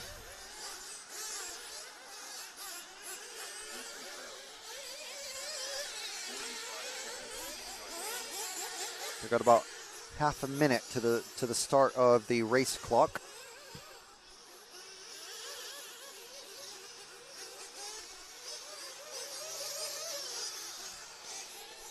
So I don't think I've have I run. I have run through the names. Jordan, Paul, AJ, Sam, Lewis, Chris, Panos, Mark, Andy, Jason, and Paul.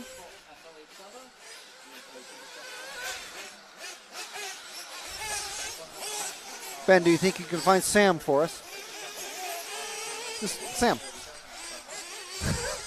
Want some up dog? I'll give you some up dog if you find Sam. Let's see where. So we'll start on car 9. That's not Sam, Ben. That is Andy Booth. This here is Andy coming over the back tabletop in the Kit RC section. There's the hairpin. Letting, I think that was the 6, I'm not sure.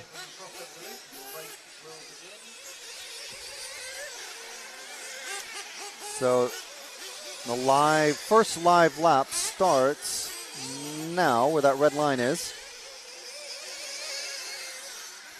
That was the 8, the X-ray of Mark Roscoe. That briefly got past him.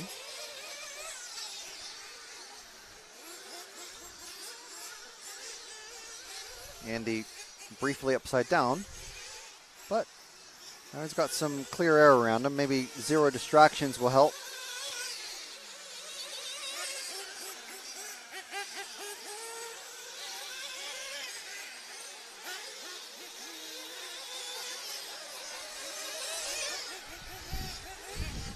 Going around the old pit, the old hairpin, around the chute fuel. And across the timing line again. So if we wait at the first corner, Ben, and we'll pick up car 8. It's actually a TLR of Mark Roscoe. Don't see too many TLRs on this side of the pond. But there you go. There's one on screen now. Coming around. We're under a very dark cloud, but no raindrops. Knocking on wood, hopefully. Over the double, coming out of the Wild Willie section. Around the old hairpin. Sponsored by Evolution Models.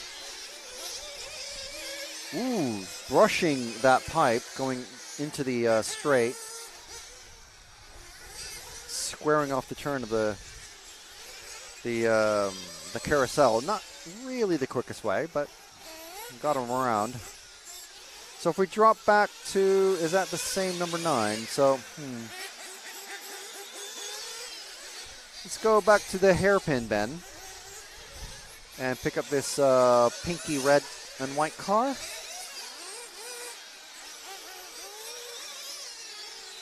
Trying to give as many drivers as we can just a bit of love on all their qualifying runs. It's the car 0 of Jason Brown.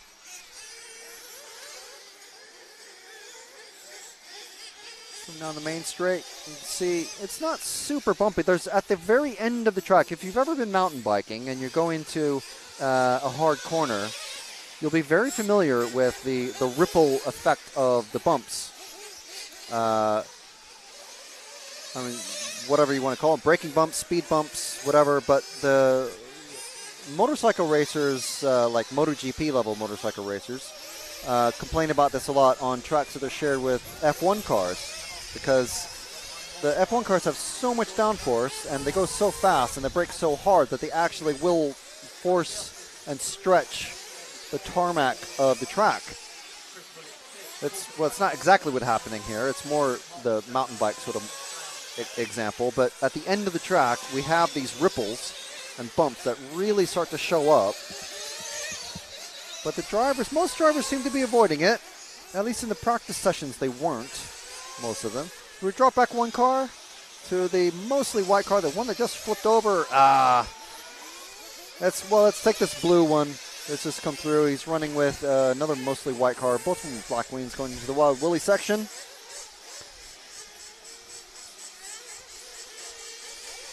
No numbers on it that I can see. About 30 seconds left in this run. I think that's car 5, yes, of Lewis Trafford. I want to say it's kind of a cop car sort of look on the side. Maybe that's to make all the drivers that might come up to pass him like slow down, because that's what tends to happen when you come up on a highway maintenance vehicle that has the yellow and blue. It's like, come up on it, it's like, oh, it's just a paramedic. Okay, and then you speed up again. But anyway, it's Lewis getting around the shoot fuel corner. So the time has expired. So we drop back one car that's the car number 1 of Jordan Young, who's just gone over the second, he's passed Lewis as Lewis flipped over. Here's Jordan.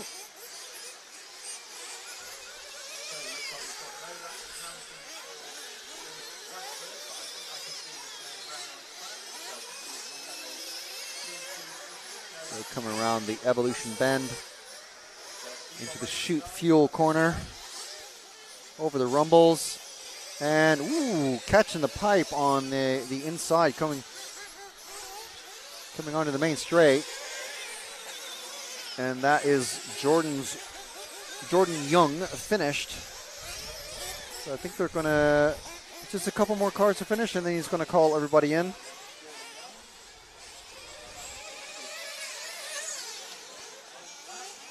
Yeah, as Mark on the mic is saying. Lewis not counting any laps, but he is out there obviously on track because we saw him.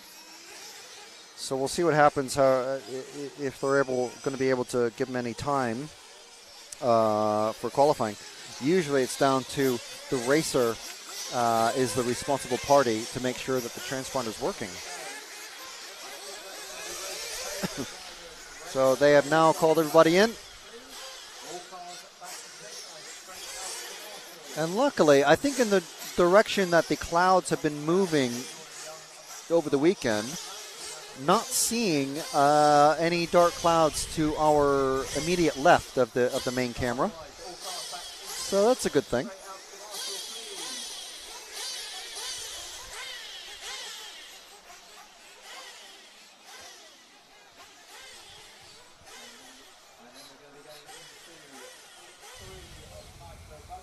So you can see the results of that qualifier there.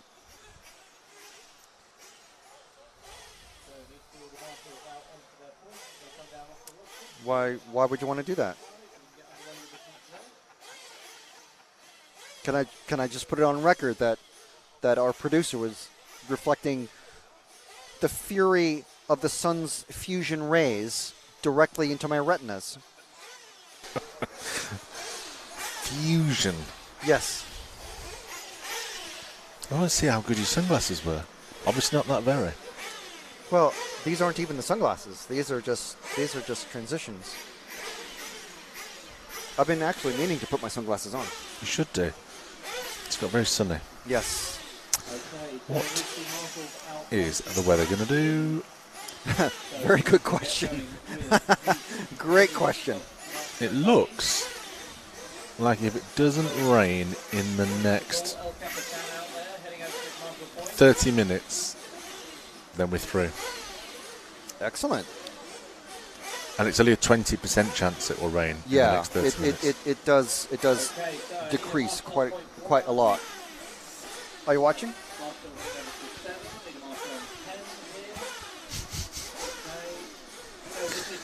Oh dear.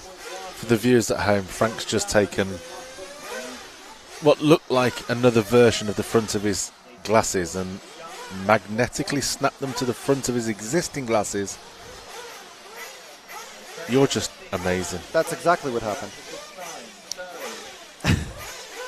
Oh dear, I've never seen that before. Well done. You know what I did see before, and I would like to see again, are those breadsticks.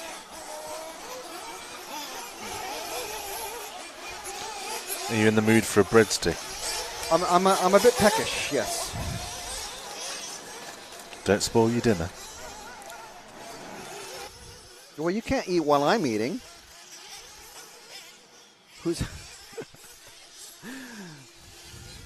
Right, so I'm just going to hold this like a lump. Very good point. That wasn't very considerate of him, was it? Hang on, let me finish this now I've started, and then you may eat. I'll just read through the names in this heat. So it's Nitro Buggy Heat 3. So we've got Kevin Jones, Daniel Gross, Jack Ritchie, Lewis Turlin, Will Turlin, Mick Townsend, Colin Davies, Joss Hooper, Bryn Hall, Russ Brown, and Gaz Davies. Like I was telling Matt yesterday, it's not a motorsport event if you don't have someone named Gaz present. Gaz or Des? Yeah. I was thinking gasoline and diesel. Is that where you were going with that, Gaz? No, like Gaz, Gary. Oh, I see. Right. Let me just see what is happening in the chat, if anything. Hello, RC Racing TV from Greece. Hello. Buenos dias. Yeah. Bom dia. And Riley Red Wolf saying, sounds like they need wet tires if they do them for buggies. Well, basically, yes, they do, and they are called mini pins. That's basically the wet tires on this surface. I was talking with the WIRC guys about the tire choices, and basically the group that was running before, when the rain came down heavily, they were all running bar tires. The sort of like, I don't know how to describe them, but the bar tires, not mini pins. So the bars, the tread patterns go all the way across without breaking. They go all the way across the tire face of the tire, the tread area of the tire, without breaking. And they make little designs like hexagons or pentagons or whatever. But those are terrible in wet weather. So that's why they want to switch the wet weather tire, quote unquote, for this surface that they're on is mini pins. I see. Yeah. So 1 minute down, 45 seconds down in this one. And coming across the finish line now, that's the car 1 that we're following. So this is Kevin Jones running a Nemo. And very easy to tell the Nemos apart. I mean, I say that, I unless I see the reflection of the sun on like some aluminum shock tops, they all look the same to me. My eyesight's awful. You should take the time to eat your breadstick, so I can concentrate on the lack or position thereof of the front shock towers. Yes.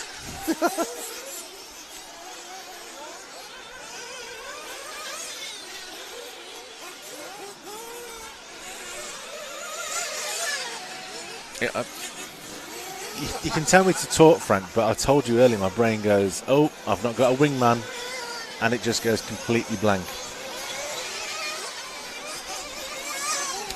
And the wind's picking up, that's for sure.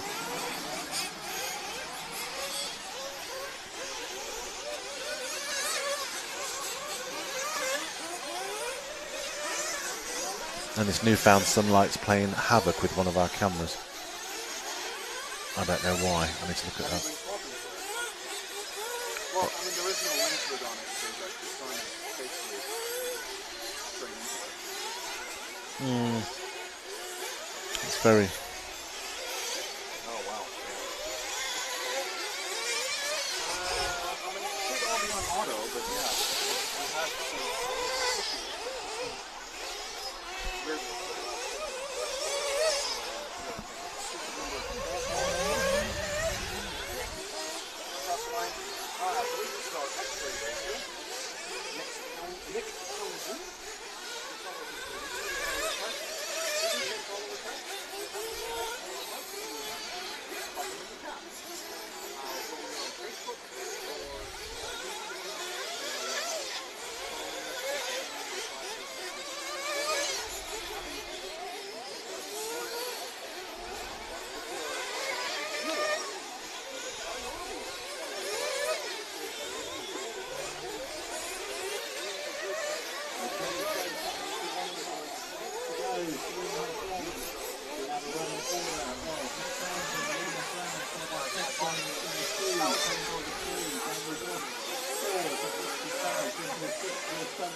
Oh, we have a flame out. Middle of track. 1 or 11.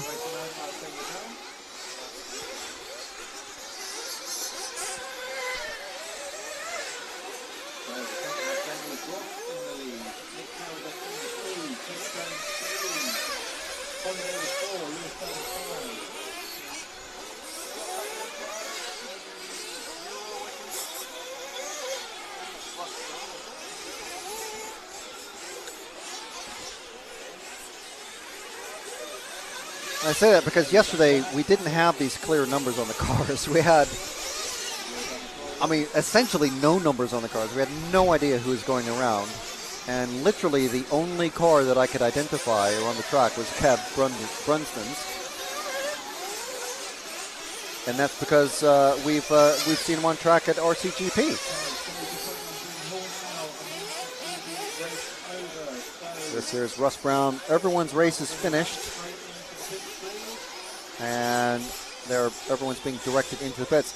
Race director Mark Brundle's doing his best to kind of get things sped up a little bit, get people into the pits, get them warmed up, and get people out on track, get the volunteer marshals sorted out so that we can get as many rounds of qualifying in as we can today. The wind is starting to pick up. I see the bushes and the trees moving around. So we might get a little blast of rain. We're hoping not. But as James was saying, if we can make it through the next half hour or so, we're going to have probably clear sailing to the rest of the evening. And we can get in the 6 rounds of qualifying that we were hoping to get in today. So next group of racers, next group of mechanics making the way.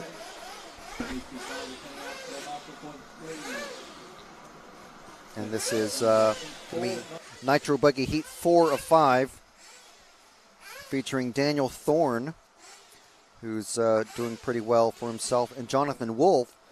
Both of these guys in the top 15 at the moment. Then we've got Mike Daniel, Ryan Donovan, Luke Bennett, Jake Dell, James Clark, Henry Tompkinson, Daniel Lewington, Dave Williams, and John Nile. So if anybody's curious what cars these guys are running, we've got a mix, quite a good mix of cars. There's lots of Nemo cars here, the Nemo N1. Really good club support for the Nemo cars.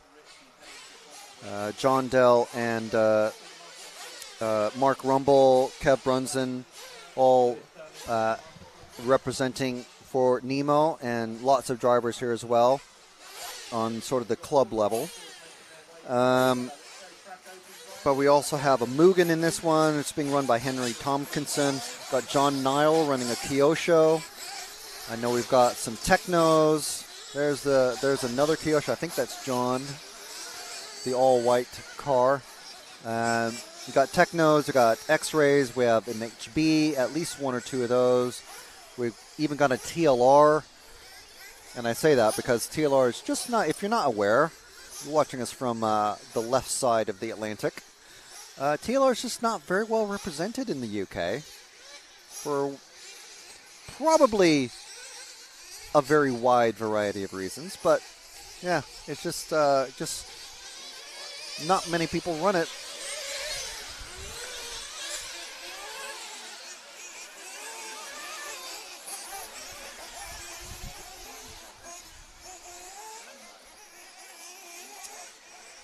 So we're still happy to take any follow requests that you guys might have for us.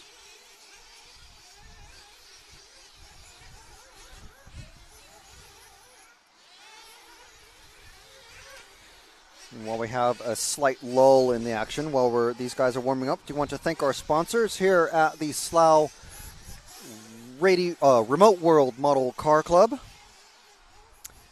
The sponsors being Hearts RC Models, Reefs RC, Ludicrous Lipos, Shoot Fuel, Kit RC, Evolution Models, Nemo Racing, and Model Tune. All these guys, these sponsors being very generous, helping RC, helping the club, and helping us bring you this coverage for free all weekend long. It's the second of 2 days that we're here at Slough. This is my first time spending any appreciable amount of time, just a couple of meters above an old landfill.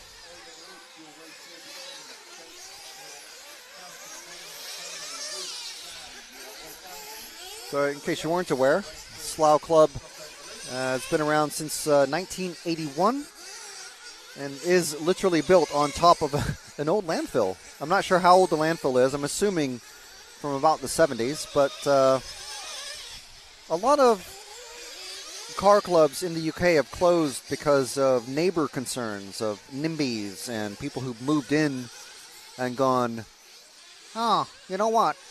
This car club that's been here for 30 years, I've just moved here, but it's too loud. And somehow they managed to annoy the local council enough to get the car club shut down. Not Slough, because as you can maybe hear just now, we've got a Qatar Airways 747 flying over us. We're next to a very busy motorway, which is the M4, and we're next to a huge country park, which is the Upton Court Park. You can look it up on Google Maps.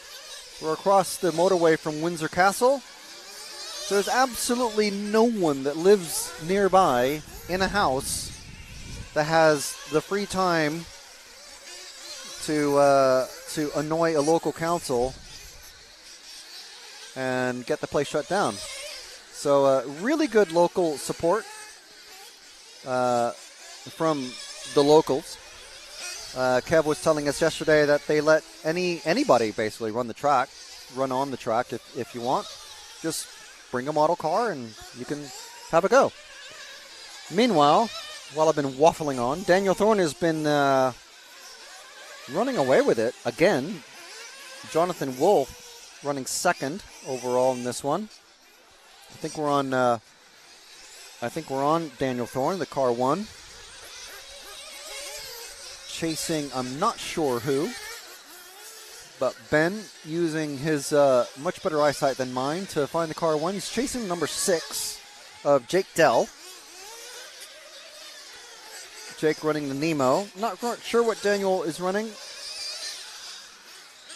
Can't identify the sticker on the side of his car, but he's just past Jake now.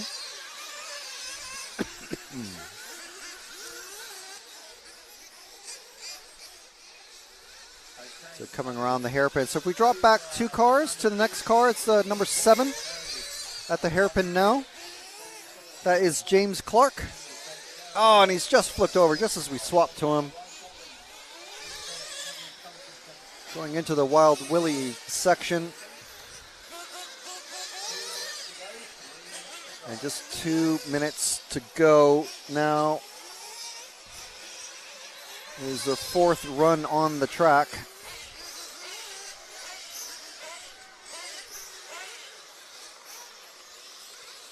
The car behind, if we drop back, is Jonathan Wolf, one of the other fast guys. We were following Daniel Thorne about a minute ago.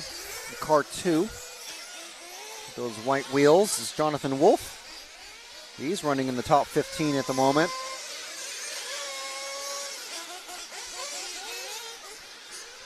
And I say the top 15 because I think that's going to kind of be the cutoff for the A final, the big show, which I need to talk to Kev about because that's either going to be, I think it's going to be a 20-minute or a 30-minute race. I wouldn't be surprised if it's 30 minutes, just to give, it's kind of a hey, good job sort of prize to, if you do well enough, you get more track time, which is all good. Jonathan doing really well. Nice and smooth coming down the main straight there.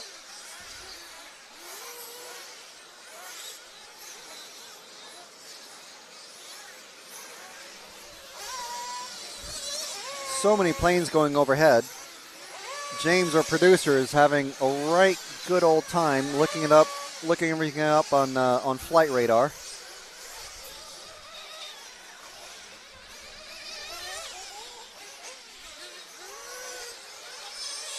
So we're with the car 9 now, going over the first of the tabletops.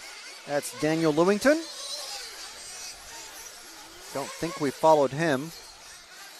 And he's being about to be passed by Daniel Thorne. But let's stick with the car 9 of Daniel. Try to give everybody a bit of RCTV love. Oh, and he's getting tangled up with Daniel, but all done now. So Jonathan taking that one. I hope it's not because of any interference from Daniel Lewington.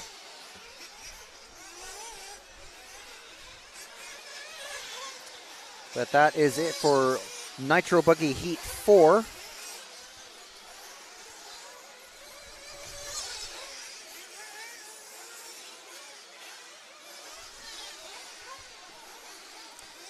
Final heat coming up. Not the final of the day. I think we can make it to the end for 6 rounds.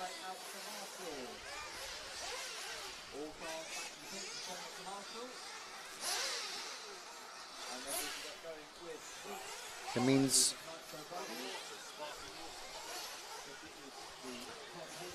six rounds would allow us to have a full complement of qualifiers, which is what we all want.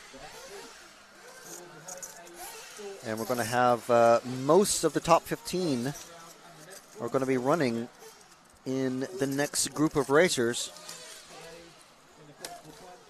Starting with car 1, Billy Grindley. And possibly, I think we didn't see Max Cook in the last run, but he was, I think we're going to see him this time. And then we have Dylan Saunders, Simon Reeves, Josh Graham, Caden Stenhouse, Darren Hayden-Ball, John Spencer, Michael Waller, Harry Weymouth, Kev Brunsden, who's our current TQ at the moment, and then John Hazelwood, who I think is third or fourth.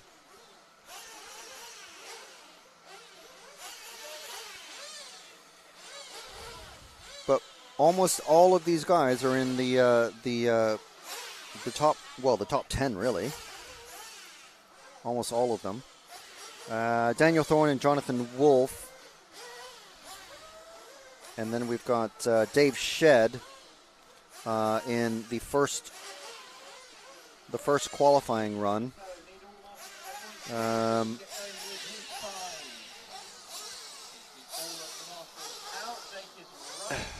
He's only in that first qualifier because he wasn't here yesterday for the seeding practice.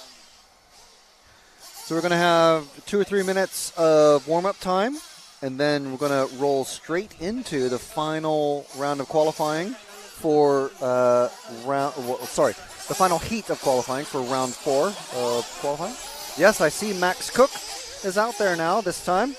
Dylan Saunders wasn't either last time, but somehow Dylan is not, I don't think he's in the top 15, so he's maybe just had a bad set of runs. Well, obviously, he did well enough in the seeding practice yesterday to basically seed himself third overall, so we'll see where he actually ends up at the end of the day. I mean, he may start redeeming himself and maybe just had bad luck and then didn't run in the third run because it was wet. But we'll see in a moment whether he's checked in. John Hazelwood hasn't checked in yet. There he is. He's just checked in. Dylan Saunders still not checked in. So maybe Dylan was here yesterday and just not here today. I don't know what the story is.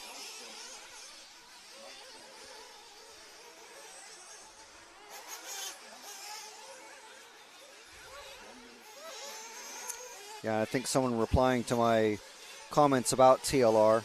It is really hard to get TLR parts in the UK, so not many run them. And that is basically what it's like to be an RC racer and an RC racing brand. You need to have the part support, and that's why Nemo is really enjoying a lot of people here running the car, because they're here. There's about, 1, 2, 3, 4 double-sized tents, plus their parts trailer, plus showing off the new two-wheel drive car, and factory support and all that. So UK-wise, at least, they're very, very well represented.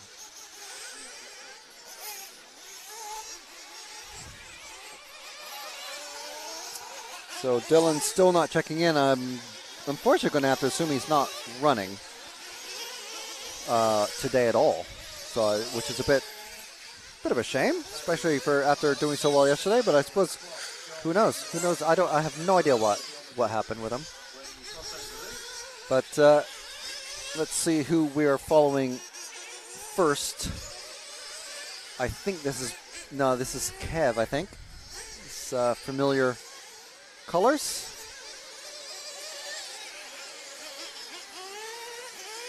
Very quick, that Nemo N1. Especially around here in the hands of Kev, who's, basically a local driver. Been keeping himself very busy this week and the weeks leading up to this race. Of course, this is the biggest race of the year as far as, effort and getting things cleaned up and built up, and sponsors taking part, sorting out, getting banners around the track, and getting us here, getting you guys watching. We do want to thank our sponsors: Nemo, Model Tune, Evolution, Shoot Fuel, Reefs RC, Ludicrous Lipos, Kid RC, and Hearts RC models. So at least 2 or 3 shops there. Very keen supporters of racing here in the UK.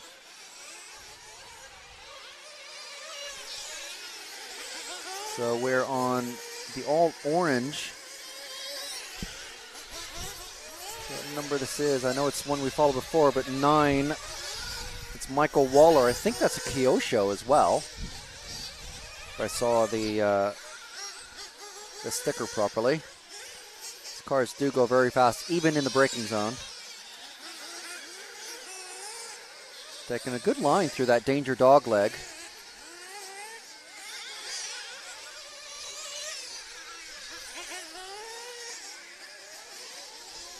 Oh, and a big crash on the main straight from the number 5 of Josh Graham, but he's okay and running again.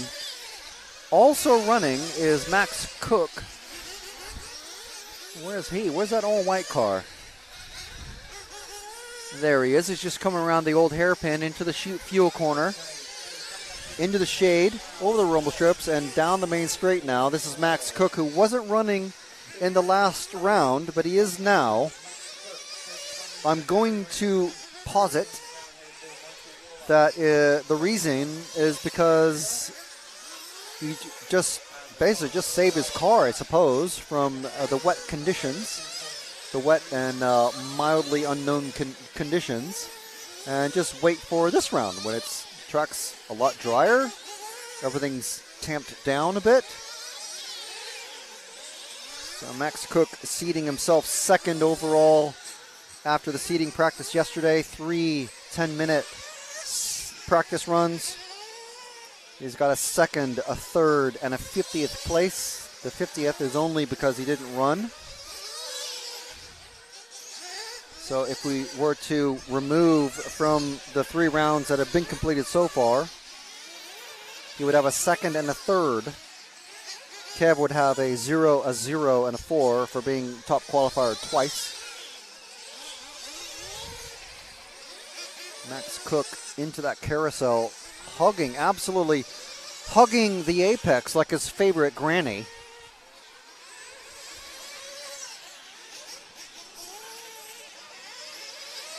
I didn't have my headset on.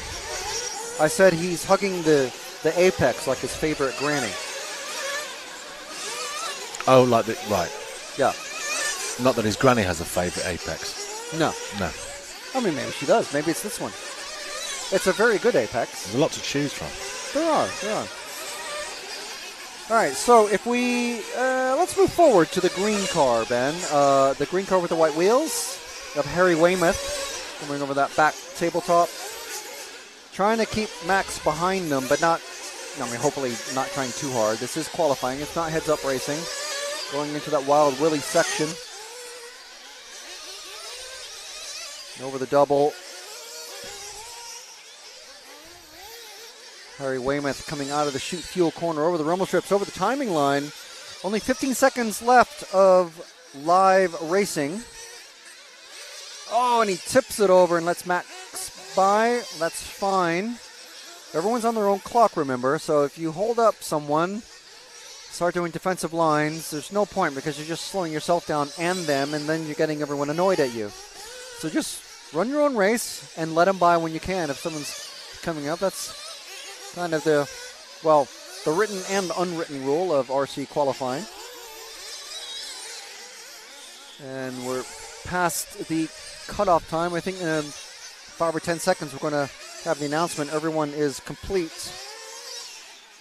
But meanwhile, Billy taking that one. See the red times start popping up. Dylan definitely not running. Billy with a 10.528. Simon Reeves, John Hazelwood. Kev not taking that one. So is Billy going to have the fastest time overall? And everyone has finished. So we're going to let them all go into the pits, and we're going to have a look at the Live RC timing website.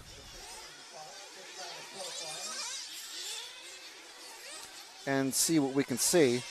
Just refresh the page that I'm on. I can't post the link in the chat because for whatever reason YouTube is preventing me from doing that, but straight into the next run, which a lot of these guys are actually double running. So Kev Brunston still top qualifier at the moment. Kev actually not running in that one, so he's got a 55 points.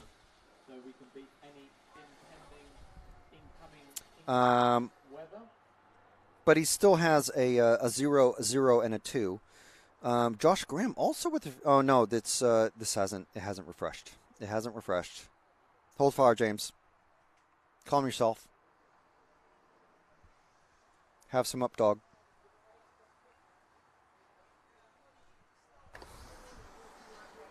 Not that you're ever egging that joke. Kev with a 4, so he's still top. So he has a 0, a 0, a 2, and a 4. Zeros mean top qualifier. John Hazelwood moving up in the rankings to 2nd overall with a 3. With a 2 is Simon Reeves. With a 10 is Josh Graham.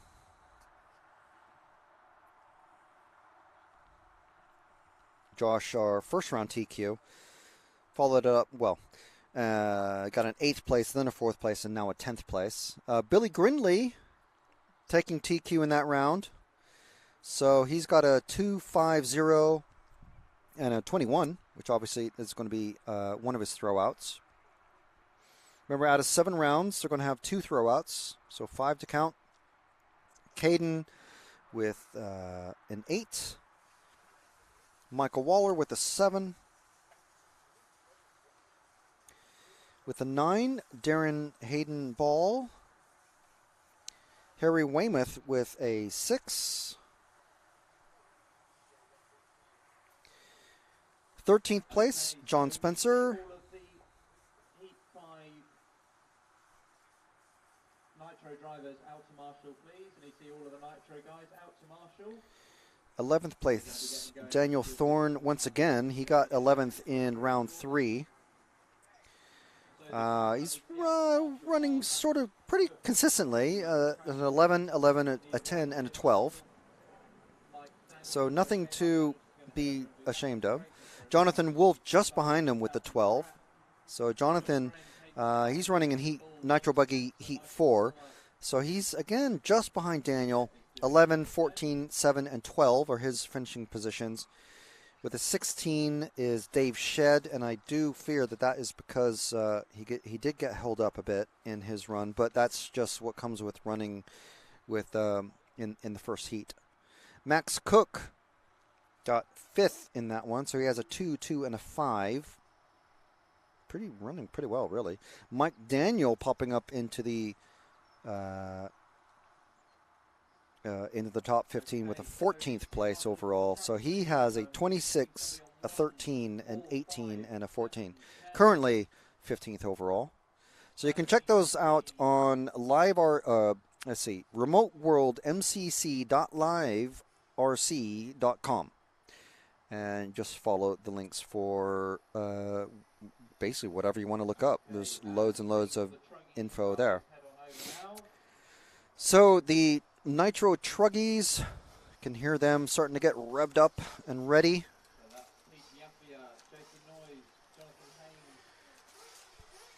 We'll see if some of these drivers who were missing last time come back out.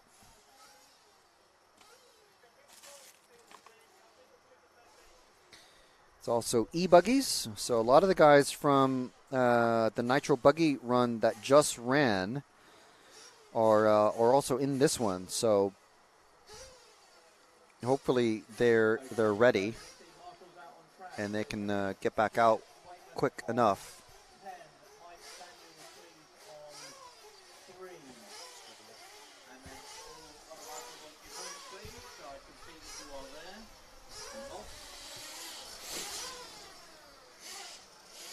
So lots of e-buggies already in the pits. We've got, I think, 4 Truggies ready to go.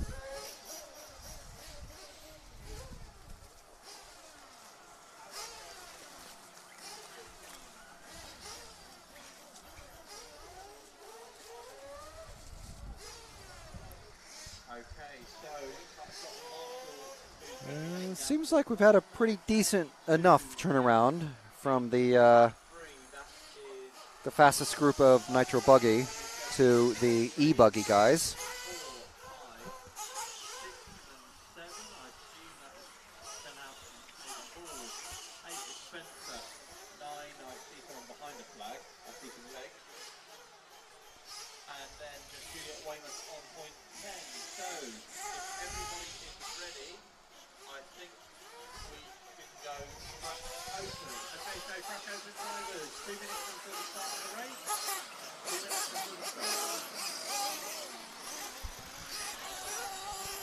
Just waiting to see if I actually have a sneeze, and I just did. Okay. Sorry about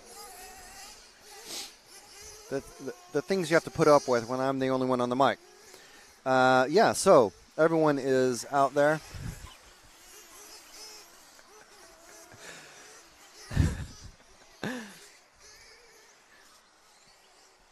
You want some Mad at You, Ben? No?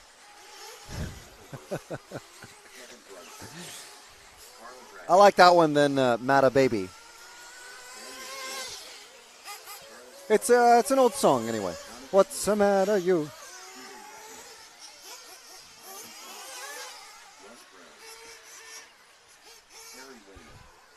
So in this one, we've got Billy Grinley in car 1, Harry Weymouth, Russ Brown, Daniel Lewington, Carl Bradish, Scott McIntyre, Adam Cole, Daniel Thorne, Charles Quantiris, Jonathan Haynes, Jason Noyes, Kev Brunston, John Hazelwood, Paul Tapsell, and Peter Yafia.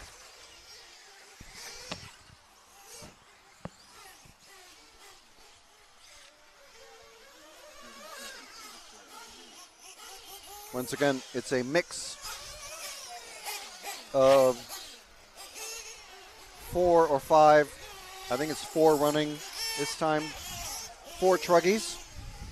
The big wheeled semi-pickup truck looking things.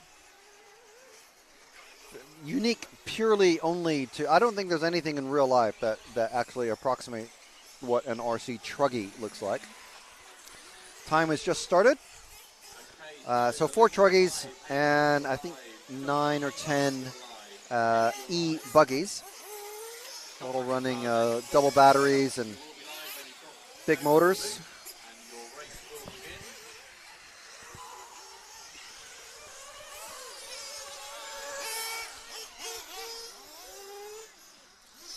And they're given the warm-up time because the Nitro Truggies need it.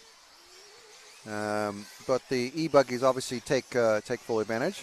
They were running over 10 minutes yesterday anyway, so why not get a little bit additional track time. Find out what the track conditions are like, and so you can go full gas or full throttle when the actual race clock is going.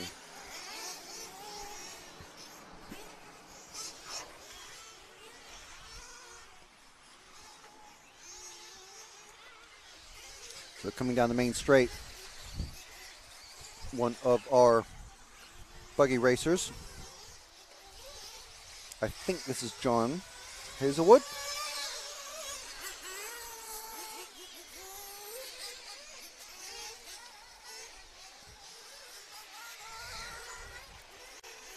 Nice big air landing into the Wild Willie section. Coming over the double.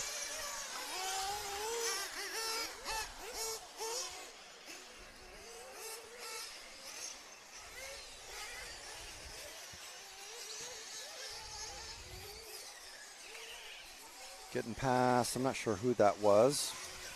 I was going to say it was Kev, but it's not close to inspection. Kev is running a few cars back. Oh, that's not the quick way around that one.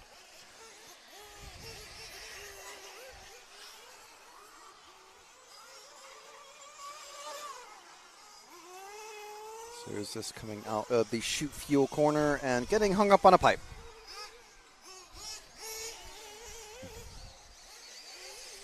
That'll be the car 14, I believe, of Paul Tapsell.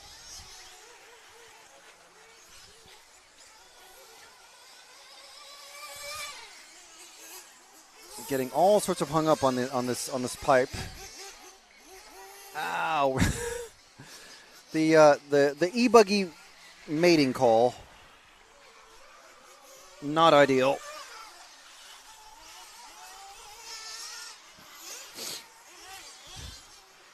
All this action giving Ben lots and lots of possible follow opportunities. So who's this Truggy?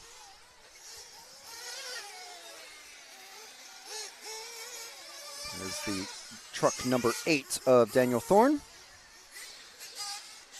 Pretty sure he is leading the standings at the moment. Let me just triple check that. I believe he is. Yes. With, well, he's TQ'd every round. And it looks like he's going to be doing the same thing again here. All zeros across the board.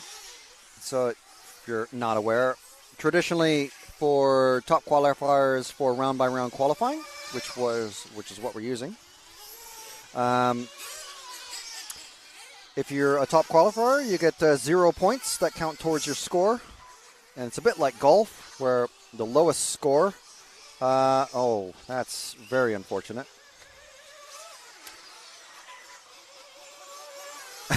I'm pretty sure that was the same car again. But yeah, the lower score gets the better qualifying position. So if you get a 0, you're top qualifier. The second qualifier per round gets a number 2.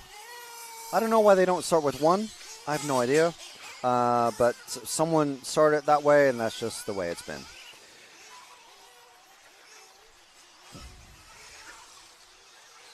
So Daniel here, who is on screen, has 0s for all 4 of the rounds run so far.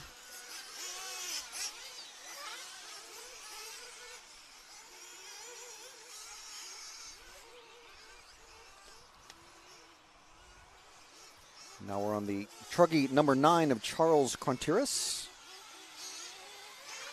Very bright and easy to see, isn't it? And that's that weird sort of like rubber matting surface. I should go take a close look at that actually, because it's be curious to see what. There's some wood there, and that just before that final jump on the lap. Curious to see what all the close up with the. That's not great. So here's the next Truggy along. See, the body shell shapes are a bit different. Oh, something's happening here. What's going on? What's happening to that? Is it? I think it's an E-Truggy, actually. He's pulled off for some reason. Oh, no, it is a Nitro. The body shapes are all completely different. What was his face saying there? Right, so who are we going to follow next, Ben? Who's this? Way off on the back end of the track. Well, that's the last lap anyway. Time is over. It's the car 4 of Daniel Lewington.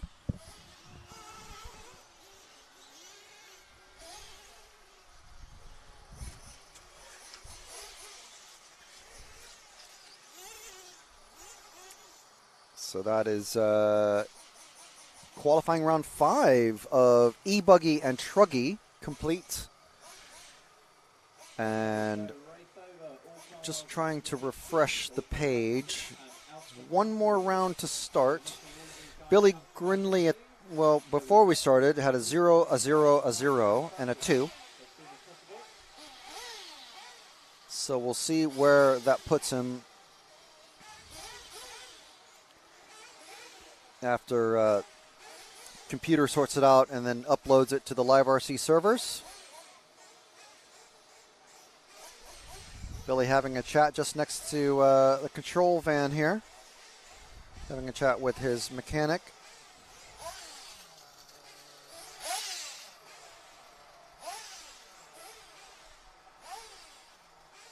First round of Nitro Buggy about to go out on track.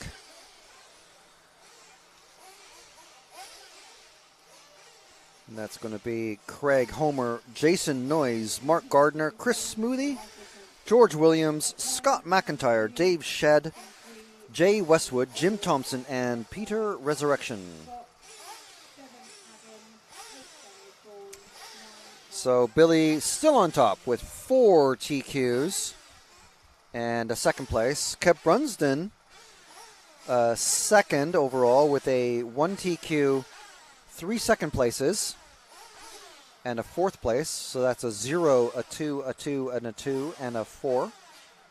John Hazelwood with a 2, 3, 3, 3, and a 4.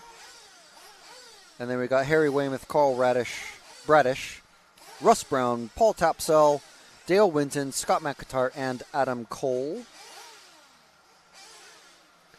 And in Truggy, Daniel Thorne taking TQ once again. Charles Crontiras taking second again. So 5 second places. 10 points overall. Jonathan Haynes in third with 4 third places and 1 fourth place. Peter Yoffia swapping positions with Jonathan Haynes with a 3 and 4 fours. And then Jason Noyes.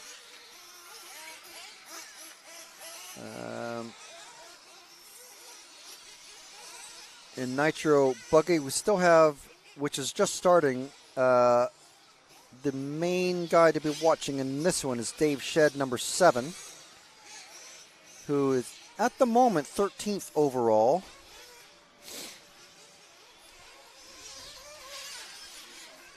So we'll see how this run goes for him.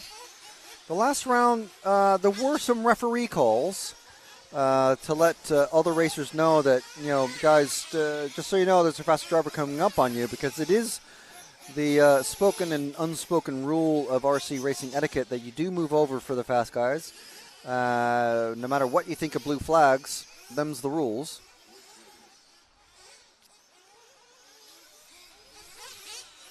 So we'll see where things end up after this one. So we've got about 45 seconds before the start of the clock.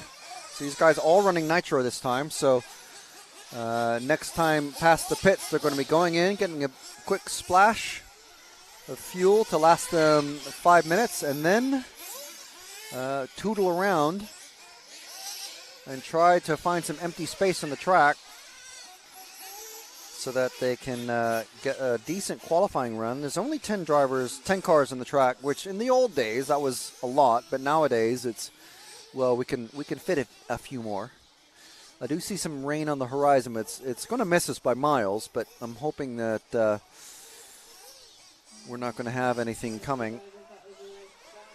And we'll have a quick look at the weather, and then I'll have a quick look at the YouTube chat to see if we have any more chatophiles popping in and saying hello, and if we have any follow requests for the 5th round of qualifying here at the Remote World Model Car Club in Slough. We do have some decent chances of rain, but if we can get past the next hour or so without a shower, we should be, hopefully, clear-ish to the end of our scheduled live broadcasting time. So we're following the car number 7 of Dave Shedd. He's got a 12th place, an 18th place, a 12th place, and a 16th place in the last round. So we're in round 5 now, so we'll see where he ends up. It's obviously one of the quicker guys, but due to him not running yesterday in the seeding practice, he is running in this in the lower heat of the lowest heat of qualifying.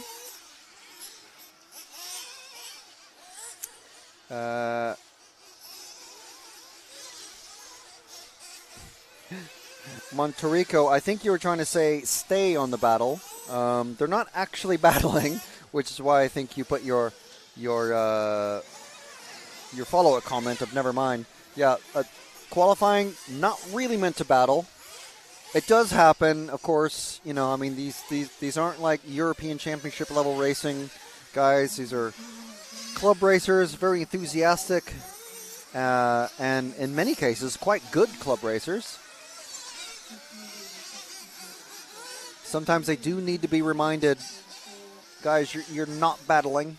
Just give each other space and, let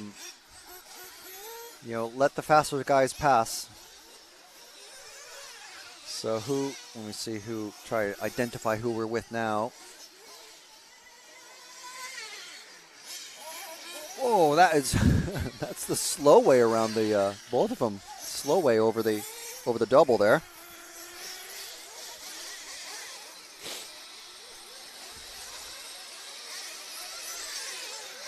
That blue car is the number 5 of George Williams.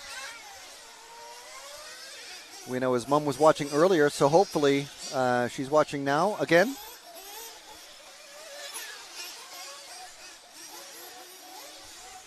George coming around the hairpin through the danger dogleg. It is a tricky corner to get, so I can definitely understand the hesitation getting around the lines there.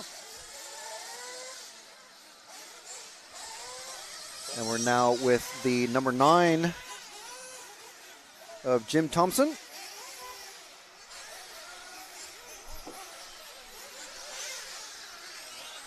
Okay.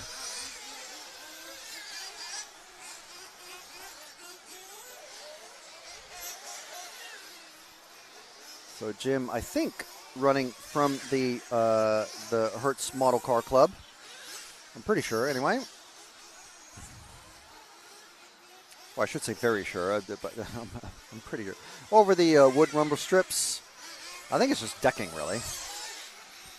And around the carousel, that first corner, very high grip there. But when it rains, it just turns into a drift circuit at that corner. It's coming up on, I think it's the number 1.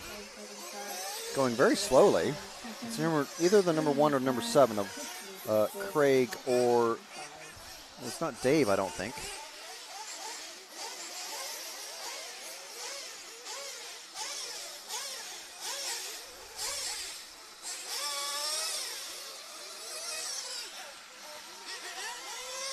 Taking that first corner very nice. Just the tiniest bit of air over the second of the tabletops. Good speed around the sweeper leading onto the back tabletop and then into the hairpin. There's a danger dogleg. Nice line through there. A wild willy suction and landing on those rubber mats around the old hairpin. Into the shade, back out of the shade, across the finish line. I think that's going to be Jim's last lap. Got the car 6 behind him, and that is Scott McIntyre.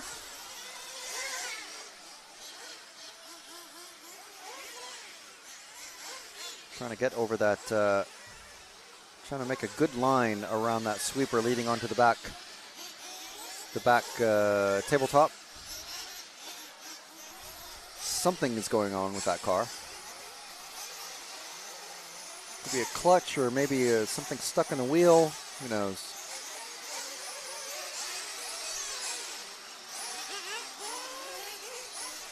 I'm pretty sure that's everyone done, but they're not being called in yet.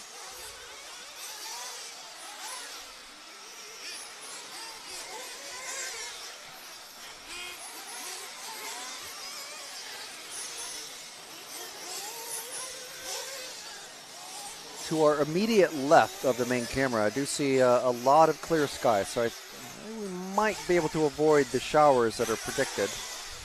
But then again, I do see the flags are starting to snap. Okay, we're well over the time to call the drivers in, I think.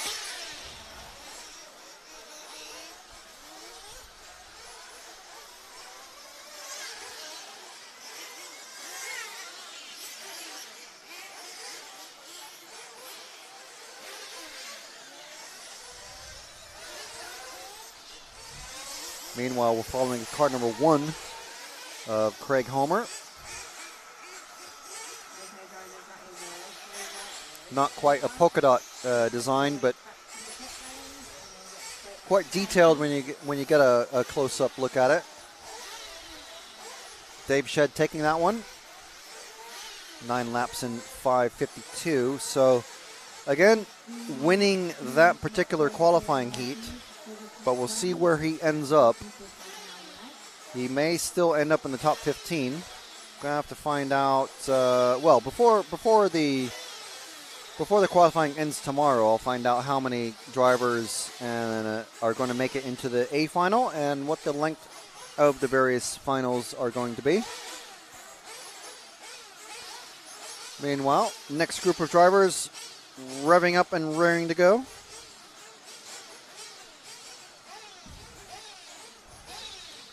So while we wait for them to make their way onto the track, once again, we'd like to thank our sponsors. Well, we'd like to thank our hosts, Remote World Model Car Club, and their sponsors who allow us to bring you this free coverage from Slough in the west of London. The sponsors are Nemo Racing, Model Tune, Evolution Models, Shoot Fuel, Reefs RC, Kit RC, Ludicrous Lipos, and Hertz RC Models.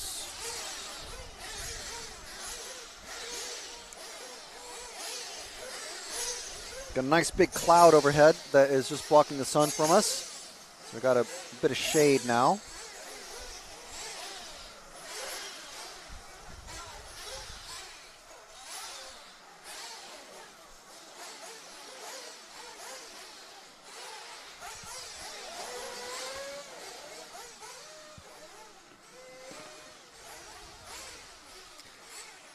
So once again, if you do have any follow requests, make sure to get them into the chat.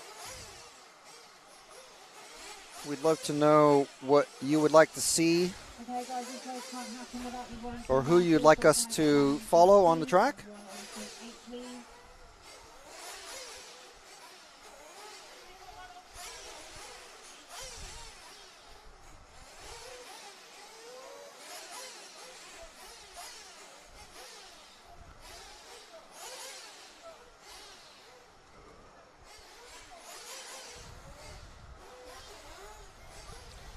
So, Heat 2 of Nitro Buggy.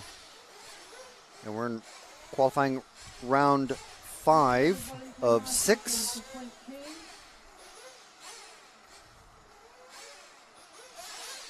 We've got car 1 of Jordan Young, car 2, Paul Williams, and then we've got AJ Leo, Sam Cobley, Lewis Trafford, Chris Willits, Panos Chalkias, Mark Roscoe, Andy Booth, Jason Brown, and Paul Fitzpatrick in this one. So if you'd like us to make sure that we capture any of these guys' laps on the live coverage, get it in the chat. Let us know who you want us to follow. And for the next round as well.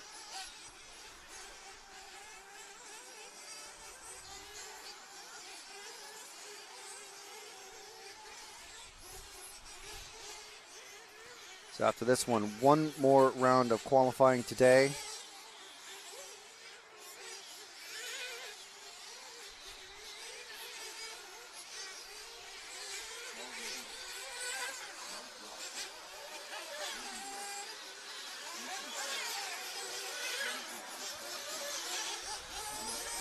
And I think, well, I'm hoping, I'm crossing my fingers we're going to be able to avoid any more rain delays. And we got most of the drivers already checked in, which is good.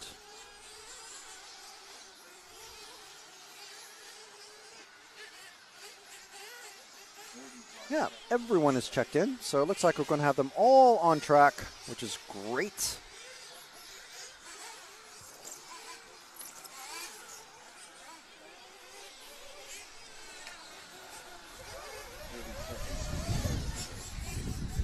And race time will be starting in just about half a minute.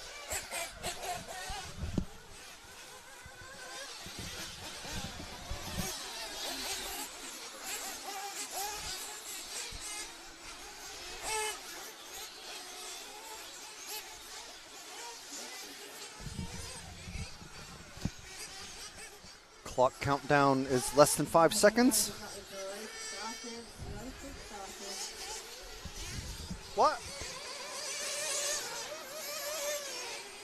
No. One more round after this.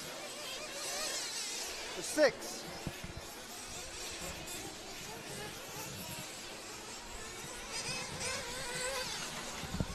Ignore that.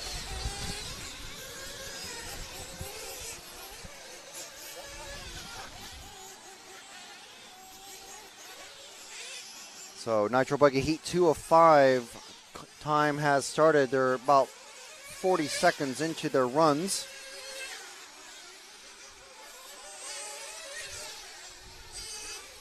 And I think that's car 5 that we're following of Lewis Trafford.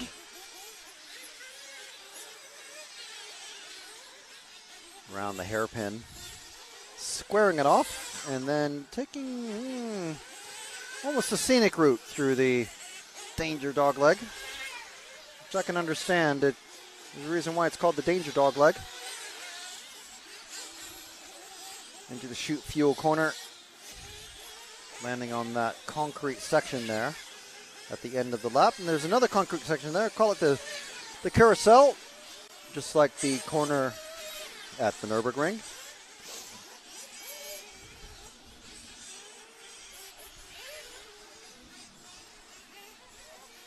So if we drop back one car, a car just passed him with the yellow wing.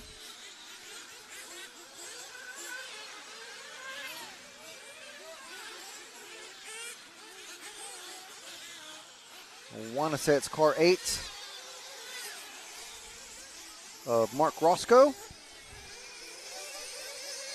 It is. That's our TLR car. One of the, possibly the only one that's here on the track. It looks like he might, does he have a problem with the his flywheel there? Is stuck maybe? Or no, it's the steering. Steering is, or universal's popped out. Marshall doing what he can, but looks like nothing to be done there. That's the end of that qualifying run. So let's pick up whoever else we got next. Yeah, this one here is good with the mismatched yellow wheels.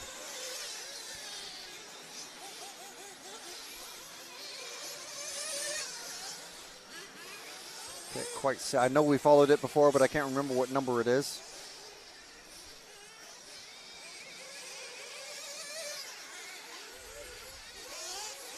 He's passed 2 cars on track. And again, not a race, it's just qualifying. One car's got the position back. Everyone wanting to do fast times. So it's car number 11 of Paul Fitzpatrick. Oh, and getting caught up in someone else's mess. It's not good. And then, as long as you don't let the red mist come down. Oh. They're kind of just holding each other up here. Oh, man. It's unfortunate. You see where the angle of the sun is starting to make the track very shiny to our camera. So we're now with the car number 0 of Jason Brown.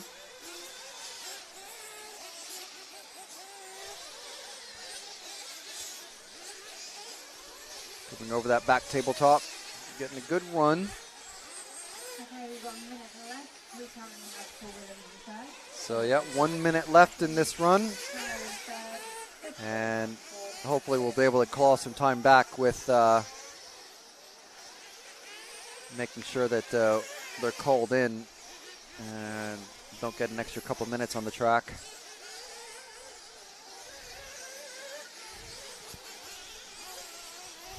Just a matter of beating any future rain showers that might be headed our way.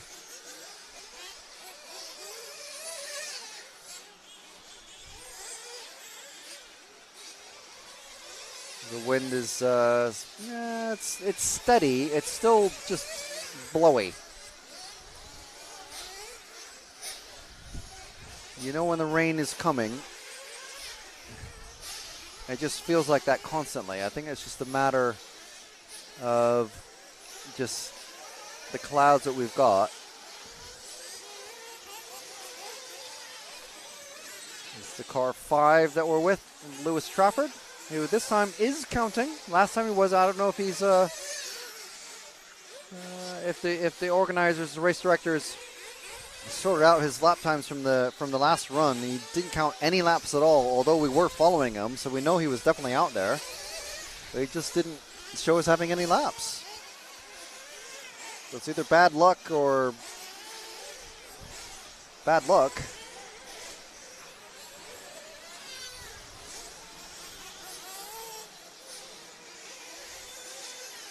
And still with Lewis. Let's drop back a car to the. Oh, we're already on the. Already followed the 0 and the 11. There we go. That's a good. Ah, yes, the Kanai tribute. This is not a tribute. Number 6, Chris Willits. And if anyone's unfamiliar, what the hell I'm talking about, Yuichi Kanai famously always runs just an all green paint scheme, including the wing and the wheels.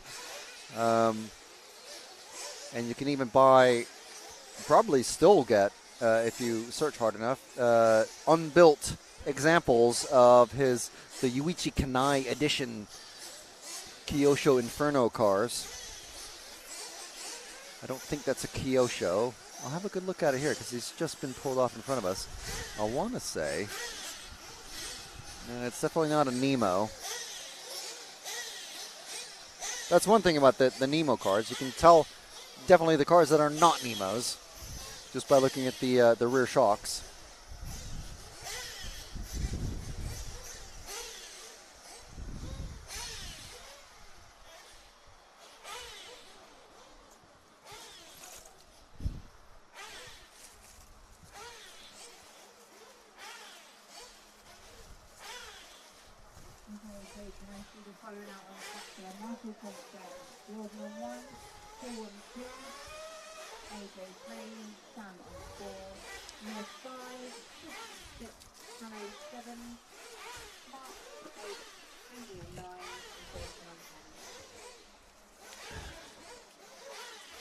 Oh, he took the last waffle. No, it's fine. It's fine.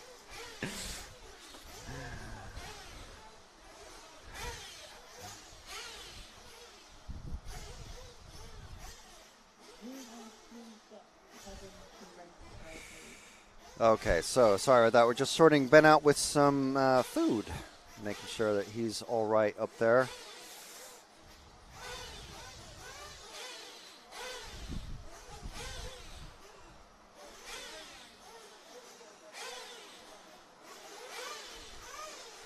So next group out is Nitro Buggy Heat 3 of 5. Okay, just to let everyone know we are going to be pushing through and doing a 6th round. So yeah, they have announced that we are going to run for this is the 5th round today. So we are going to run one more round today.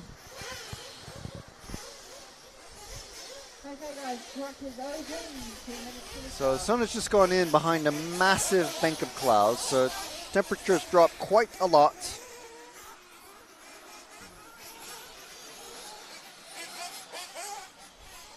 I don't think it's going to affect the traction on the track, really. I don't think we're going to get any more rain.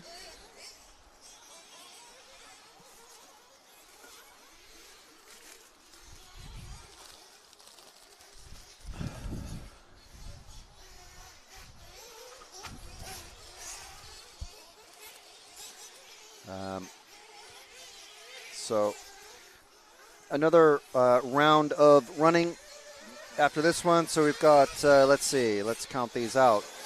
Each round of running is about 50 minutes. So we're going to have 15, we're going to have about another, let's say conservatively, about an hour and a half of running. Probably a lot less than that, probably more like an hour, 15 minutes, but let's call it an hour and a half. And then we'll be pleasantly surprised when we're done before then. But in this one, we've got Kevin Jones in the car one, Daniel Gross, Jack Ritchie, Lewis Turlin, Will Turlin, Mick Townsend, Colin Davies, Joss Hooper, Bryn Hall, Russ Brown, and Gaz Davies. So just check the chat real quick, see if we have any follow requests. Happy to check follow requests, whether or not you are a hero. Hello, Stafford Mitchell from Melbourne, Australia. We have so many Australians that watch. It's pretty cool. It must be middle of the night for you over there. Close to what, 1 a.m.? At least after, or close to midnight. We're doing okay. We're more interested in knowing how you are doing, Stafford. So do let us know. We have lots and lots of Australian fans. Sorry.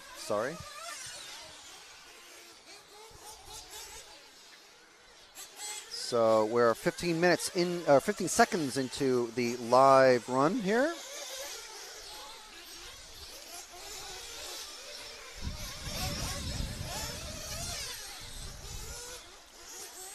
I want to say this is car 5.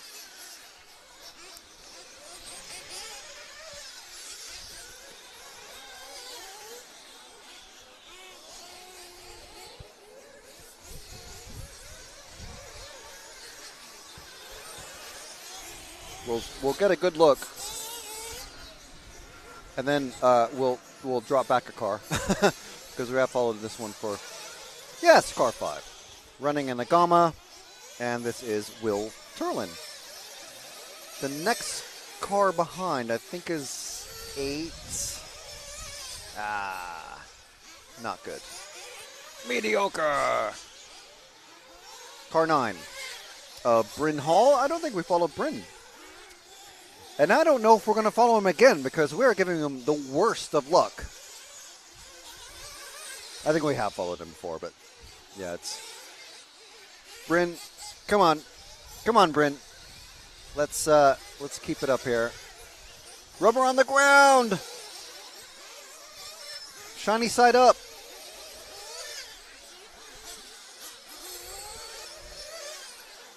Ooh, taking a very wide, drifty line there. Chasing down the car number 1 of Kevin Jones.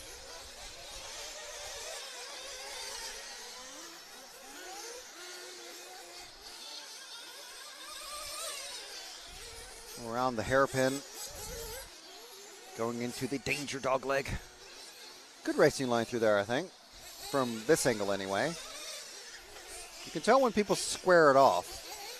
And you can tell the quicker racers that kind of just take it at an angle. Car 7 is who we're with now. And that's Colin Davies. What's happened? Ben made him crash. All right, how about this red car just coming over the second here of the tabletops? I don't remember following a red car for some time. Can't tell the number. I think it's 7, but I'm not sure. No, it's not 7.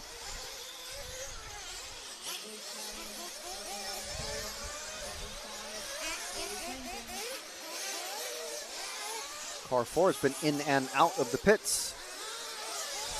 I didn't see what exactly happened there, but something did. Ooh, big, nasty jump there. So it's a car 8 of Joss Hooper. I don't think we followed Joss. I don't remember saying his name outside of just here's the list of runners. So let's stick with Joss for a couple of laps. I'm not sure if it's Joss or Jos, like Jos Verstappen, but stick with him for a little bit. Nice to follow a differently colored car every now and then.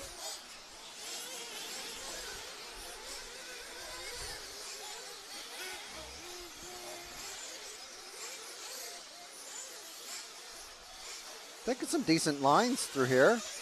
Maybe a little while coming off of there, but he avoided those potholes. Around the hairpin. The wind has definitely picked up. I still don't think we're going to get any showers. I mean, nothing has dropped out of the sky to our left. which will be north, I believe. But can always be wrong. All right, so we've got half a minute left. Let's pick a different car. Just follow them to the end.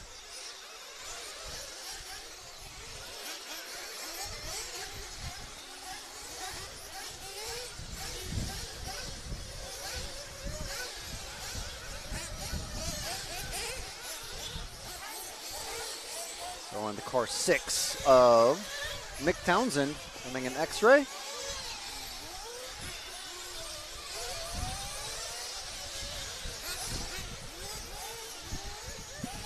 I mean, every time I mention the wind and the gustiness, I say, oh, no, I don't think we're getting any rain. I think we might get some rain because the gusts have really picked up now. At least maybe just a shower. So it remains to be seen. I mean, the racers just want to keep going for it, so... Are they ready? Are they ready with bar and mini pin tires for any eventuality? So we're 45 seconds over the finishing time. They should be calling them in, but the race director's having a talk with one of the mechanics. And she's just picked up the mic, so I think she's going to be calling them in now. We need to be good to finish the round before the rain comes. That way everyone has an even shot. Still on Mick Townsend.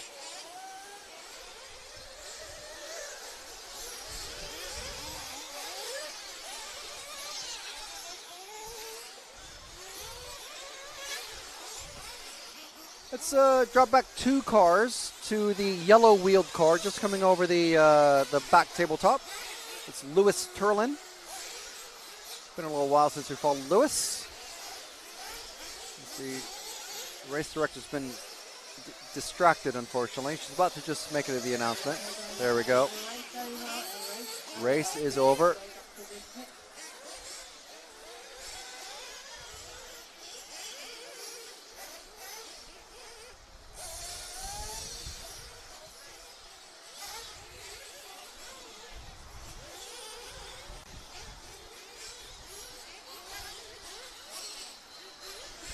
Yeah, you can see the clouds.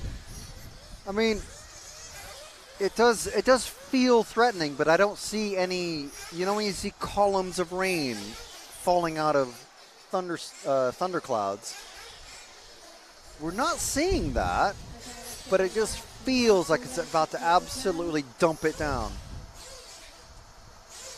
So, like I said, I hope these racers are ready. I'm just going to have a quick look in the pits, James. So say something.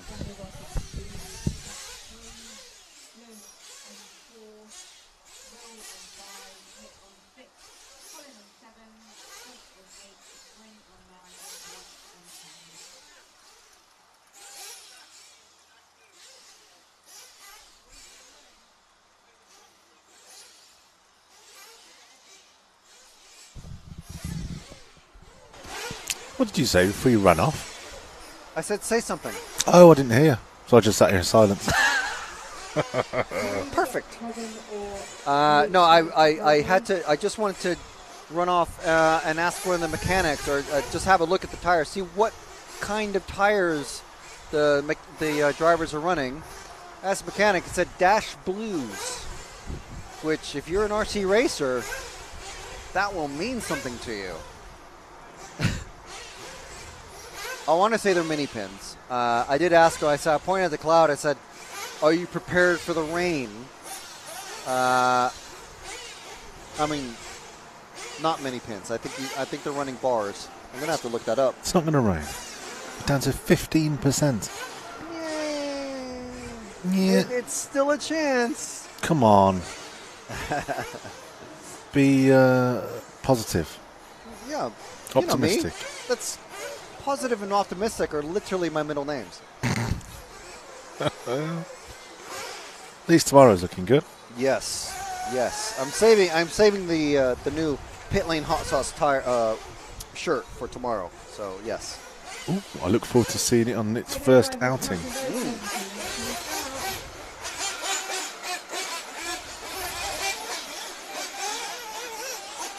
So anyway, the mechanic I spoke with said fingers crossed for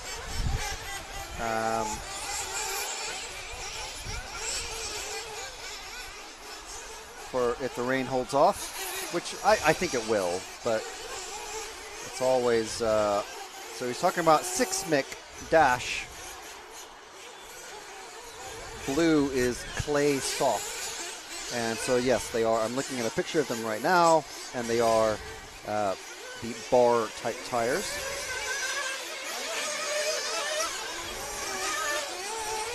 So we're doing, once again, this is the warm-up period. Nat Olive saying, when are they going to start the race? Well, at 9 a.m. this morning is when the qualifying started. If you mean the finals race, that's going to be sometime tomorrow. Probably around, I would say 10:30, 11? Don't know yet.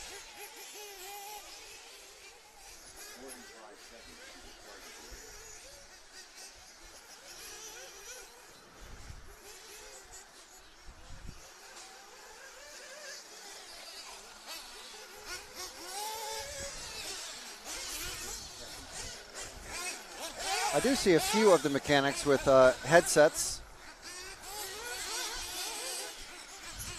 So it's still on their warm-up. So while we have this time, we'd like to thank our sponsors for supporting the club and this event to bring you this live broadcast from the Remote World Model Car Club. And we'd like to thank Hertz RC Models, Nemo Racing, Ludicrous Lipos, Model Tune, Evolution Models, Kit RC, Shoot Fuel, and Reefs RC. So here we go. Following our first car is number 8. And that is Henry Tompkinson. Young Henry we spoke with yesterday. Running a Mugen at the moment, but next year we'll be running a Nemo. Looking forward to see how he gets along with the Nemo N1 buggy. Currently in its 4th generation. Hasn't even been out a year. So in this one, I don't think I went through the drivers in this one, but Daniel Thorne, who's also running Truggy, currently sitting somewhere in the top 15, along with Jonathan Wolf and Mike Daniel. And also Ryan Donovan, Luke Bennett, Jake Dell, James Clark, Henry, who we were just mentioning, Daniel Lewington, Dave Williams, and John Nile. There's a mix of cars in this one. Mugen, Nemo, Kyosho. Got a TLR in the last one. Just had a Nemo go past.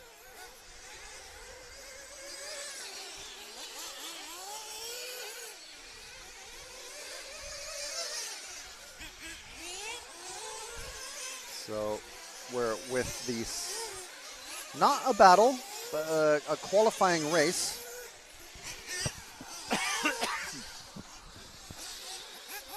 Chasing the number 1 of Daniel Thorne. Let's follow that lead car. There we go, that one there. That's Daniel. Ooh, whoa, nice. Spin off the landing.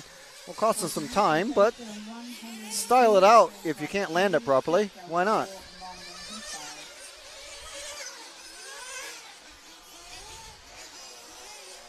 Over the second tabletop, around the sweeper. There's a couple of potholes to watch out for. Been developing. There's a big dip on the inside of that apex you just saw. Daniel just hit. Taking the cautious line through the danger dog leg. Daniel getting chased down by Henry, it looks like. And that number 8 we were just following. I think he had a couple of bad corners, so that allowed Henry to really close down the gap. Behind these two, got Jonathan Wolf, who's also in the top 15, chasing another car. Next group of drivers already out and warming up their cars. There's 2 minutes left in this one. So we're trying to speed things along and make sure we get all 6. Wow. Henry flipping it over.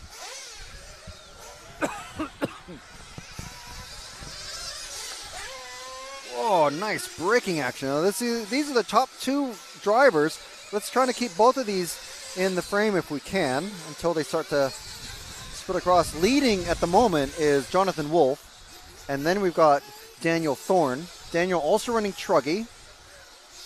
He's TQ'd every round of Truggy so far. And he's running the second of these cars in the number one. Jonathan Wolf just ahead of Daniel in the top 15 overall qualifying so far. It looks like Jonathan's starting to gap Daniel. Oh, and there goes Daniel, end over end. Well, not really. I mean, it tumbled. Anyway, let's follow Jonathan around. The leading car in the number two around the hairpin. The gusts really starting to pick up now. If the rain does come down, and it won't, but it might, anyone on the bar-type tires is going to have a really hard time. Jonathan just laying down some really good lines around all these corners that we can see. There's not too many. There's one or two jumps. On here, he's going into the wind. Here, coming away with the wind. That's the only one where you got a crosswind. These two jumps, well, there's one jump coming up here. There is a crosswind, but there's a massive tree, so the flag that's next to that jump is barely moving. It's barely swaying in the breeze. Out here, it's a lot more open, but you're generally running with or into the wind. So crosswind's not really affecting anything. And who's he coming up on here? Again, the double that he's just about to come over right now is the only one that has a crosswind. But it kind of depends on the angle of the gust as it's coming through. So we just had a reverse gust, sort of. So he's just, oh yeah, has he broken? No.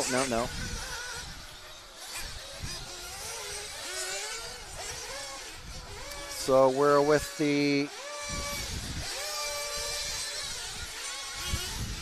another pair of cars now. The race is finished anyway, so they're going to be called into the pits.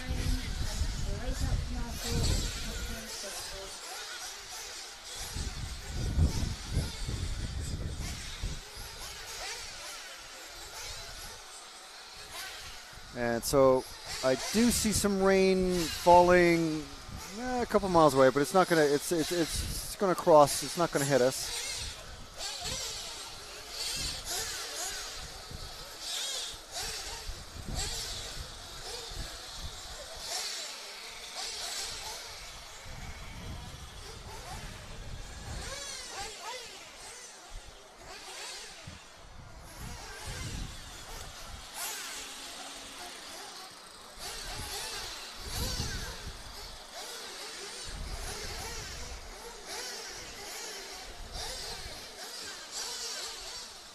Just with the wind really picking up, I am generally going to put on my RCTV windbreaker.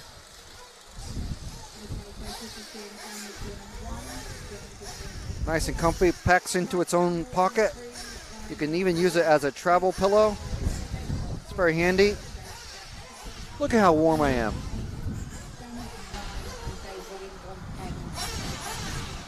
I'm absolutely boiling. You look very warm. All I need is my RCTV beanie hat. And I'll remember that for tomorrow, for the morning. Oh, you have it with you? Yes, of course. So where are we in the day's festivities, and what time do we need to tell viewers that we are finishing today, and what time are we back tomorrow? The time that we will be finishing today is approximately 55 minutes from now. So we'll go ahead and round it up to 6 p.m. Okay. Because one round takes if everything happens on the dot, is 48 minutes. So there's another 8 minutes here. Yeah. Which is about to happen. So 2 minutes of warm-up, 5 minutes of running. But there is a bit of a longer break in between because a lot of these guys are also running in the e-buggy, remember? Yeah, I do. So,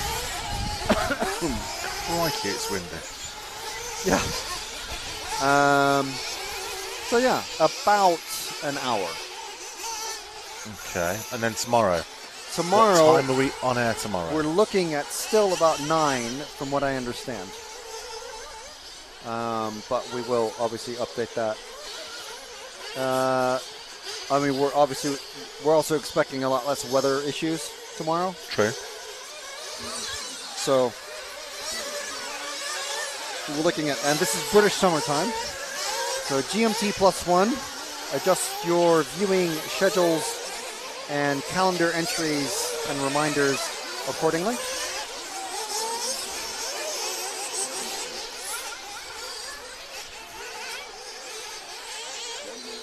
So in this next run, we have basically all of the fastest guys in the not the world, but in the proceedings. We have the top seed Billy Grindley, who TQ'd the last round. Max Cook, who's doing very well. Also, Dylan Saunders hasn't run, I believe, all day today, so not sure what's happened there. Simon Reeves, Josh Graham, Caden Stenhouse, Darren Haydenball, John Spencer, Michael Waller, Harry Weymouth, our current TQ of Kev Brunsden, who's got 2 TQs and 2 fourth places, and also John Hazelwood. The other driver with the TQ position is Josh Graham, who I mentioned. He TQ'd the first round of qualifying.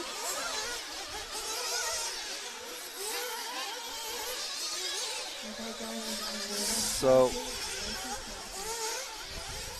race time is live. I think I just felt a speck on my face. So we are with card number 6 or 8.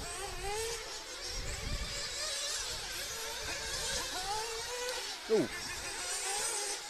Yes, definitely some rain falling, but not enough to affect proceedings.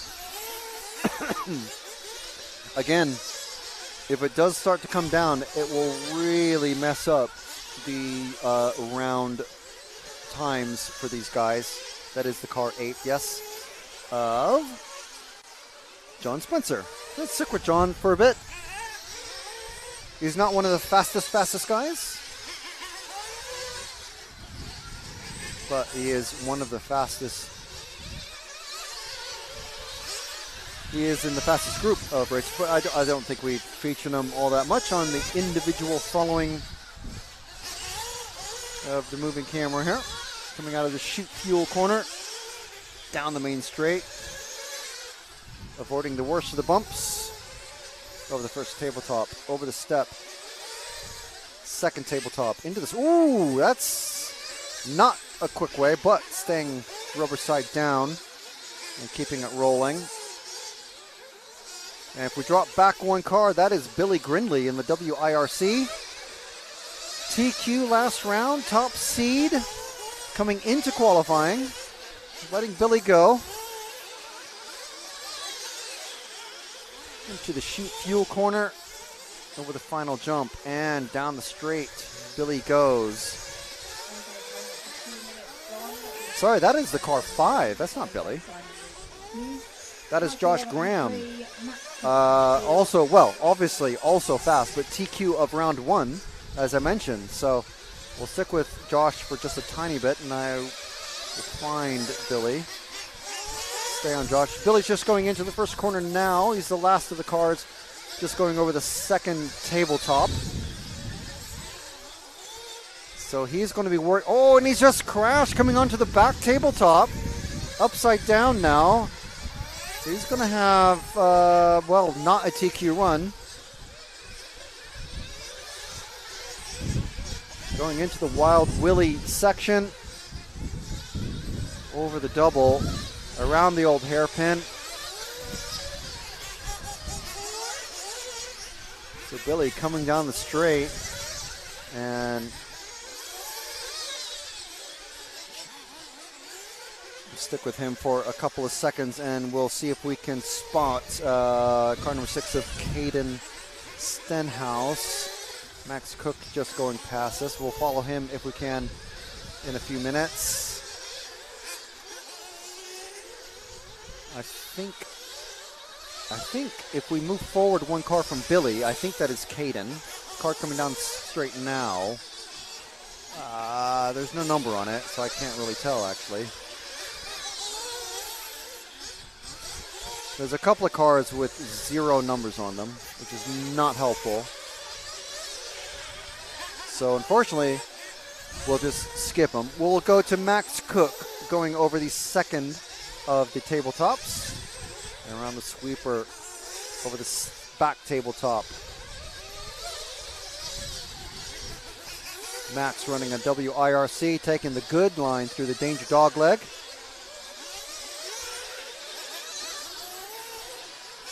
Around the old hairpin. Shoot fuel corner coming out onto the straights.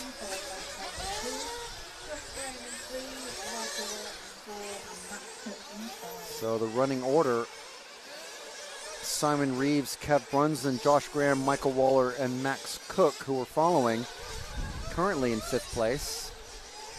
Billy Grinley, that mistake, very costly. So let's see if we can find John in the black car, car number 12.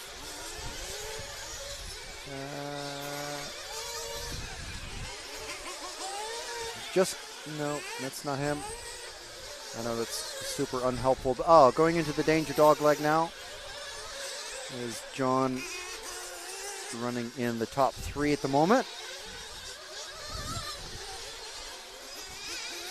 So I think this round is going to shake up the standings just a bit. We've got about half a minute left of official time. Racers are going to start finishing their official 5-minute runs.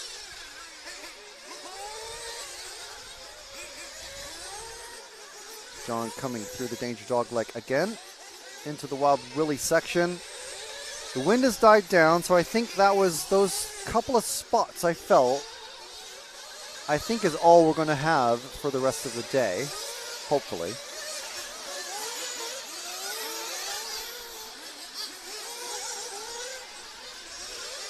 So Simon Reeves, the only one still running, as you can see at the top of the screen there. Everyone is finished. John finishing 10th. I'm not sure how that happened. I thought he was running top 3. So Simon, Kevin, Max Cook, Michael Waller, Harry Weymouth. So a little bit of a shakeup there. Simon, I think, is going to be taking top qualifier for round 5. And then we have just a few minutes, and then we're going to go straight into round 6, which is going to be the final round of today. We're going to be back at 9 a.m. tomorrow, roughly.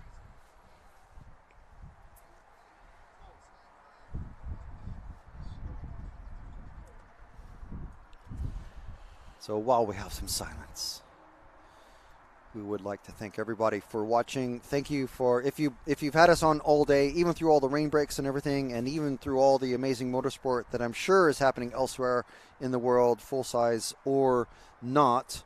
Thank you very much for being with us today. And also thank you to our sponsors. Reefs RC, Hearts RC Models, Shoot Fuel, Ludicrous Lipos, Kit RC, Evolution Models, Model Tune, and Nemo Racing. So without them, we would not be able to bring you this live coverage. So a big thank you to all of our sponsors and all of our viewers. So I'm just going to see if I can bring up the live, the qualifying results after 5 rounds. Yes, so Kev Brunsden still at the top. I'm going to turn my phone so I can actually see all of the results here. Kev Brunsden finishing with a 2 on that one. Simon Reeves, as expected, on top Q again. John Hazelwood with a 10. And the rain, it's spitting again. Josh Graham with an 8. Billy Grindley with a 7.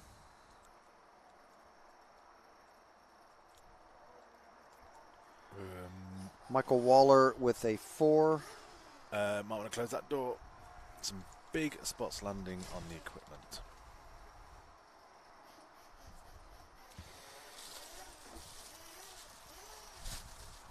Just for a minute whilst it passes. Quick, quick. It's actually coming in.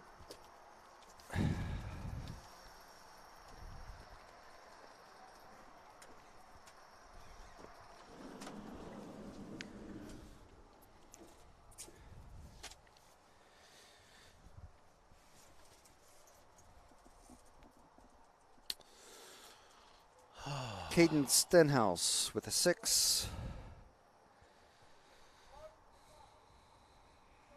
Harry Weymouth with a 5.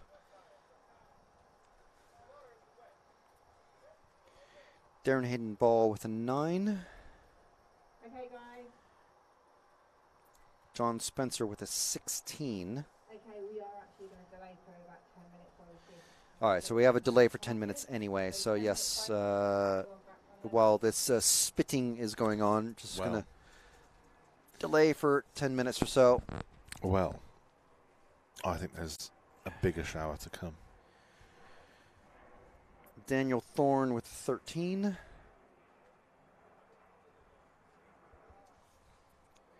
Well, Lisa held off until just after the fastest guys were out on track. Max Cook with a 3, but somehow, at the moment, in 12th place because of that 50 that he got in the 3rd round because he didn't run.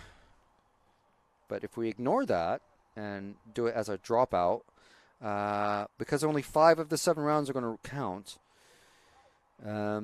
Max would have a 2, 3, 3, and a 5, which is a very good score.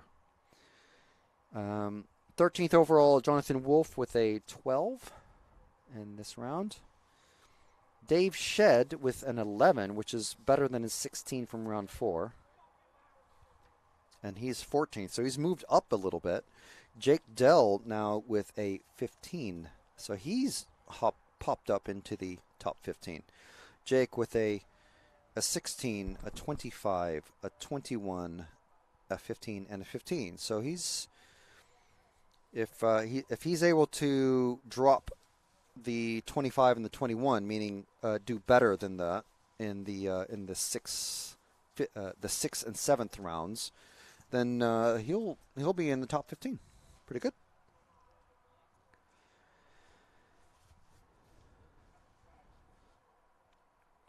So that's the top 15, and that's just on my assumption that we're going to have 15 in the main final.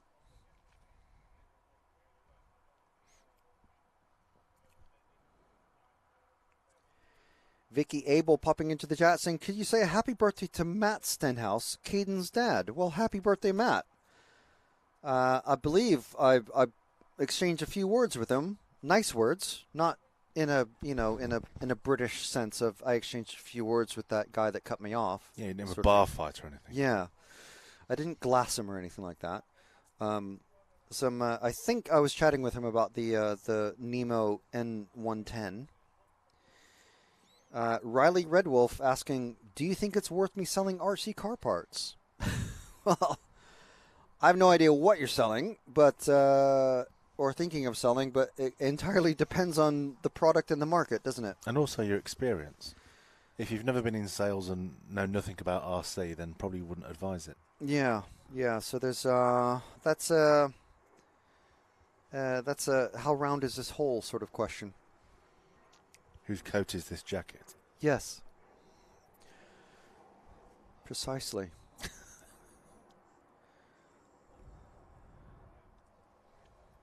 I must say, James, you're looking quite pulchritudinous, though. What does it mean? Well, I had to look it up. You look it up. Oh, just tell me. It means, in a human sense, beautiful. Oh, thanks very much. You're welcome. Appreciate it. I mean, you don't sound that appreciative, but you know. I am inside.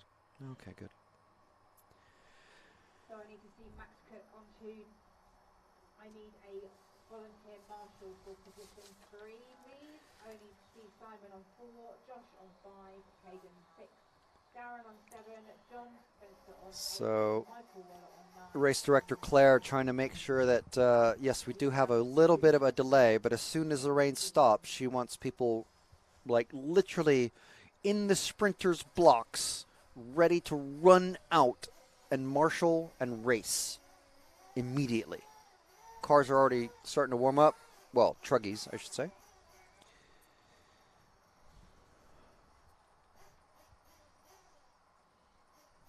Why do you keep hiding the breadsticks? I don't. Well, I mean, they're over there next to you. I can't reach them, can I? No, please, I'm going to have one more then. Can you have the rest? Well, I don't want to have all the rest. They're like, I mean, I do. I love them. They're like crack. They are. Puff pastry and chive and onion flavoring. Love it.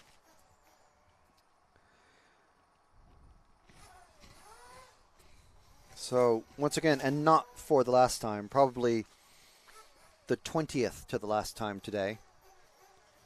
Do like to make sure that we mention our sponsors as much as possible who are bringing this coverage to you. Shoot Fuel, Ludicrous Lipos, Evolution Models, Reefs RC, Hertz RC Models, Model Tune, Kit RC. Had a fascinating chat with Lewis, and I will need to find him later, and maybe have a think, have a chat. Also, Evolution Models and Nemo Racing. Wow, we've gone from 10 minutes to 1 minute pretty quick.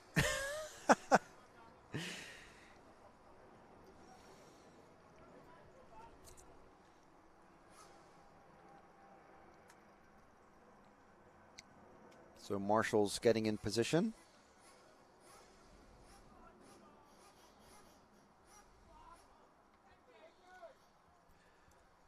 I'm not seeing any more rain spots appear on the windscreen of the van.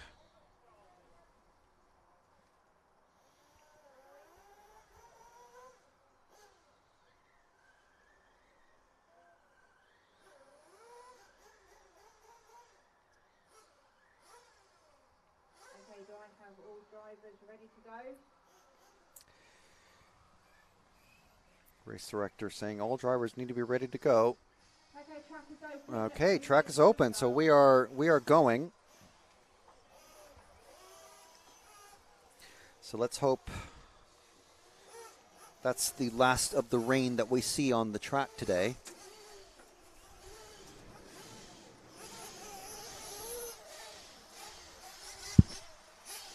Better be. It better be. Indeed. And again, just as a reminder, we do have a mixed class here.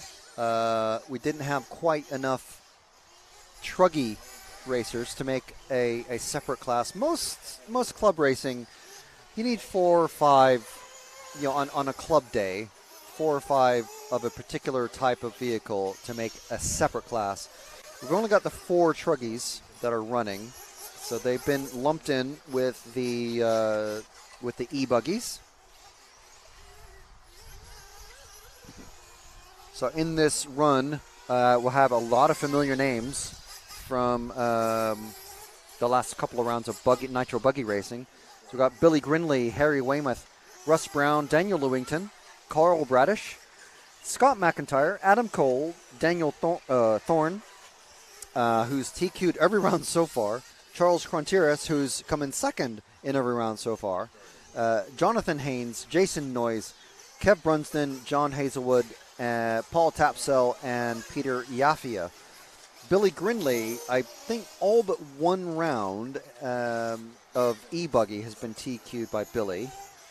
And Daniel Thorne has been dominating the Truggy class so far.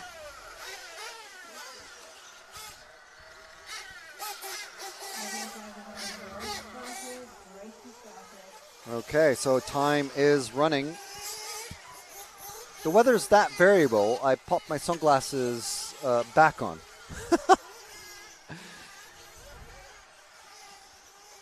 And I know it's really common for everyone anywhere to go, if you don't like the weather, wait 15 minutes. But really, every 15 minutes, it is just changing. So here we go. Here's one of our Truggies mixing it up with one of our buggies, and there's another buggy and Truggy behind them. We're waiting to mix it up as well.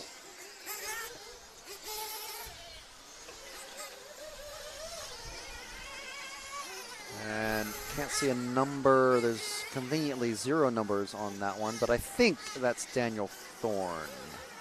He was running numbers earlier today, so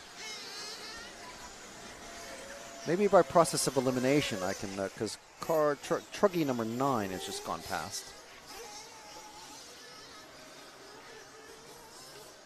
There's only 2 Truggies out there. There's only 2 out there. No, there's 3. Hiding behind jumps. Being tricksy. Tricksy Truggies. So 15, Peter Yafia and Charles Crontis are out there. I think the one that we've been following is not this one, but the one previous was Daniel Thorne. So, unless this is the mystery 4th Truggy.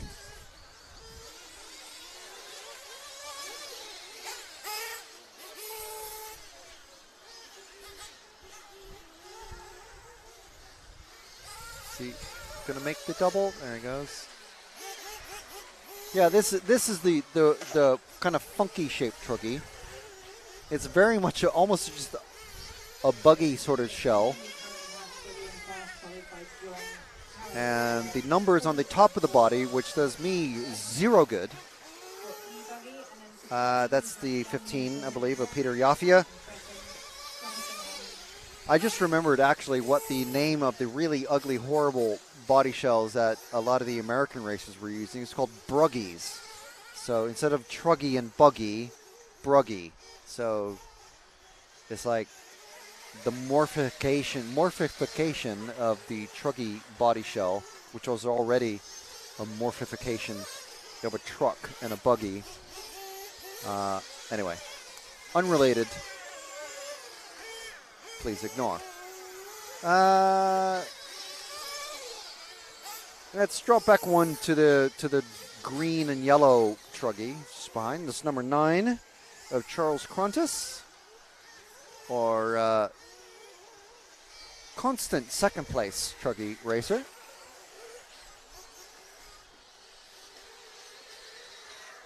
It's eventually going to try to get past. There he goes. Around the old hairpin. And another Truggy just behind. Oh, wow, that is that was a lucky escape for everyone involved. Buggy cartwheeling down the main straight, kicking up clods of dirt and stuff, and then landed on its wheels and just drove off. It's all fine. Nothing happened. Like a cat that falls off the bed when it's sleeping and just lands and just looks at you and goes, what happened?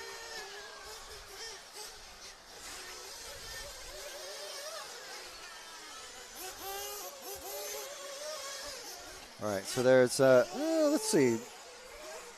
Last run of the day, Billy's been doing pretty good, so you stay on this one, and I'll try to find Billy in the car 1. He's just around the main first corner. Just coming up, just about to pass he just passed the car 14. He's on the back. Tabletop, just behind the unidentified Truggy. He just made a little bit of a mistake, but he should be able to recover well from that. It didn't go upside down. Coming over the double around the old hairpin, the Evolution Models turn. Have an upside down. Oh, that's not the greatest of marshalling, I must say. Billy escaping the marshal's feet. Comes around the sweeper and onto the back tabletop. And then the hairpin once again. Danger dogleg. Into the Wild Willie corner. And over the double. Throwing it up, throwing some shapes. And Billy, let's see what is happening. Oh, it's going to take another couple of screens for us to see where Billy is actually sitting.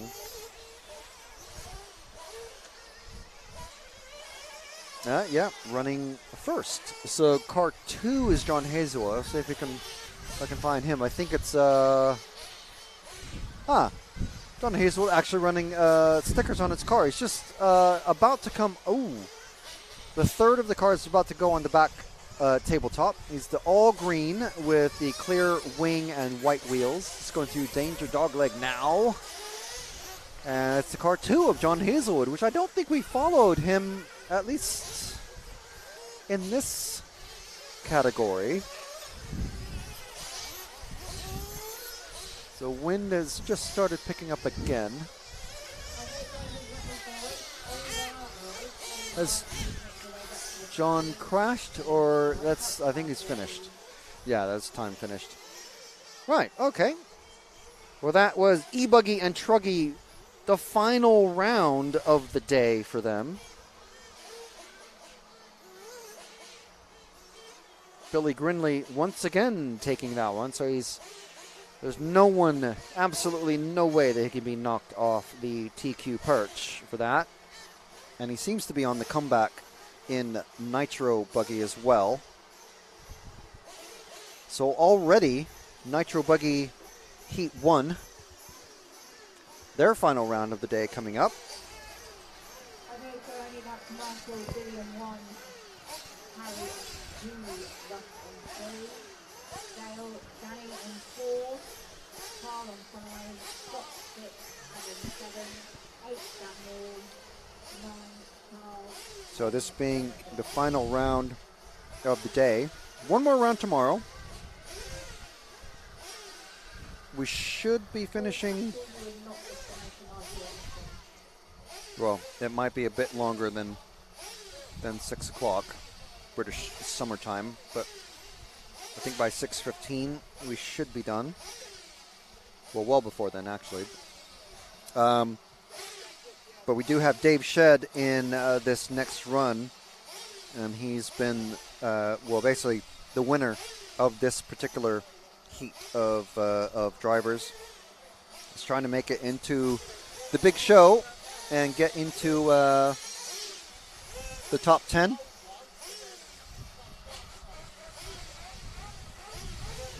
That's the car 7, so I'm sure we'll pick him up early on and just keep tabs on how he's doing.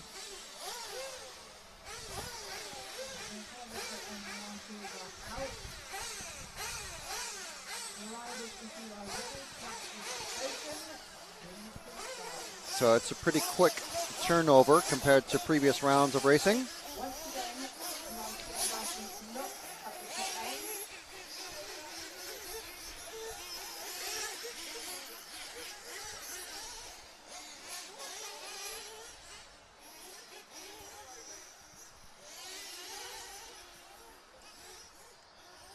So not a lot of drivers in this one.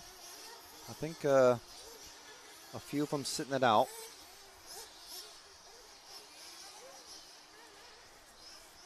Unfortunately, George, I think, has broken, or he's at least flamed out. Oh, yeah, he's broken.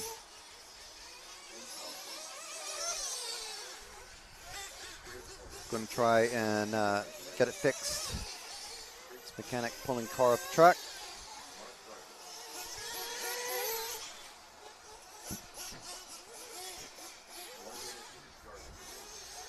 So we've only got 5 cars?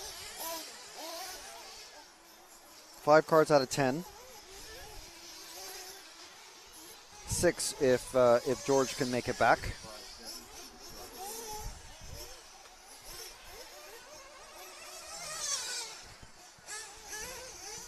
But in this one, we've got Craig Homer, Jason Noyes, Mark Gardner, Chris Smoothie, George Williams, Scott McIntyre, Dave Shedd, Jay Westward, Jim Thompson, and Peter Resurrection. And you can see at the top of the screen who is actually out there on track. We've got Craig Homer, Mark Gardner, Chris Smoothie. They've all checked in. That means they've crossed the starting line. Dave Shedd and Jim Thompson and Peter Resurrection. They've crossed the timing line, and the computer has registered their racing transponder. So the computer knows that they're out on track. Car 7 just coming out of the pits now. And it's going to be our first follow. Ben going into the back tabletop and the hairpin. First car out of the hairpin. One car forward. One car forward. One car forward. There. It's number 7 of Dave Shedd. Our very hopeful and very likely driver to be moving up from this bottom heat into the fastest group of racers.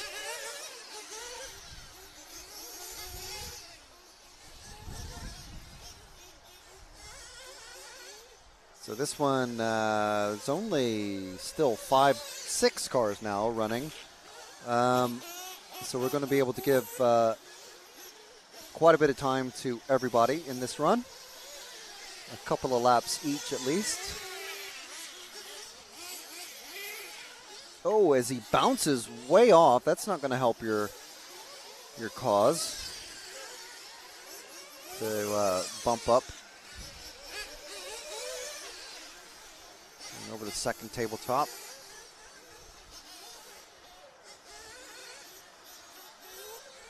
Around the hairpin again. Into the Wild Willie section.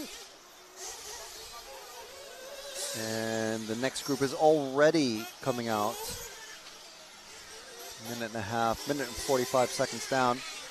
So if we move back to the next car on the track, just coming out of the final turn. There we go. It's a car 9 of Jim Thompson.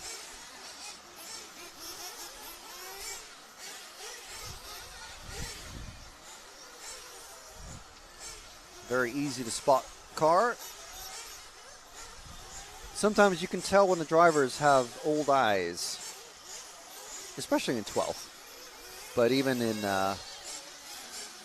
buggy racing.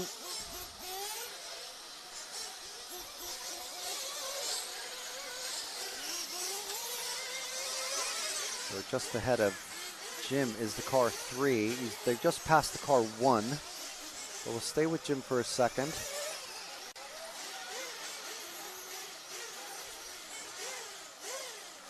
Car 1 had to be rescued from the weeds, literally, by one of the marshals. So if we go ahead and drop back one car that will be Craig Homer with the front and back bright bits, and then the dark body shell with the various square and circle multicolored hues of color. That's the car 1.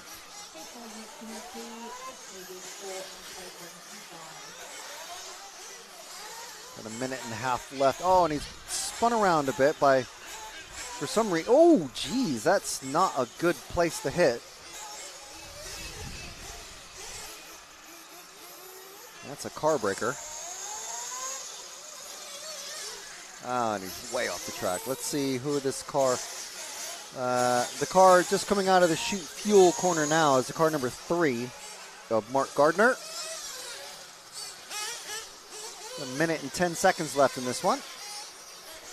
So we're just making sure that we cover everybody, basically, because there's not that many running. George couldn't get back out on the track.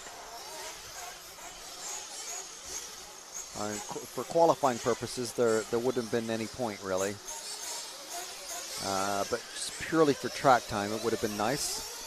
So the final car to follow is just going over the first corner, second tabletop now, around the sweeper. It's car 0 of Peter Resurrection.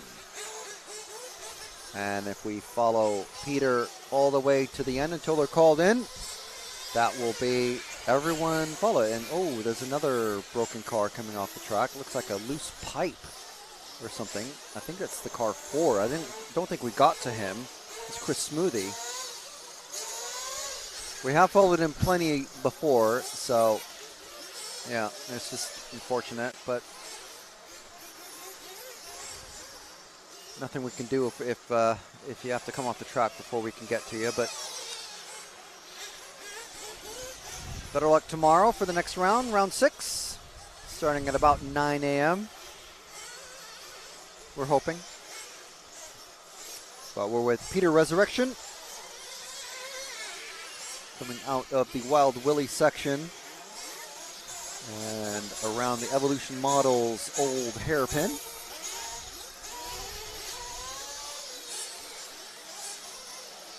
Down the main straight, avoiding the worst of the bumps, and around the carousel.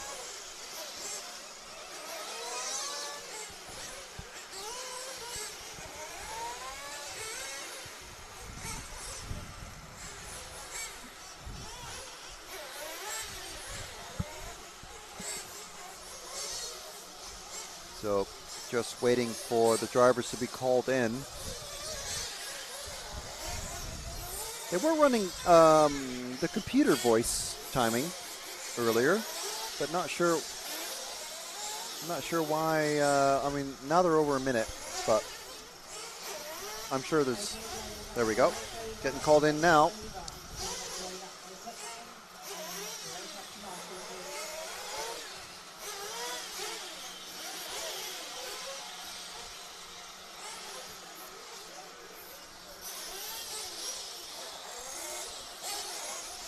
So next group coming through.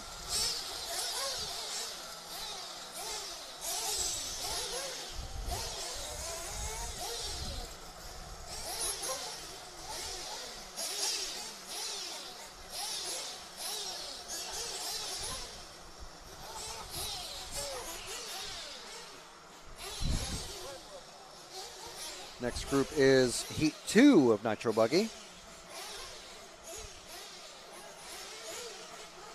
So this group will be featuring Jordan Young, Paul Williams, AJ Leo, Sam Cobley, Lewis Trafford, Chris Willits, Panos Chalkias, Mark Roscoe, Andy Booth, Jason Brown, and Paul Fitzpatrick. You see Dave Shedd taking that one. 9 laps in 5 minutes and 19 seconds. Got a little bit of a spitting of shower again, but very light.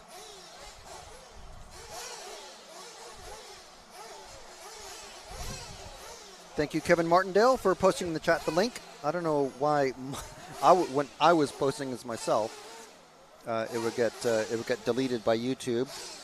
Sometimes the YouTube channels, YouTube decides we don't want you to post links. So I'm not sure exactly why, but it's what was happening. But you can use the link that Kevin put in the YouTube chat and the Facebook chat. Or you can type it in yourself. It's simply remoteworldmcc.liverc.com. And you'll be able to search and find the live results and qualifying results there, and also the live timing.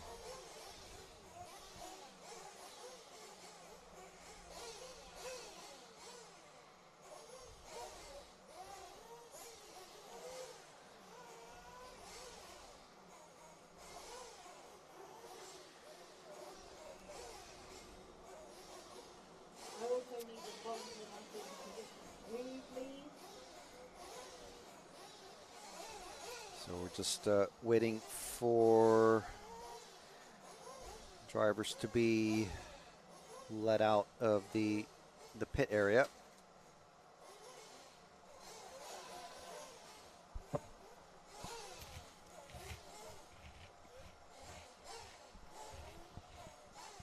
Anyone, please, can I get a volunteer for class 2?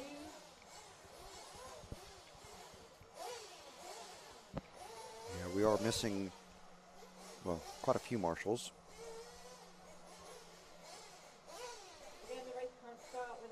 marshals have on track. Race director Claire Okay. doing the guilt trip thing. Race can't start until we have all our marshals out. the common refrain.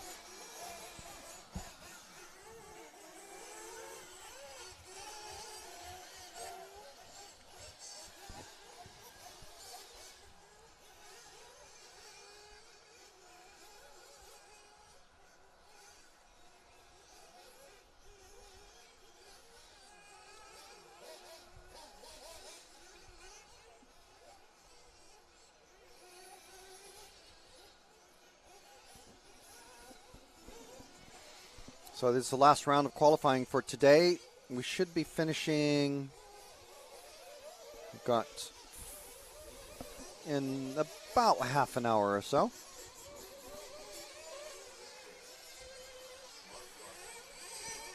Honestly, I thought it'd be a lot wetter than it has been. So the weather is turned out okay. But then the track is also draining very well. Kev was telling us yesterday that, and we witnessed this, they literally just, wherever there's a hole or a puddle, they just drill a hole through the dirt. It's a little under a yard or a meter deep. And then they hit the landfill. And the water just drains into the landfill.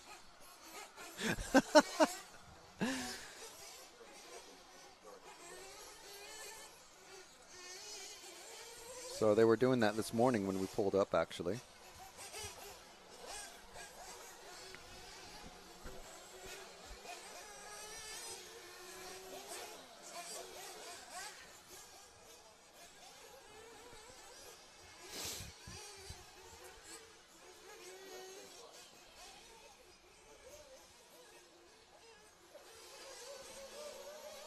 And the time has started.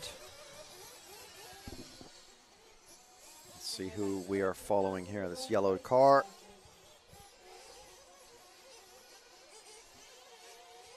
And it's car 4 of Sam Cobley. So we'll stick with Sam for a bit. I don't think we followed Sam very much or at all today. I certainly don't remember saying his name when his car is going around the track. Oop. Oh. Finding well, a couple of cars finding a bit of a trouble spot, that chute fuel corner. Coming around the carousel. Around that sweeper over the back tabletop. It's a very gentle landing there if you do get in the air. Most don't seem to be. Only the fastest guys are able to hook up the speed around that sweeper that lead into it. Coming towards us again over the double. Over that old hairpin, you can see the concrete of the old concrete apron that's there. You can see actually the raindrops actually still falling. So I don't think it's quite enough yet to really affect the traction. Again, these guys probably running bar type tires. Dash blues. Clay bars. Or, you know, I don't know what the common parlance is, but with the tread block that goes all the way across unbroken, and then usually with little dashes or mini pins in between the bars. But if the rain does start coming down, it means very little traction if you're using those tires on this particular clay type surface. It's not quite clay, but it's close to it, because they actually treat the soil with used cooking oil that's been filtered and processed, so it's not really a biohazard. Normally shipped off to the US to become ethanol fuel, but perfect use here to make high traction dirt clay type racing surface for model cars. It's good stuff. That's Okay, we are about halfway through. We currently have Sam in first, followed by Jordan. Okay, it's just Claire following, announcing the position. So it's car 3 here, and that we're following AJ Leo. I don't think we followed him very much at all either.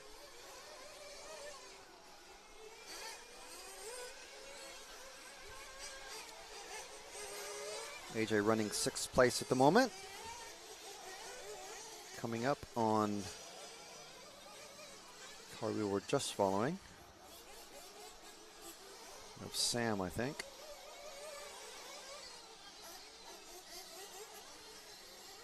Sometimes it's just super hard to avoid all of the holes around the track. There's a couple, you could see them there, the car-sized potholes. And on the inside of that apex as well, coming off of the last tabletop.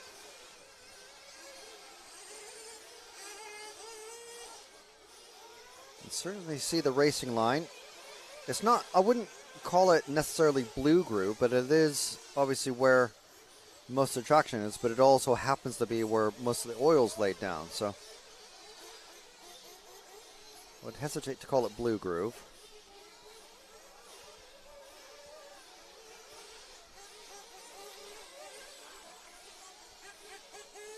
What's blue groove? Off the rubber. Yeah, but it's also the oil that's been added to the soil. So yeah, let's move forward to one of these. Let's see which one of these are, and if we followed them before. I don't see a number. Oh, there's a number. Is that a 7? I think that's Panos.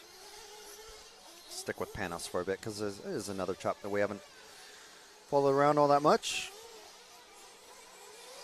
Let's see how these two get on.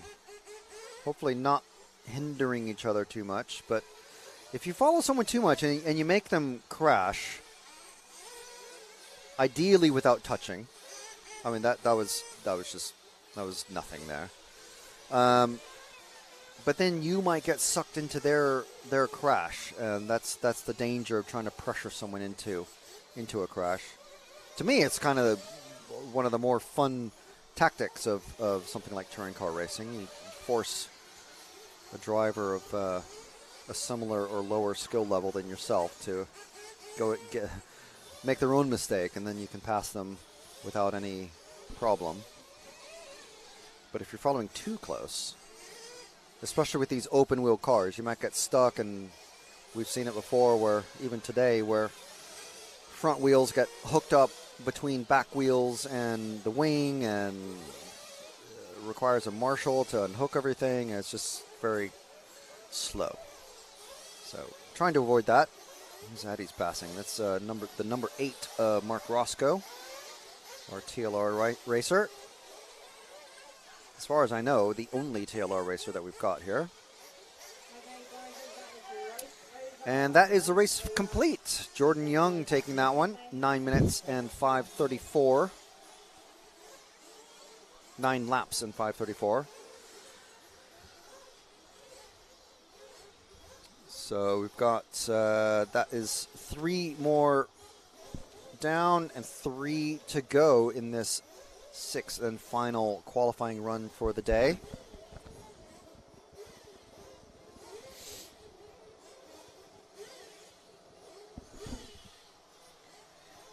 Looking forward to maybe another carvery tonight.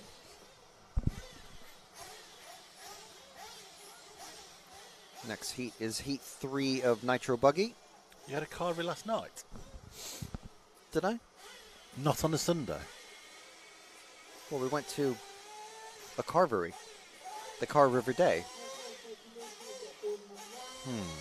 Don't know how I feel about a carvery not on a Sunday. Well, I'll tell you how I felt. Full, yeah. Did you have the large? Yeah. Of course you did. At least I had veg. Ben had just everything was beige and no veg. But he's bulking, so it's okay. Well, yeah. Well, here he is with a Haribo Sours bags full of Haribo Sours. He's sugar loading. Yeah. I'm not sure that's the kind of bulking that you're really meant to do, but whatever. He's the one with the ab.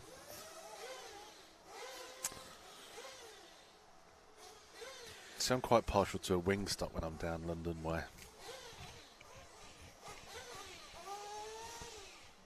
But a carvery would be better, I think. Okay, we've got 15 seconds before the race. It is literally physically attached to the hotel, the restaurant, so very, very convenient. So, qualifying round 6, Nitro Buggy Heat 3 of 5 about to come out. You can see the notification at the top of the screen says Heat 2 of 5. That's the results of the previous race that we just finished watching. Huh?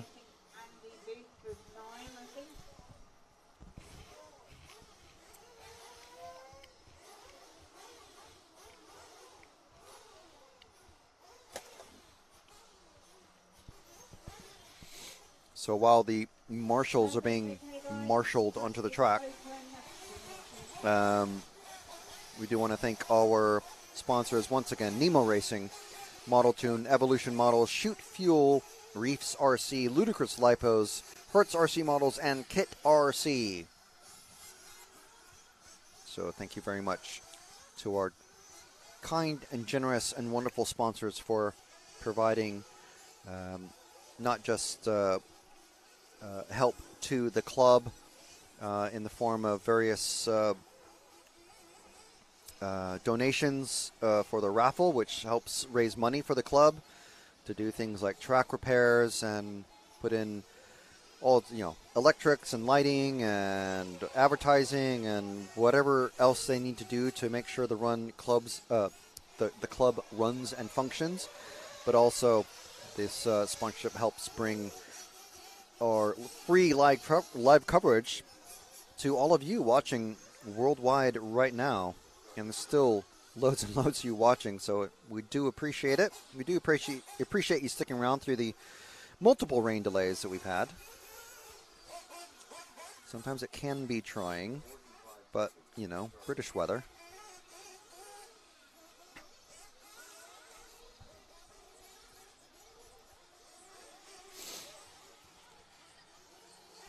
But I think we're going to make it. There's only not much more time to go.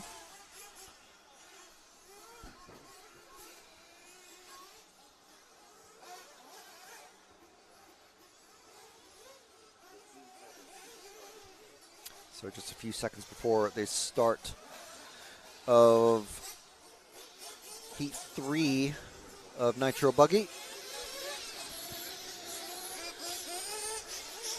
Final round on the track. Sun in our eyes, which is good.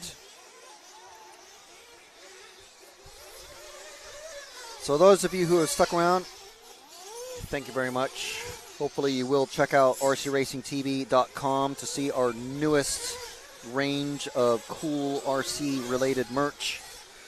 It does help us to bring you more coverage like this, which helps RC and helps the hobby and helps clubs like Remote World here, where we're at in Slough, to get some global coverage of the racing efforts.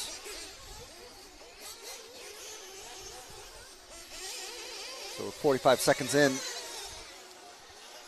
We just check out.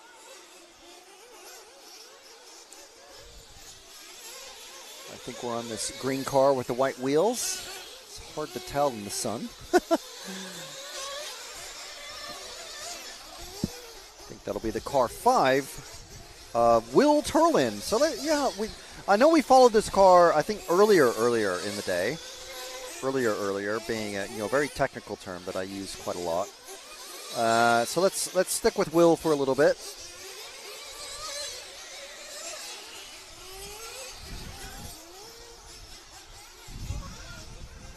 And then when we're able to, we'll switch to his, I believe, brother or relation of some sort, Lewis Turlin, in the car 4, which stick with this car 5, Ben, and I'll look for the car 4. One of this goggle about to come onto the straight, I think. 3, 7, 9. And 6. And there's the 4. It's the sort of white and pinky car just coming over the second tabletop now into the Kit RC section. So this is Lewis Turlin in the car 4. Spots of rain still coming down, but not in the amount that they were before.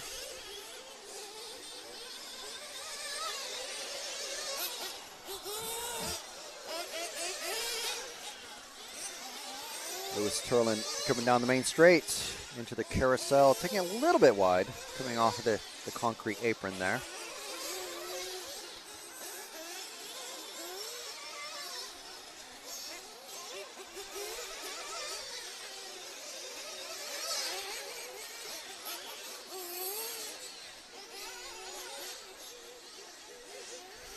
Coming back over the double out of the Wild Willie section around the old hairpin. Lots of bumps there coming off of that old concrete apron that remains from the old hairpin. The rain still spitting down. Now, spitting is a term that I only heard when I moved to the UK. It means normal size raindrops, but very sparse. So it's not drizzle, which is just a constant, very fine, like heavier than mist. These are normal raindrops, but just very widely spaced. So it's not like steady. It's just you can feel spits of rain. So this is Lewis Turlin. Ah, he's flipped over. Okay, we followed him too long. Well, I thought we were following him. Who's this? Number 7, Colin Davies. So here's another one we haven't followed in quite a while. Colin coming around the old hairpin. Shoot fuel corner. Oh, and hitting one of the berms on the outside of the track. That's definitely not what you want to do. Chasing Lewis again.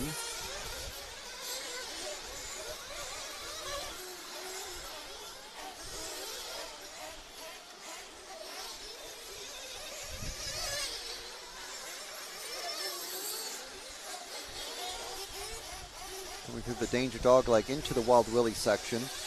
Oh, Lewis coming end over end, and then again. So that's an easy pass.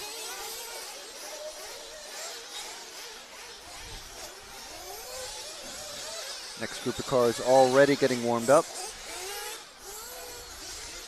And let's see who else we can follow. Who's this green and white car that I don't remember seeing recently, meaning in the last couple of rounds? That's the car 2. Daniel Gross just coming over the second tabletop now, following the red car. There we go, that's Daniel Gross. And that green and white, I believe that is Jos that he is following. We'll follow Jos in the... No, we'll stick with Daniel. We'll stick with Daniel Gross. Just coming over that double, because they should be getting called in any moment now.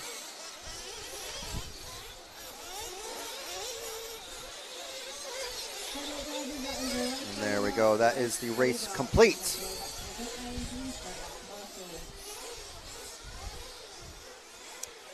So in that one, Jos finishing 6th, as you can see at the top of the screen. 11 racers were meant to be in that one, but Russ Brown not making the start.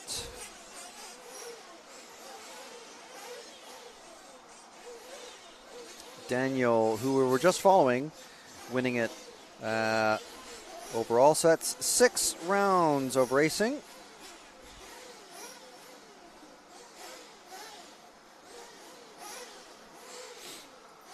Next group out is going to be the second fastest seeded group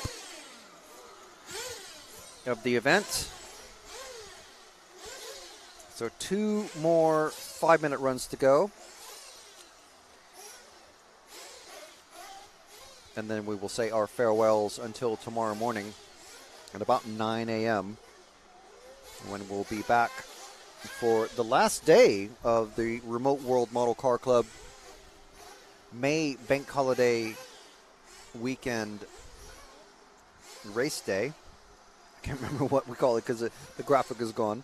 But the end of the day has turned out to be quite nice. I mean, look at all this sun now.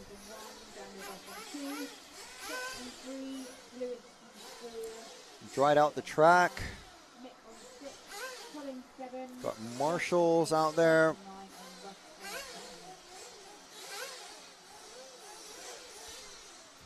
Tomorrow we're going to have Nick, who's going to be fresh from his karting live TV duties yesterday and today. Nick will be here to be the main commentator for the finals. We got one round of qualifying tomorrow, and then all the finals, all in a row. And so it should be, well, I would guess a much shorter day, or at least spread out. And I'll be helping Nick with the commentary and also getting some video bits while James will be producing. Ben will be on camera for most of the day. I'll be on camera at the start. Track is open, as you can see. And we're back out for a couple of minutes of warm-up.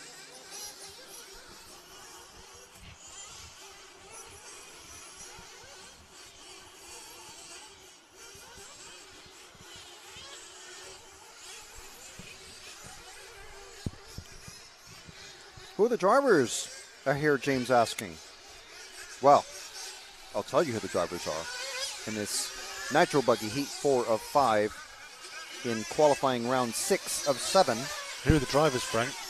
On day 2 of 3 of the RWMCC May Bank Holiday Weekend race weekend. Daniel Thorne is in car 1. He's also TQ'd the buggy, Truggy class, basically. Jonathan Wolf, car 2. Mike Daniel, car 3. Ryan Donovan. And we've got Luke Bennett, Jake Dell, James Clark, Henry Tompkinson, Daniel Lewington, Dave Williams, and John Nile. And that's if they're all running. Looks like everyone is checked in, I believe.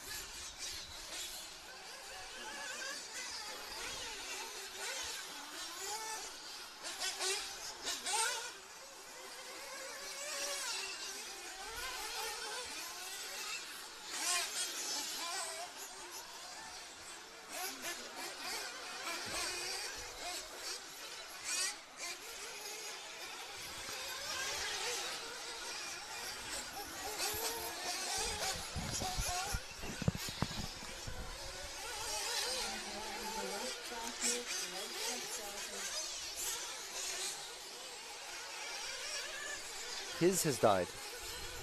That one's still going.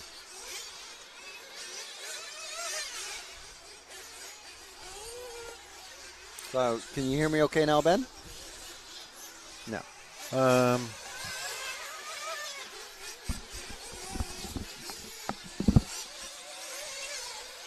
Yeah, it's because we didn't really have a lunch break, we didn't really think to give Ben his microphone or his ears. He has no ears.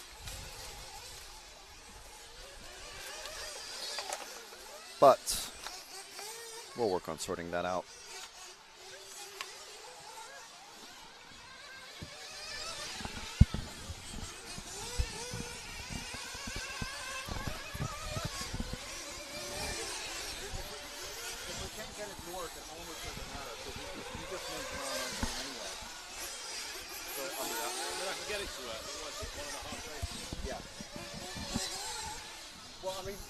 Let him know, yeah.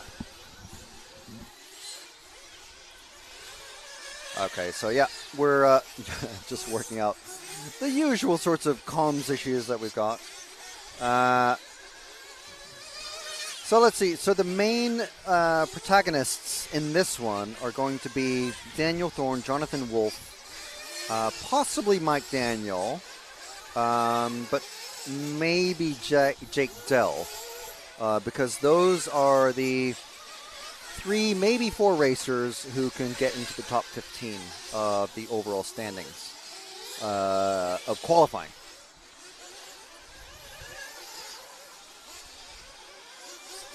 Now the next group of racers has 11 of the 12, because Dylan Saunders hasn't been running all day, I believe. Those, almost all of them are in the top 15. Well, all of them except for Dylan are in the top 15.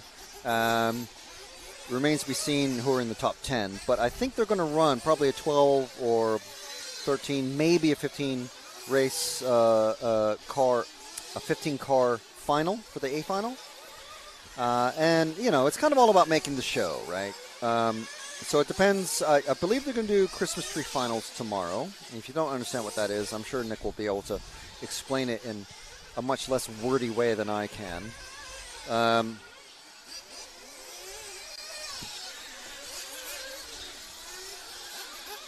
So let's see who we are following. Oof. Whole thing over and over. That's the... was that a 6? Well, we're following this white car and the blue car. I'm sure I'll be able at some point to see the numbers.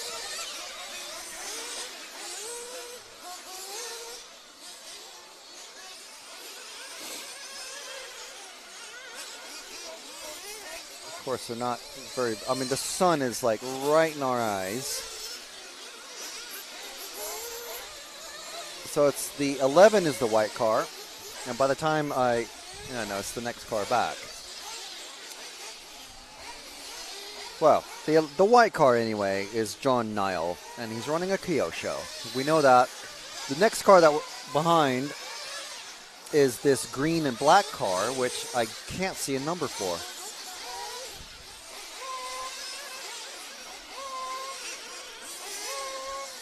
I cannot see a number for it, so don't know which car that is.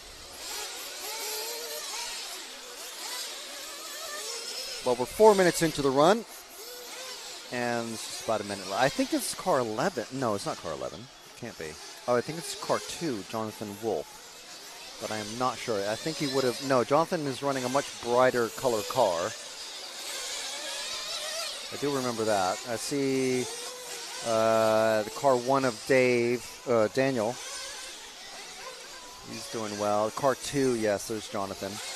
He's also doing well. We might be on... No, we're not on him now.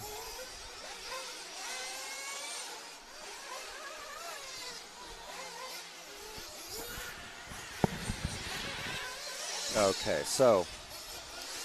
You hear me, Ben, okay? We don't know yet. You got me? Can you hear me okay?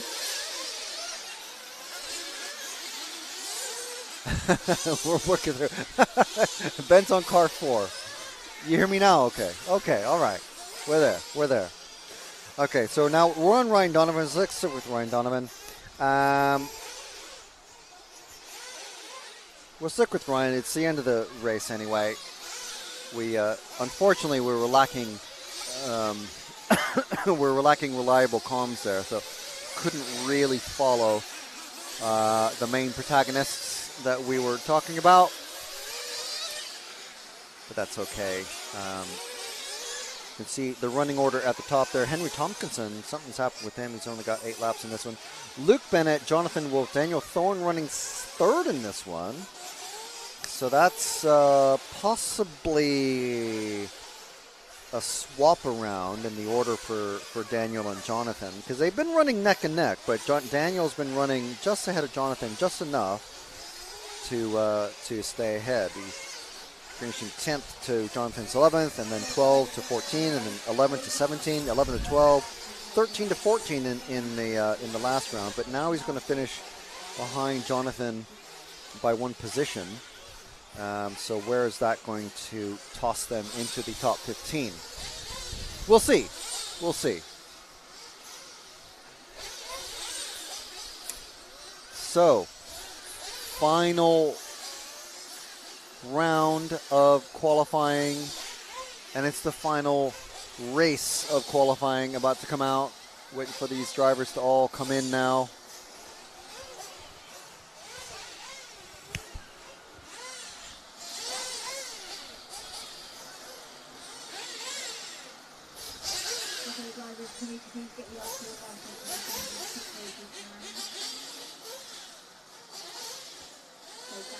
So, let's see what happens here now.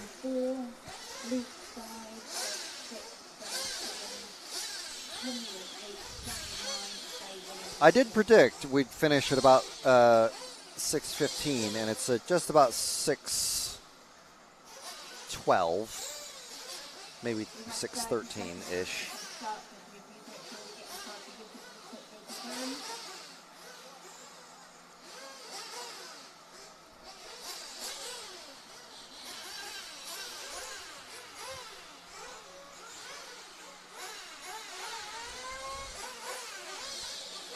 So we're going to finish actually at about 6:20.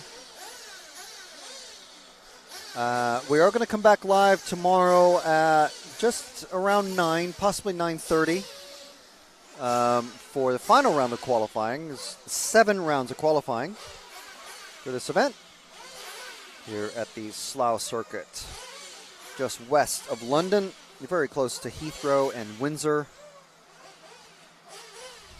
This next race is going to feature Billy Grindley, our top seed racer after the seeding practice yesterday in that number 1 car. Taking in round 4, he did take TQ.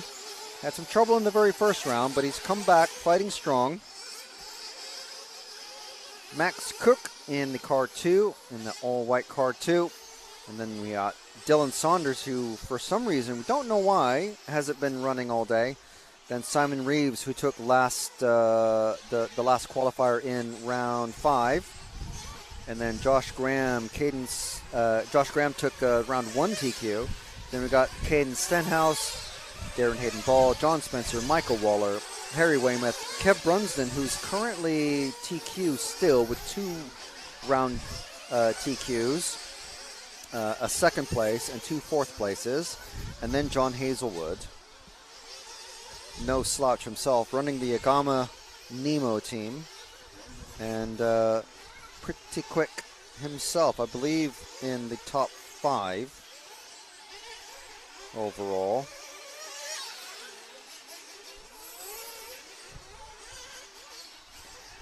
So letting these guys have a couple of minutes of warm-up, and then we'll start qualifying for real. I think that's all of them except for Dylan checked in once again. Yep.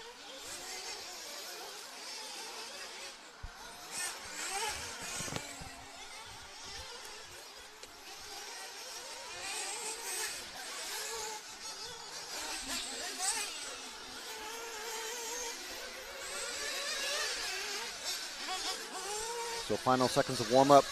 Billy comes in for his splash and dash.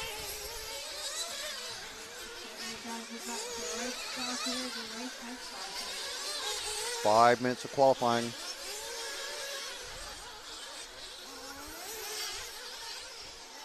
Now we're on John Hazelwood.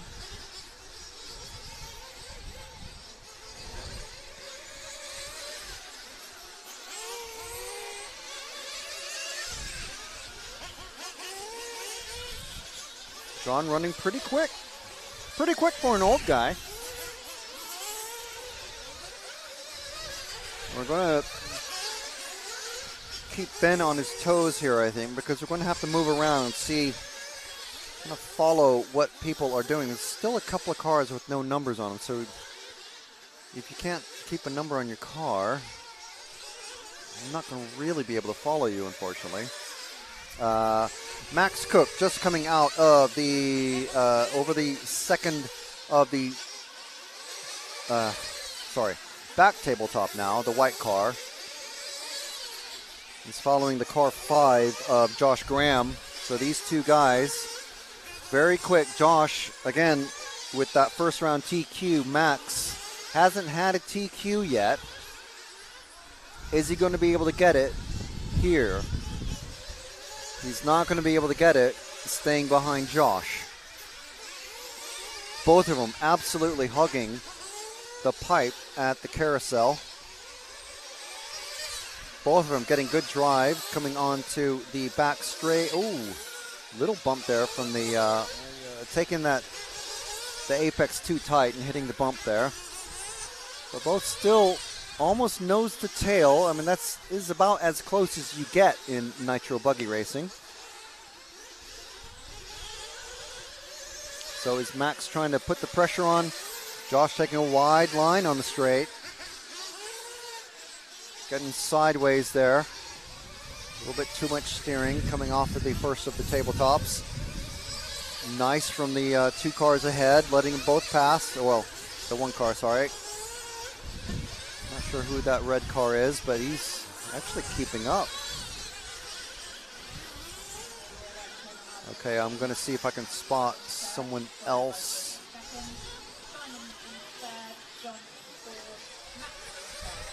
Max has gotten past Josh now.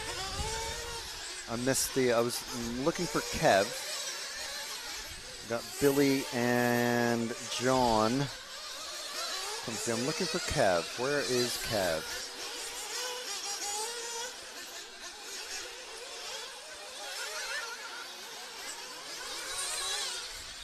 Is Kev running? Kev is leading, so he must be running.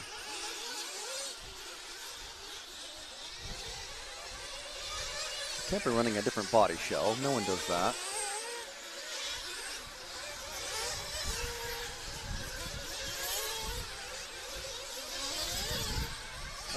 Kev is just going over the first tabletop now, Ben, and over the second now. This is Kev, our race leader, and very likely 3-round TQ.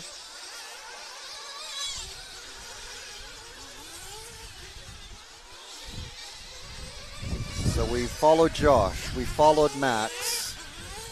We haven't followed Billy, but Billy is doing all right. He's in the top 5.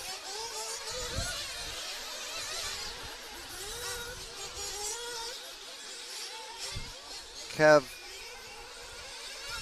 almost, possibly unsurprisingly, it's quick. And this is his home track.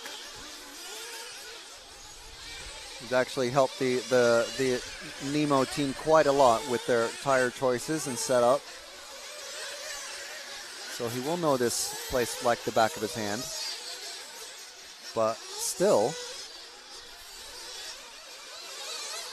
surrounded by fast guys, it looks like he's on his way to TQ another round. So that will make 3 rounds out of 6. And almost certainly put him in the TQ spot overall.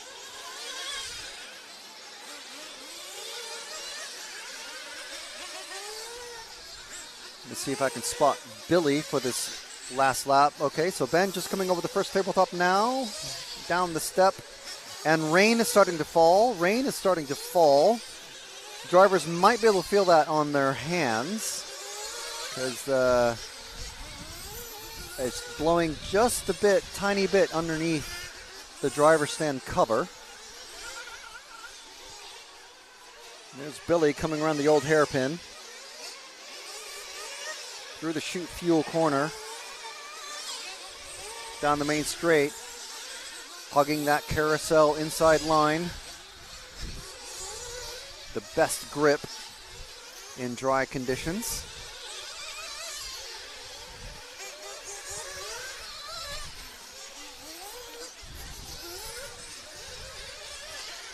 Is anyone going to be able to take this off of Kev? I think Billy, as you can see there, running second.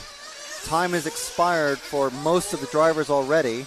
Billy's going to be the only one to take this off of Kev. I don't think he's going to be able to put that much pressure on him, really. Everyone is completed now, so let's see where that puts. That puts Kev taking the TQ, Billy taking second, Simon Reeves taking third, Hazelwood and Cook taking 4th and 5th. So that is 6 rounds of qualifying complete.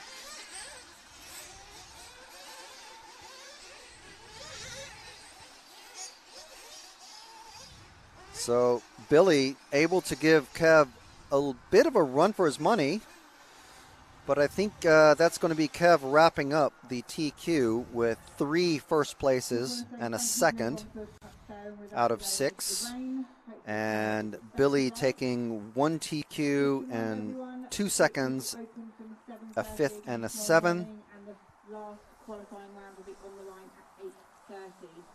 8:30 is when the last qualifying round will be starting. We've just heard from Claire. So, yeah. There we go. So that's the start of the live coverage tomorrow. And then I'll find out before we leave tonight what the format of the finals is going to be. But from Remote World Model Car Club here in, well, mostly sunny Slough, in the west of London. We want to thank Hertz RC Models, Ludicrous Lipos, Kit RC, Reefs RC, Shoot Fuel, Evolution Models, Model Tune, and Nemo Racing for allowing us to bring you this coverage all weekend long. So this is day 2 of 3 for us. We're here again tomorrow. We've had Ben on the camera, James on production, and running around and stuff, and myself, Frank McKinney, yapping at you all day. I'll be helping Nick Damon yap at you tomorrow until 8:30 tomorrow morning, British summertime. We'll see you later. Thank you very much.